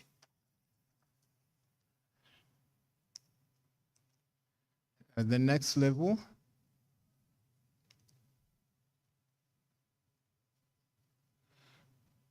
Okay. This was from lesson learning. Again, Your Excellency, this one we learned from Nigeria. The whole idea of creating risk-sharing facility for pastoral livestock development. I think from yesterday what we discussed was that with all these initiatives about de-risking, about guaranteeing and so on, you needed a special facility from the central bank that will capture that. And many countries, many member states still do not have this one. And I'm sure even in Nigeria, there's still some developments to take place in terms of refining it further. So we wanted to agree that this is something that is a policy proposal that we want to take to policy decision makers so that this can also be picked up by other countries, other member states that still don't have it. Again, the wording is the way we were given, risk-sharing facility. I'm sure different member states will probably call it differently in terms of the process. But the question that we are putting to you again, is this something that we need to pursue as a policy proposal as we go forward? Yeah. Because right now, this is the process that is going now, especially in terms of de-risking and so on. And you had, Your Excellency, yesterday we had a presentation from ZEP RE that is working on a program on de-risking. I think it was called DRIVE. And they explained exactly how they operate. And this is what brought this particular element here. Okay. Okay. Yes, Durani?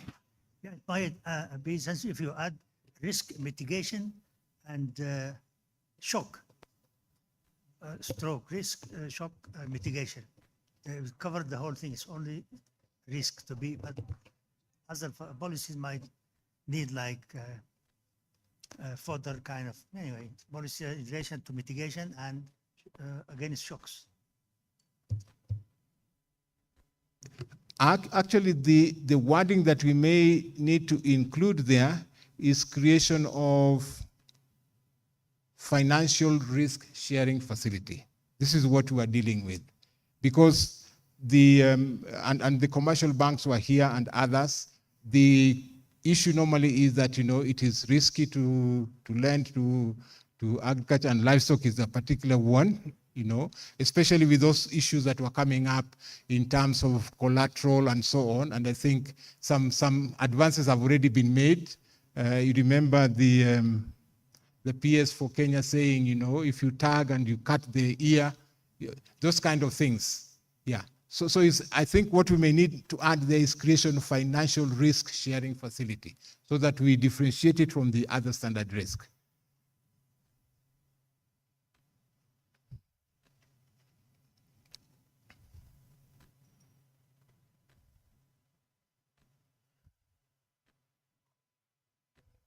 And I think Nigeria shared with us very, very explicitly on how that operates. And I think this is where now the lesson learning will be among member states as we proceed.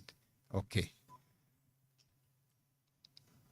Okay, thank you for that. Is there any addition? If not, we can proceed to the next. Yes?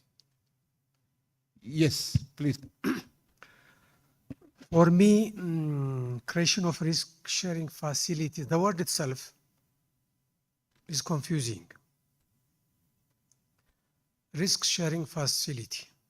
If we are focusing about financial issue, why not we said creation or establishment of trust fund for pastoral livestock development?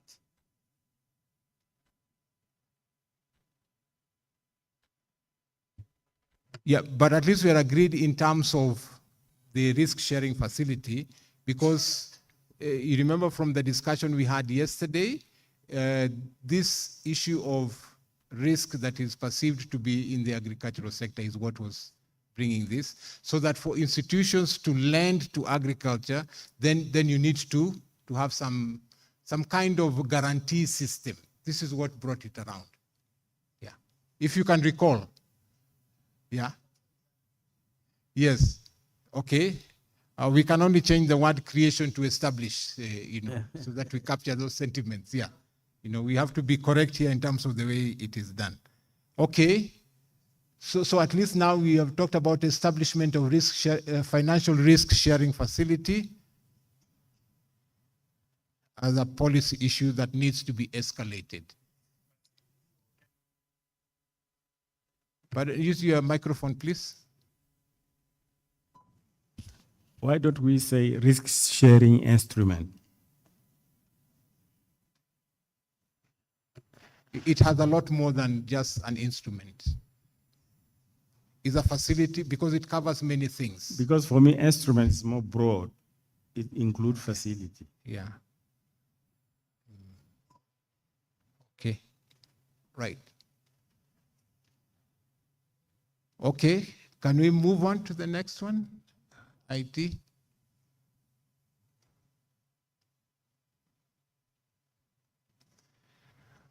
Okay. We also put this one, you remember from what we discussed yesterday again, and the day before, especially the experience from Namibia with the NAMLITs and what is happening there. Again, the experience with what Ethiopia is doing, what Kenya is doing with ANITRAC, and so on. But basically, this is the idea in terms of surveillance and traceability and putting all those things together. So this is also a policy proposal that needs to be escalated so that it can be picked up. Those member states that have already started, that is fine, but I think it needs to be escalated so that it can be picked up a lot more. So this is how we put it, disease surveillance and traceability, but it includes those other elements within it, especially the digital perspectives, and so on, which is very critical here, especially the way traceability has gone digital now, even disease surveillance. Yeah. Yes, Durani? Instead of that, it could be market access and compartmentalization, because it included everything, including surveillance and traceability and list, everything. That will be more powerful in terms of policies. If it adopted by African countries, it will solve the problem of market access. So instead of getting details of disease surveillance and traceability, it could be just general terms of market access issues. The government should do some intervention, because it's the way in New Zealand, they are doing work for market access and supporting this kind of business. So it could be specific and more impressive. Thank you. Yes. I think I would add an element of biosecurity. Disease surveillance and traceability is kind of like limiting issues of biosecurity. Maybe if it can be animal disease, animal health, biosecurity and traceability.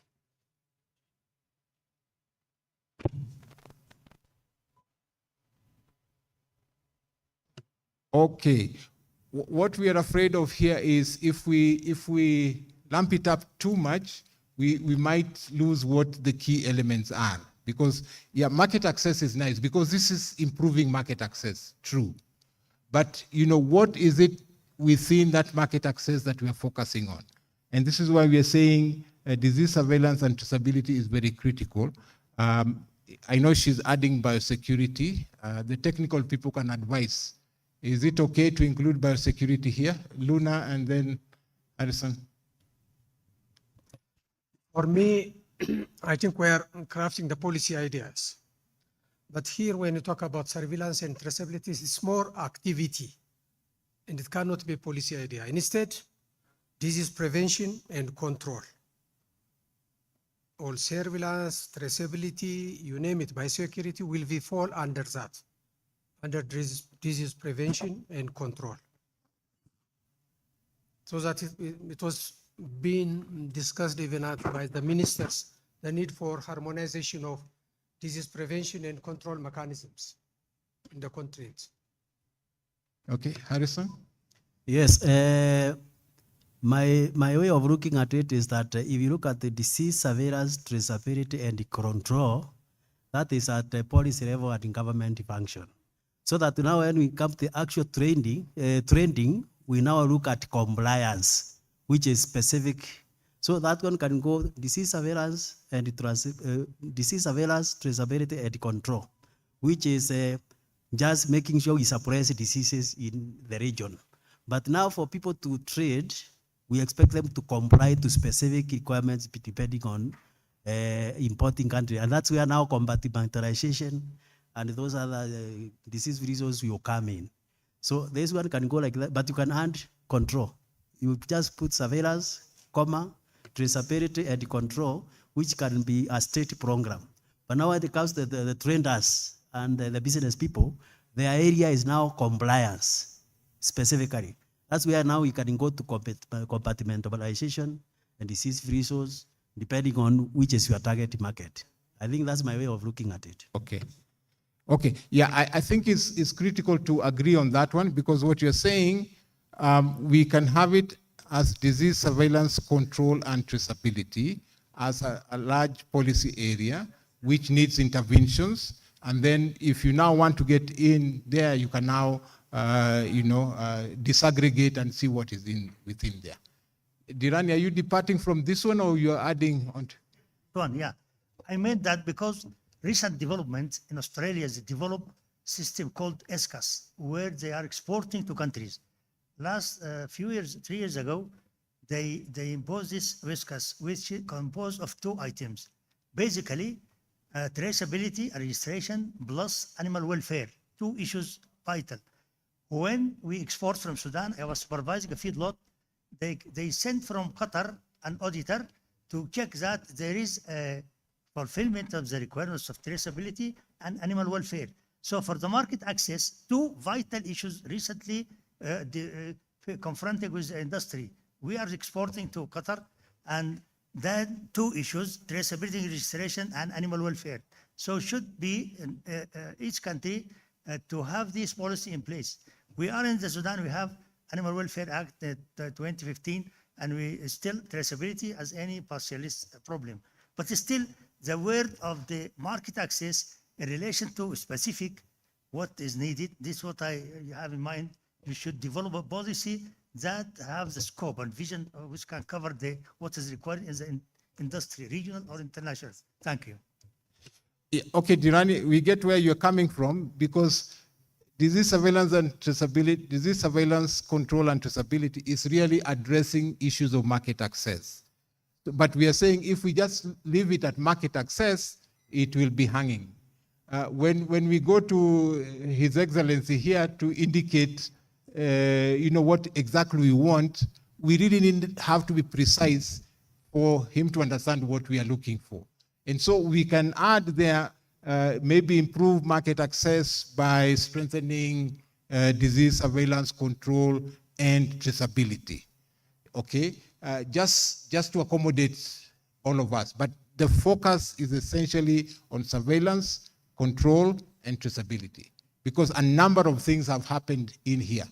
Even the whole issue about, drones are coming in here, and so there are so many things going on in this area. Surveillance should be active and passive. Surveillance. Yeah. Disease surveillance should be active and passive. Yes. So from the technical perspective is understood. This is what we want to do. Okay. Thank you very much for that contribution. Unless there's another one that I'm locking out.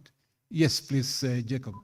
Thank you so much. I think what we are trying to see here is, are we talking of intensive or extensive livestock farming?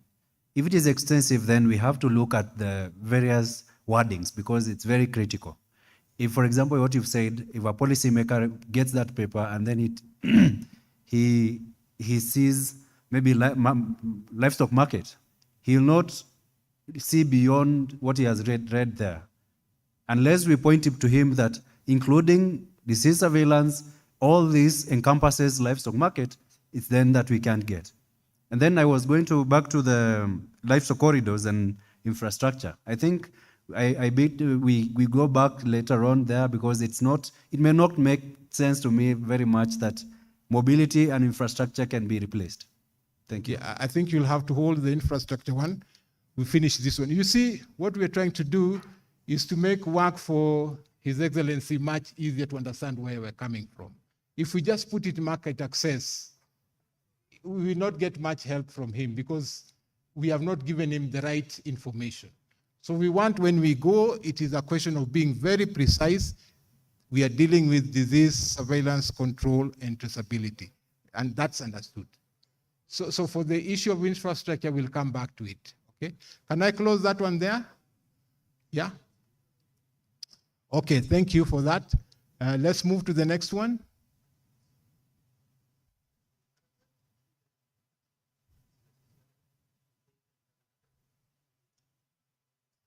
Okay, we have this one about capacity development. And here, I think we were corrected yesterday that it is not just about extension. We needed also to look at business skills and other aspects. But basically, this is what we focused on yesterday, that as much as we have moved, but now there are various ways even of dealing with extension. And this is where the digital perspective was coming in, those new technologies that are being used. This is why, so it is not extension in the traditional sense, okay? Where we have extension agents going to livestock producers and providing the knowledge. This is using those digital tools to expand the extension service. Okay? Maybe this is not quite clear there. This is what we may add. Yeah, Dirani, you want to add something? Yeah, for who? Capacity development for who? Exporters, traders, pastoralists, for who? I mean, it should be specified capacity development for which kind of group of interest. Thank you.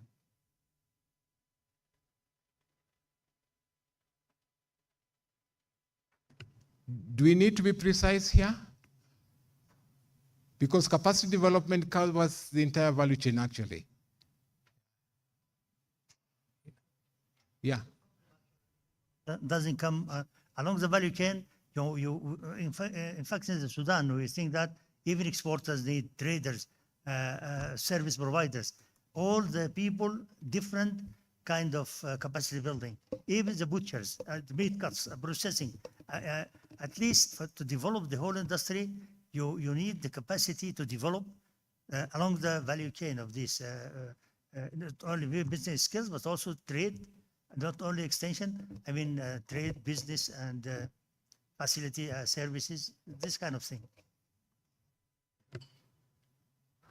Okay, that opens it up quite a bit. I know in the whole issue about Kampala Kadip, I think this was also there because we are talking about agro-industrialization. And if you look at the discussions there was, yes, you are talking about agro-industrialization, but you also need that technical capacity to develop the machinery and so on that is required for that process. Is that what you're, no? Yeah. Okay. So this is looking at the entire value chain, the producers, the traders, and so on. Yeah. For instance, the butchers, if you do capacity building for them, you will produce thin and hides by kind of good quality, and in terms of service providers, facilitations, this kind of thing. It's not machinery, it's dealing with human being. And even this is a kind of income generation for the youth who can be trained and even can work anywhere in this specialized area, processing plants or whatever. Okay, so we'll expand that to include traders and the rest of the people who are involved, because they all need some capacity development of sorts. Yeah. Okay. I think that was where we stopped. This is where we left it off at. These are the issues that we captured from yesterday's conversation. So I will want to open it up if there's some other area, policy area that you may need to add, apart from what we have already just covered. Yes, Harrison. And this is now for all of us, okay? Thank you, Paul.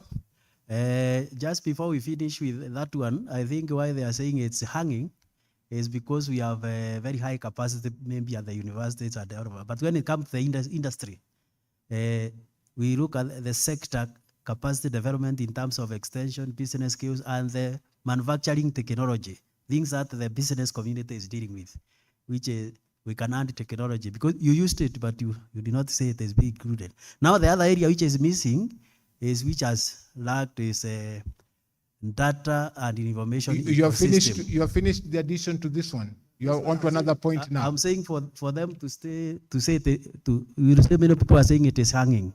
It is not specifying whose capacity is being developed.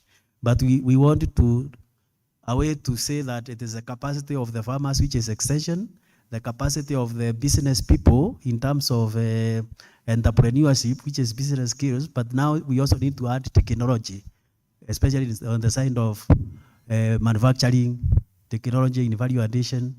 Those skills, that capacity development is what we might need as at the policy level for this purpose. After that, now I'm saying there's another missing area now. I hope I've finished with that one. You can add technology. Okay. Did you get that the other one? missing area is... Yeah, before you proceed to the next point, let's be clear about this one, because we are talking about all the key players there.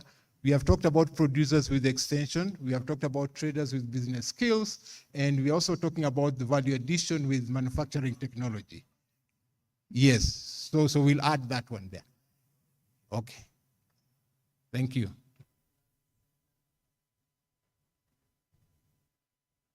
Your mic.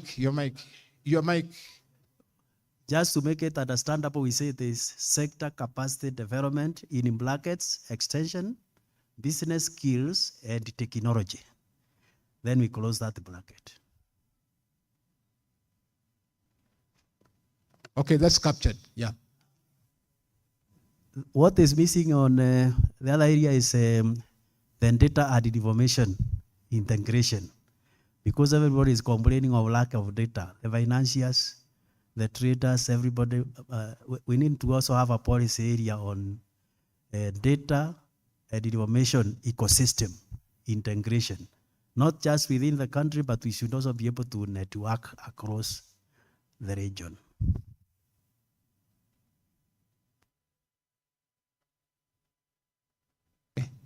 Yeah, I guess, that's a critical one. It was embedded within these ones because you can't do this without data. But I think also as a standalone, we may have to look at data and information ecosystem integration, because from even yesterday's discussions when we were discussing with the financiers and so on, and they were indicating that if the burden of establishing, a producer's records or performance can be picked up from them, that would be much better. And we saw from the KPMD illustration that the off-takers were taking that responsibility so that they are dealing with producers and they have the data. I think, Luna, you're better at explaining this than us. Yeah, maybe you explain what happened there in terms of that, passing over that information so that now it becomes much easier and much cheaper for the, financiers to deal with individual farmers or producers, because this is what was bringing the cost of information to be very high. Okay, we are together there. Okay? No, I think it makes sense. Data management or digital pastoral development or something like that. Otherwise, we can't surpass the need and the importance of the data management and information exchange. That's very critical. But we can broaden it, the digital pastoral development, something like that.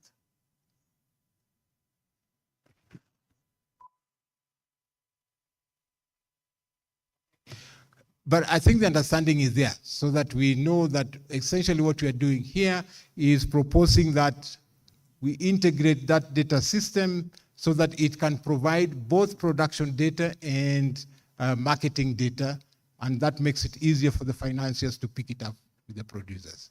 That is the intent. Okay, let me hear from the back there.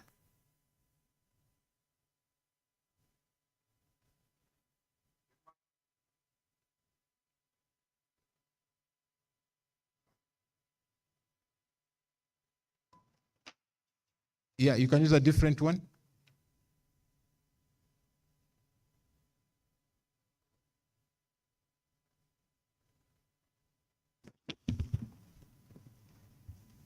I'm not sure if my comment is misplaced or not, but issues around capacity building in terms of processing and production capabilities, as well as issues around value addition as well. I don't know if it fits here or if it fits somewhere else. Okay, we have just adjusted in terms of sector capacity development, and we have talked about extension, business skills, and technology, which will capture now that value addition that we want to get into. Because it's one thing to want to get into value addition, but you need the technology to get there. So we are proposing that now we may need investments in those areas so that we can move into value addition. This is what we have. I think I was not clear. Yeah, Let fine, me make myself clear. The kind of integrate, initially we had the IGAD region in the data ecosystem. In Kenya, we had the Kenya Livestock Market Information System, which was speaking to Ethiopia Livestock Market Information System, Tanzania Livestock, so that they were networked. And they were real time. You could see the kind of the price ranges within all markets across the region in our website. And I'm not talking about enterprise-specific biodata, which you can use now to advance loans. I'm talking about the decision-making on where to go and sell in Kenya and buy from Ethiopia or that kind of information now, which is broad and can be at national and government level, so that we have marketing information systems which are integrated between countries. That's the one I was talking about. Now, this special enterprise biodata for specific people to access loans, that's the one they were saying you can generate between the parties involved. Now I'm talking of the region where countries have systems that communicate to each other just to give general information on the market trends, and it is real time so that people can make decisions whether to go and buy or sell or source from various countries. That kind of level. Thank you. Okay, this is a little bit complicated now. It's very complex the way it is, because essentially, I think the wording that we want to take there is integration. And that integration means whether you're talking about spatial integration or even individual producer integration. I think we want to take a whole perspective, because if a disease breaks out, you want to know where it is. And you remember it was illustrated here. You can follow up that one. If a producer has been selling and they have been, making some profits and paying back their loans, you want to get that information too. So I think we want to broaden our perspective in terms of integration. It should not just be spatial in terms of geographical space, but also in terms of the sectors that are involved. Yeah. Yes? What about cross-cutting issues like the land tenure system, like the protection of the pastures in terms of dispute settlement between crops and even the exploitation of the local authorities of the pastoralists who are exaggerating in fees and taxation, collection, multiple taxes, and it needs kind of, should at least penalties for these localities, whatever. But at least you need to sort protectionism for these pastoralists in terms of land and competition on the land. Yeah, that's another aspect that we could consider. Yeah, thank you. Okay. Any other additional one before we go back to Jacob, who wants to revise the way we put the infrastructure bit? Yes, Luna? Probably, I raised during when you talk about the feed and forage, further development. But now I think it must be put in a separate way. That is the rangeland restoration. Because nowadays, because of the climate change, because of the urbanization, overgrazing, misuse of the natural resource, you name it, the rangeland is depleted and degraded. So I think we need to have a common and harmonized rangeland restoration policy. Thank you. Okay. That's a rethinking. We had put feed, fodder, and rangelands. Now you're thinking rangeland is a special case that needs special attention from a policy perspective. Yeah, I think we can do that. Yeah, we can access that one. And I agree with him, actually. Feed and fodder issues need to be dealt with slightly different from the rangeland issues, although they are strongly correlated. But from what I see, especially if I talk about Kenya, is we are sort of in a capture by the feed manufacturers who, through their marketing bliss, they have managed to skew the feed discussion to concentrates. And concentrates, their actual importance in an animal is supplementation. Much of what animal requires is the fodder. And this is the area where we have not done very well. Actually, we are performing extremely poor. So we need to tilt the discussion, the narrative toward fodder, especially fodder business, which is almost non-existence. Then the rangeland restoration, or whatever name we use, it will take a totally different discourse. It has environmental issues plus also the animal. There's that nexus. Thank you. Yeah, I think we have taken it that way, that rangeland restoration is a major issue that needs to be addressed separately from feed and fodder. We know they are interconnected, fine, but because of the specific nature of rangeland restoration, we need to give it specific attention in terms of what needs to be done. Okay. Is there any other contribution? This one? Before we close it out? Okay.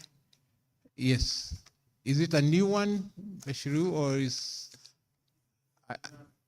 it a general comment or a new area for policy action? No, it's a general comment. Since yesterday, I wanted to talk about it, but I didn't want to spoil our document. You know why? Because when you talk about policy to action matrix, it means that all the 54, all the countries that are involved have already a policy document that match with whether Kampala Declaration or Malabo and so on and so on. If a country do not have a policy document at the very beginning, then all what you are describing is not true. Then it's better to call it action plan matrix. And at the very beginning, we have an assumption all the countries must align their document to the Kampala Declaration. Then all these actions that are listed, can now be listed and described. But if a country does not have a policy document that allow us to describe all these actions, then it is wrong. I don't know whether you get me right. So because when you say policy to action, it means that I get my policy document, I go through it, then I propose an action plan. So what if my policy document at the very beginning does not exist? Or what if my policy document is not aligned to the Kampala Declaration, does not match with the agricultural sector in general? Then I cannot describe it. You understand what I'm saying? Yeah, I hear you, and I hope we are also together in this one.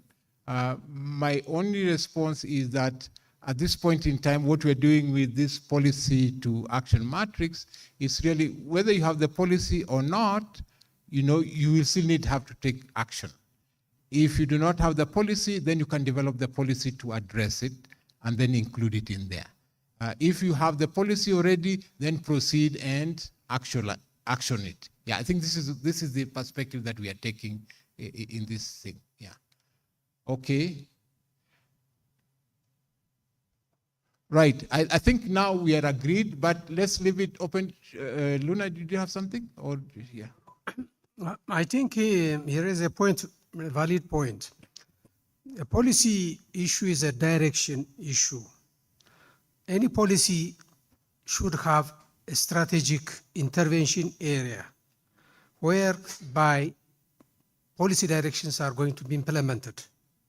Otherwise, policy cannot be implemented without strategy, so that we can modify there instead of priority policy action. What does it mean? It's a bit vague. Yeah, yeah. I think the wordings we can work on as long as we get the understanding that this is what you're looking for. So once we get the understanding that basically if it's a policy issue, if you do not have the policy, then you work on the policy document. If you have the policy, then you action it. That's the kind of setup that we're looking at. But definitely we understand that if you have a policy, then you need the strategy to implement it and so on, even the action plan and so on. But those are sequences that can work on. Some of them may even require some legislation in terms of actioning it. So we are not sure exactly what member states will do after that, but the idea is to pinpoint that this is the area that needs specific attention or interventions. Yes. I want to close it there. Chair, before you close it, you allow me to suggest something on the capacity development, especially on the two aspects there, the extension and the business skills. For quite some time now, the extension, especially the capacity building around extension, has always been discussed in the perspective of being a public good, which is true.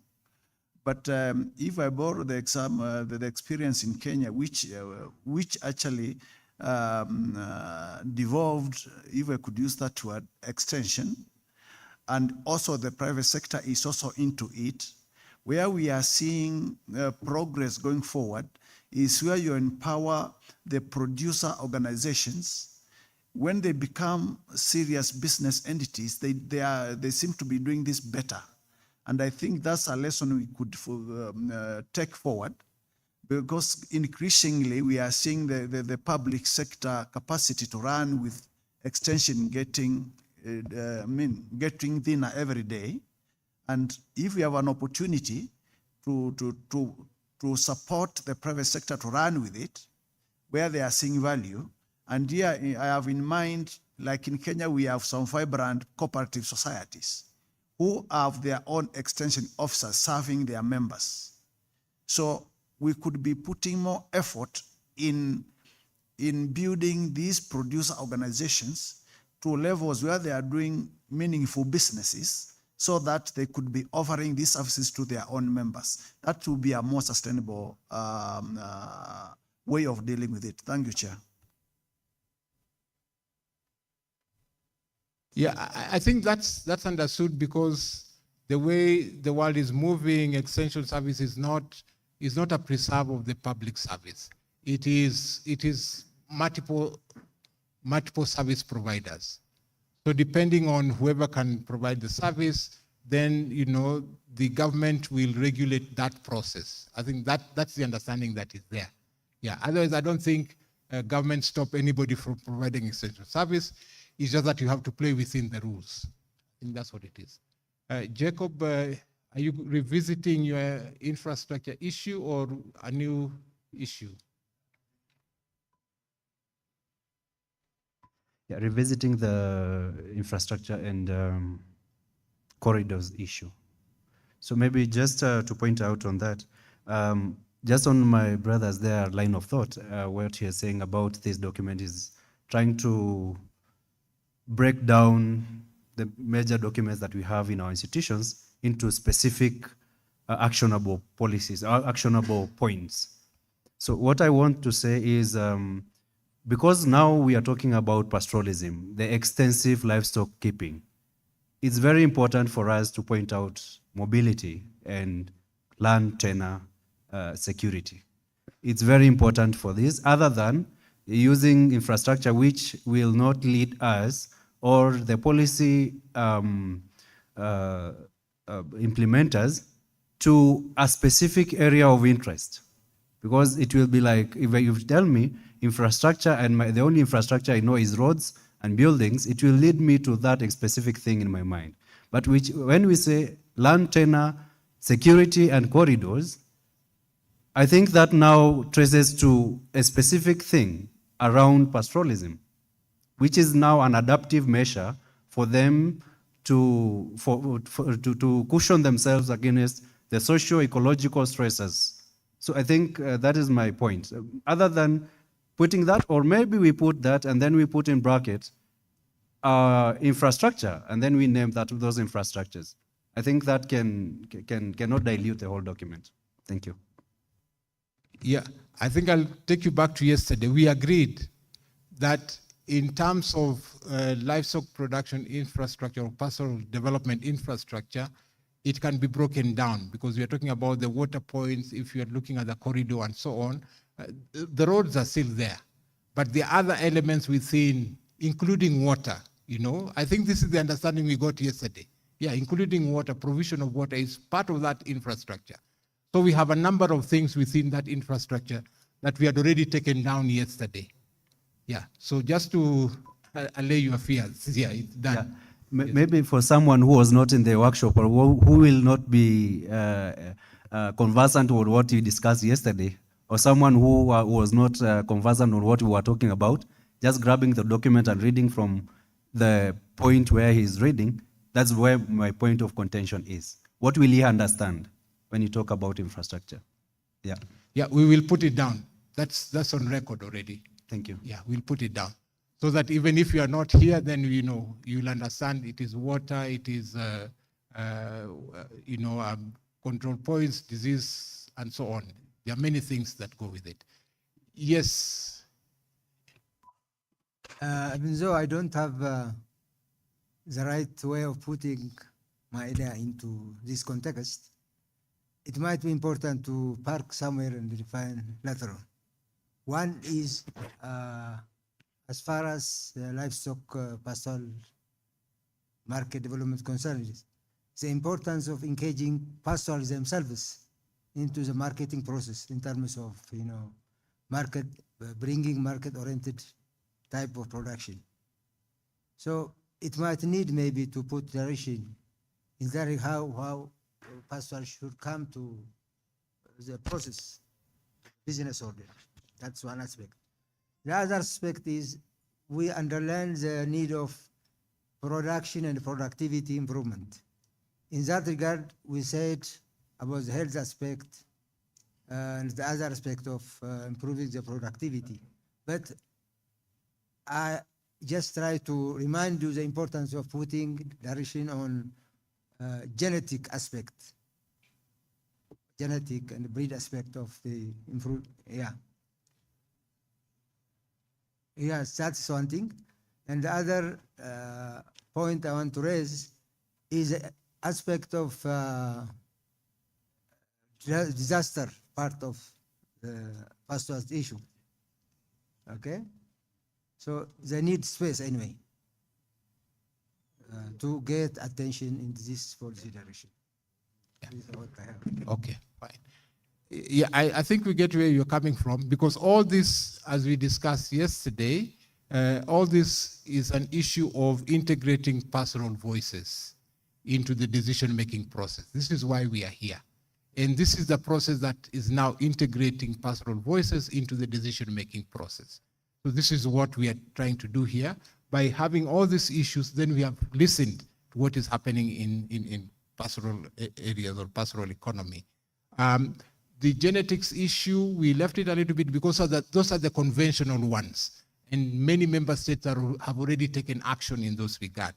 Okay, so these specific ones are essentially the key ones that are outside the traditional policy areas that have been tackled. In many cases, a lot of the policy issues that have been tackled in the past were related to production issues. So a number of advancements have been made in that area, but we realize now investment and trade is very critical. This is why this first pastoralist forum is focusing on investment and trade, because these are the areas that have been neglected in terms of the process. I don't know whether that captures what you're talking about. Yeah. The reason I raised about the engagement, the importance of engaging pastoralists, bringing them on board in the marketing system is most of our product system is a traditional way of doing things. So how we can bring them to be, market-oriented type of product system? So that needs attention. Unless and otherwise we change the attitude and the traditional way of doing things, how we think of improving the marketing aspect. So I think that part must be addressed again. Yeah, I think we are in agreement. Yeah. Okay. I wanted to bring this to a close now. so let's be making our final comments, and then we can bring it to a close so that we wrap up. Yes. Mine is now a new area. I was thinking there was a lot of talking here about removing barriers and things to do with the mutual recognition of certifications.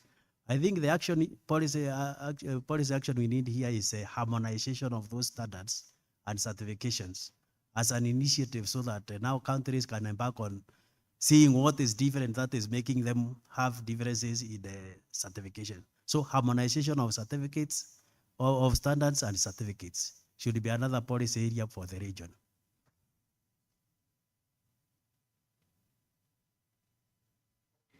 Yeah, thank you for bringing that up again. I think we had covered it in some ways when we were talking about the African Continental Free Trade Area and standard. But I think from this morning's discussion from the ministerial panel, it still came up quite significantly. Some action has been taken, but it's not yet quite there. Maybe just to re-emphasize that needs some specific actions as it is here. Okay. Yes, I want to bring it to a close by summarizing and saying we have taken the issues. We will complete this matrix here and then share with participants so that you can see where we are with this process. But I think it's important to emphasize that it's up to now member states, once we share these ones, to push the process further within their countries and within their regions so that we advance the course of the pastoral market development. I think I want to leave it there. Ahmed, if you have anything to say. Yeah. To say, but just I thank you very much. Actually, until yesterday, I was worried about if we can reach very specific policy action, because we're still in, having areas, not specific actions. But thank you very much. I think by now we have very specific actions, and I think the facilitation team will work on filling, the other information about that for the implementation. And ABMD will focus in the coming 2 years until the end of this program, at least this phase, we will prioritize the implementation of these policy actions that to support the transformation of the sectors. Thank you very much. Okay. Yes. Since we have His Excellency here, I don't know whether they can give you a chance to say something. If you yeah, you're the policy maker, so you know. We have the privilege of having you in the room and you're listening to the policy issues we want to bring across to you. Yeah, please, yeah.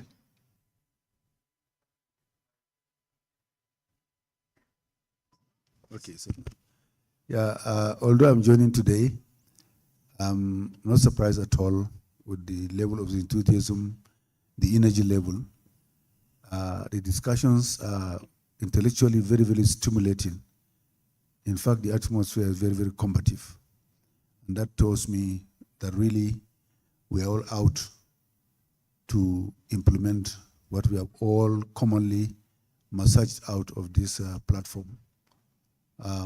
It's very promising too that I believe if this is the first conference we're having under this platform, by the time we have the second one, we'll now be measuring progress in the field. I'm not talking about matrix of policy and action, because really that's where it makes a difference. It's not the beauty of the wording or the promises on the document, but actually what is translated effectively out there in the field.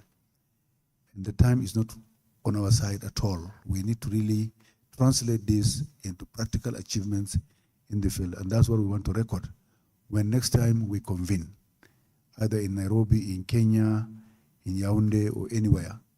So once again, it's a pleasure to be part of this conversation, and let's keep up the tempo.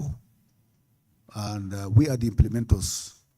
Of course, we know we have our principles out there, but once we convince them, we know that we can go the extra mile with a lot of commitment.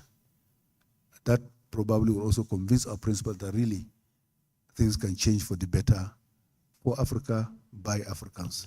Thank you very much. Ahmed, Huyam, and the moderator, it's an excellent job. Thank you very much. Thank you.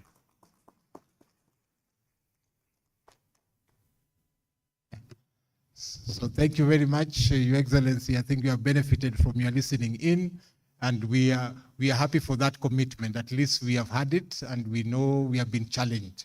That next time we come here, we shouldn't be talking about these matters. We should be talking about the implementation. So I think that's a real challenge that we have to take forward. Otherwise, I want to thank you very much, everybody else, for being here. Tomorrow, we will have a very short day, so please, we request that we come our usual time so that we start at 8:45. And for now, it's just to wish you well and have a good evening as we leave. Thank you very much and have a good evening. I think there should be tea outside there if you need to take them. Yeah, thank you.